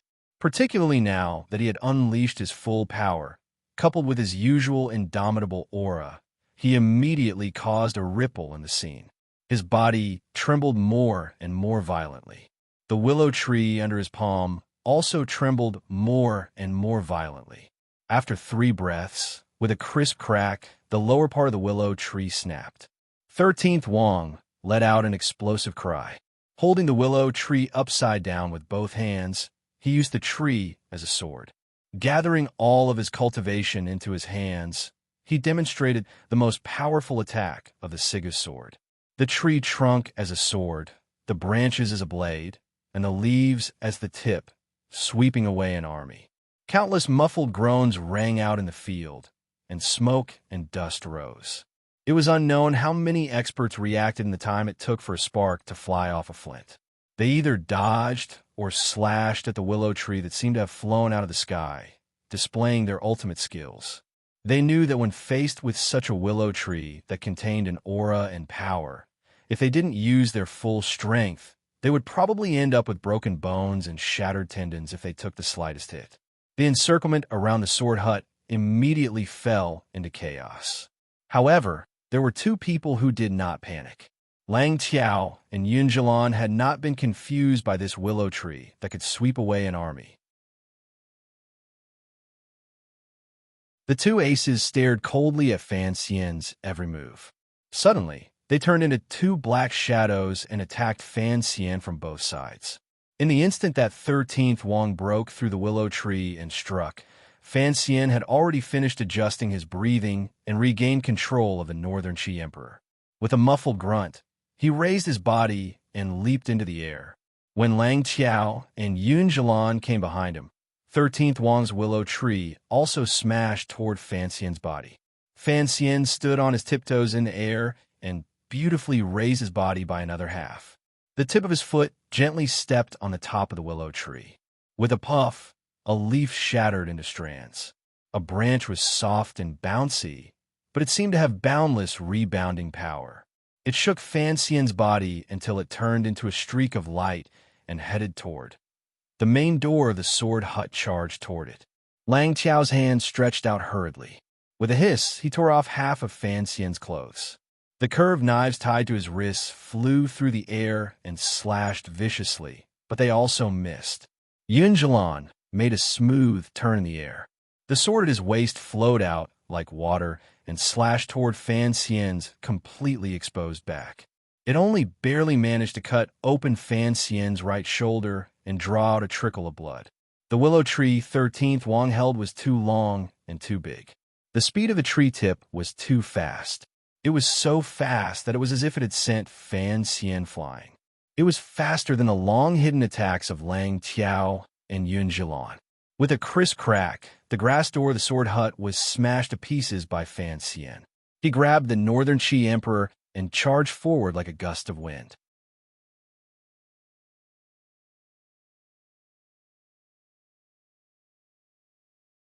Chapter 632.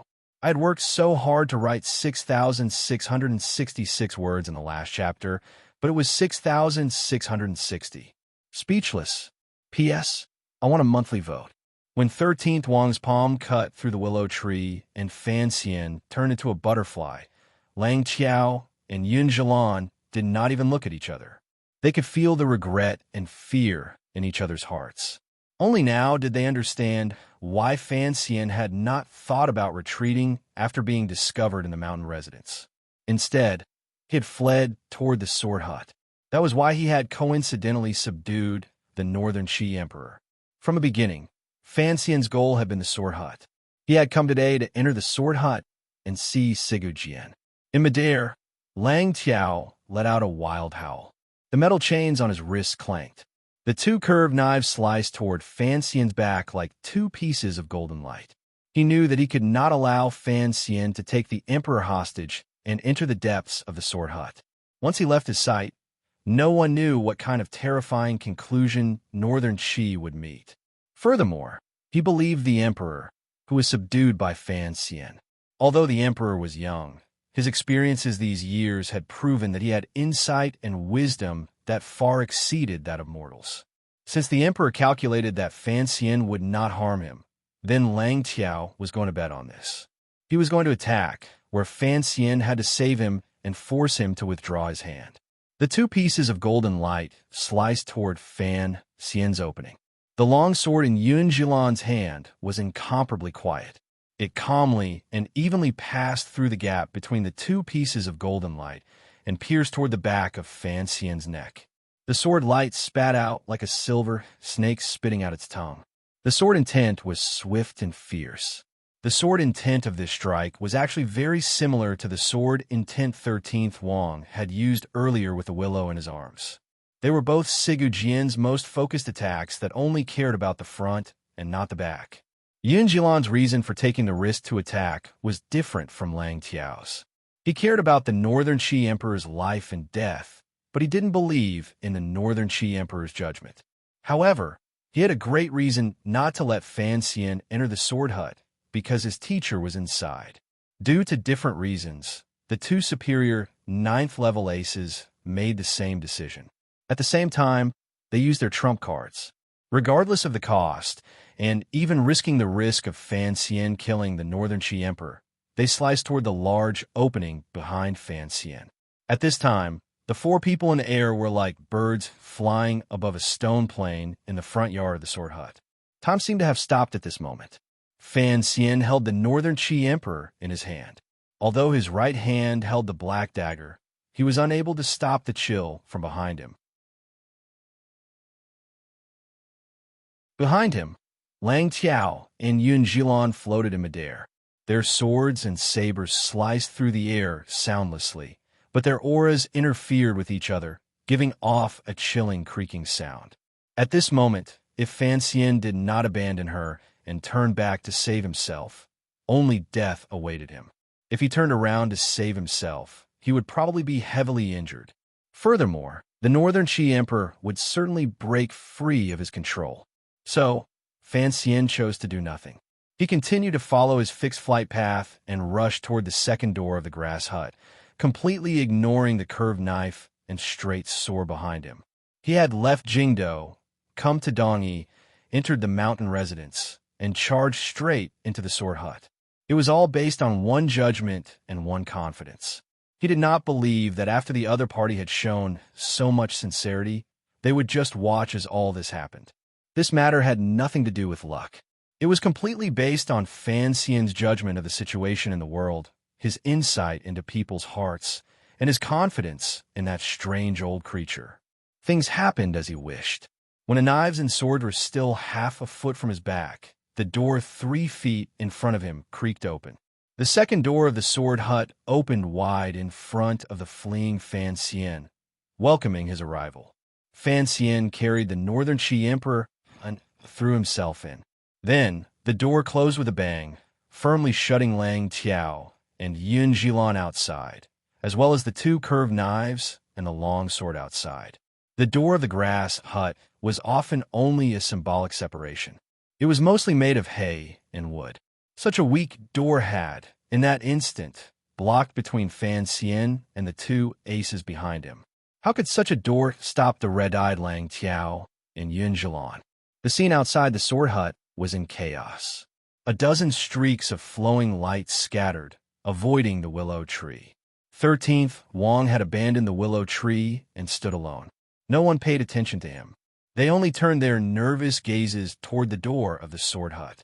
They all clearly saw Lang Tiao and Yun Zhilan, these 2 powerful warriors, chasing Fan Xian into the grass hut. However, after a moment, everyone was shocked speechless by the scene that followed. With 2 muffled grunts, 2 figures flew back wretchedly. It was Lang Tiao and Yun Zhilan. When they had charged into the sword hut, they had been imposing. Now, they had retreated at an even faster speed. Their situation was wretched. Lang Tiao somersaulted a few times in the air. The power in his body rose to the limit. His 2 curved knives protected his body like rain. A golden light enveloped the area in front of him. No one knew what invisible power he was resisting. On the other hand, Yun Zhilan lowered his head and restrained his breathing. One knee was raised slightly, and the other was extended horizontally behind him. His sword was held horizontally to his brow. He was very respectful and didn't dare to use his qi. He only used the pure qi in his body to barely resist. He retreated quickly, not daring to stop at all. Lang Tiao spun faster and faster in the air. His 2 knives also sped faster and faster. In the end, they became 2 streaks of flowing light. With a loud cry, his 2 knives chopped down. After a muffled thud, his body stopped. A tree branch was cut in half by him and fell weakly to the ground.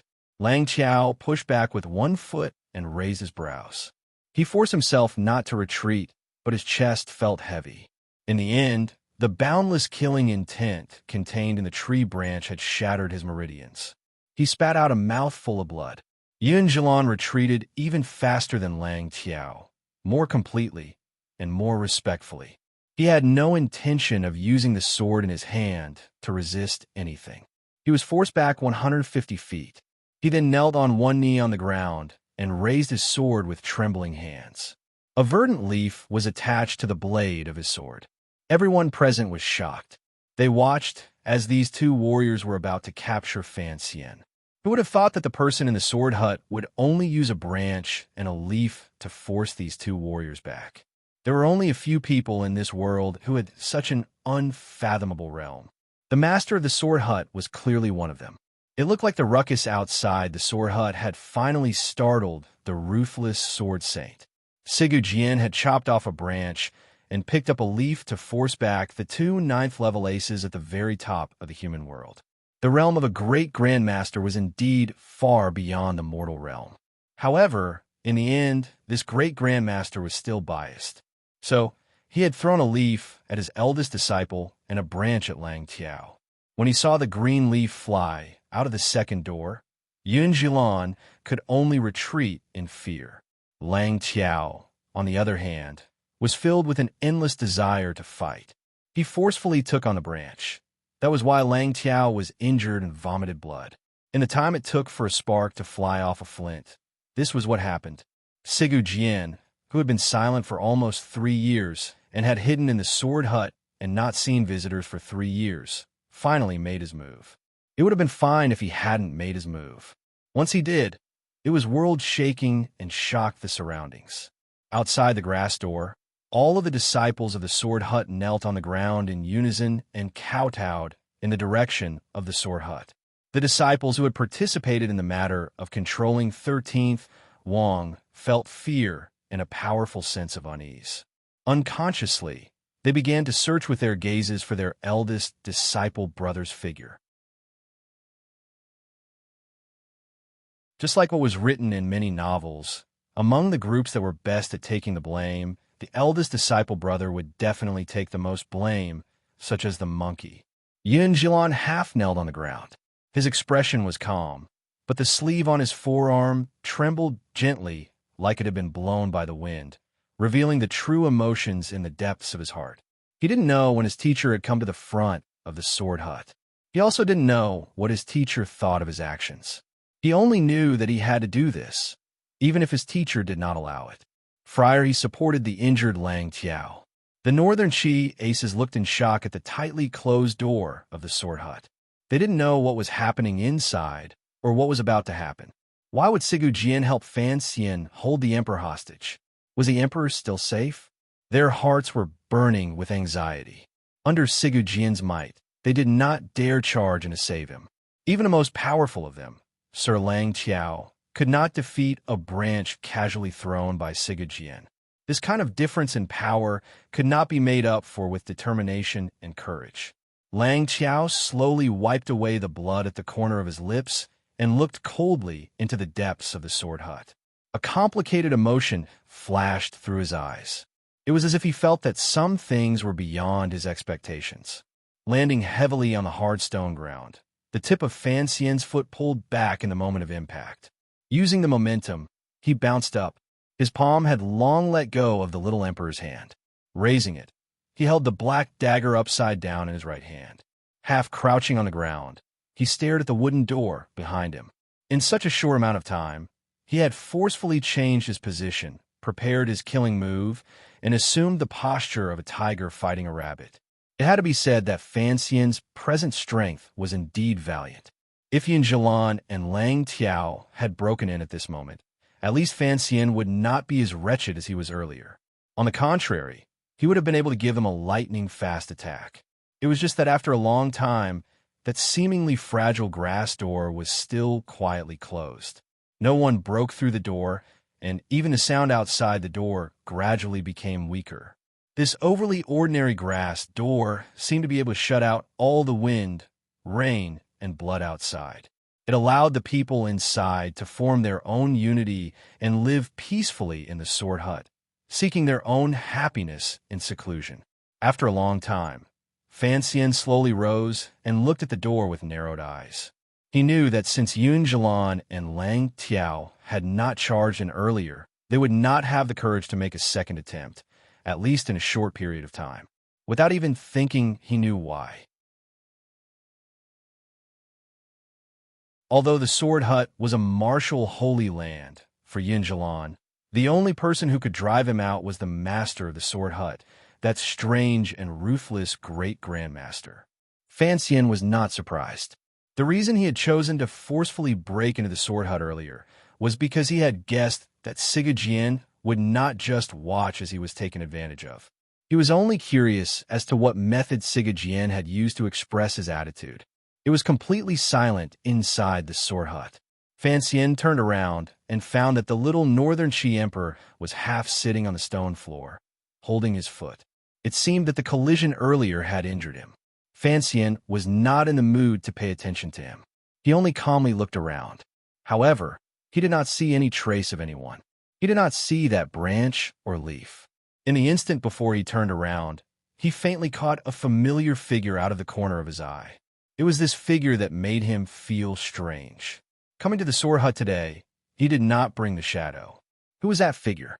If it was Siga Jian, why did he feel it was familiar? On the stone floor, bits of grass slowly moved with the wind. The clamor outside the Sword Hut seemed to be a story from many years ago. Fan Xian walked to the Northern Qi Emperor's side and stretched out a hand to help him up. He then walked toward the third door in the Sword Hut. Just as the two of them were less than 3 steps away from the door, it was slowly pulled open from the inside. A child stuck out his head. His lively eyes moved endlessly, sweeping a few times between Fan Xian and the Northern Qi Emperor. With a chuckle, he said, "Which of you is surnamed Fan? Which is surnamed Zhan? I am a Northern Qi Emperor." The Northern Qi Emperor's face was deathly white. It looked like the injury to his ankle made him unable to endure the pain.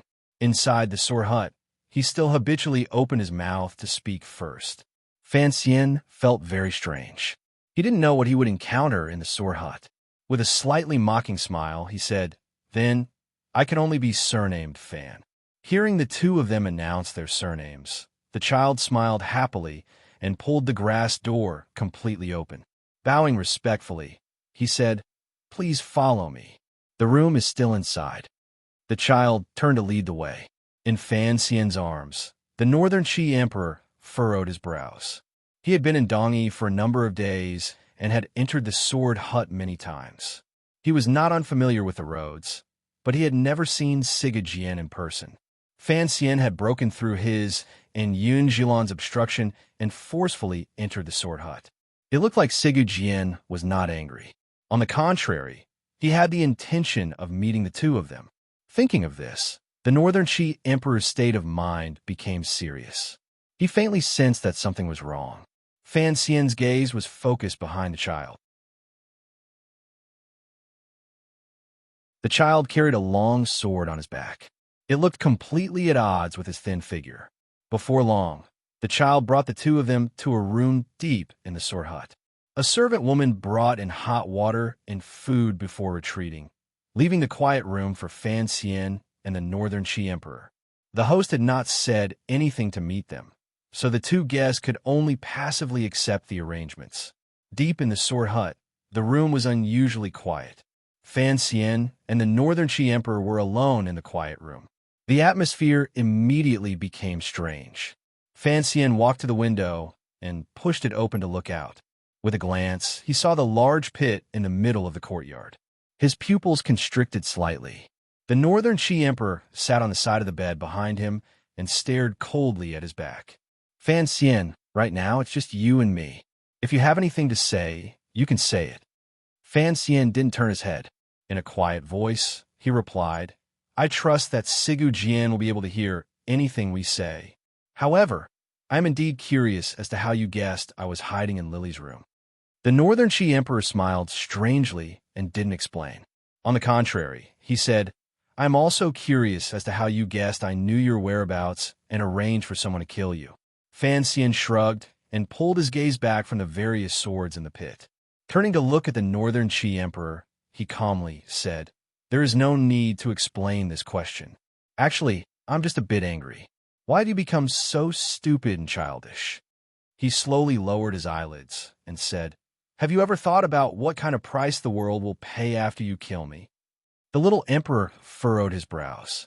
He didn't know if it was because of the unbearable pain in his ankle or because Fan Xian had given him such a low evaluation. Fan Xian walked back from the window and sat on the stool in front of the bed. Calmly, he looked at the little emperor's face. Suddenly, he said, "You are no longer young, but I still habitually think of you as a little emperor." Facing the Northern Qi emperor, he spoke as if he was talking to a commoner. The attitude and emotions Fan Xian displayed truly shook the Northern Qi emperor's heart. This was not a matter of strength. It was a sense of equality rooted in the deepest parts of one's bones and blood. Even if it was Lang Qiao or Yun Zhilan, when facing the Northern Qi emperor, they would still be incomparably respectful. No one would be like Fan Xian, who saw the dignity of a ruler as nothing.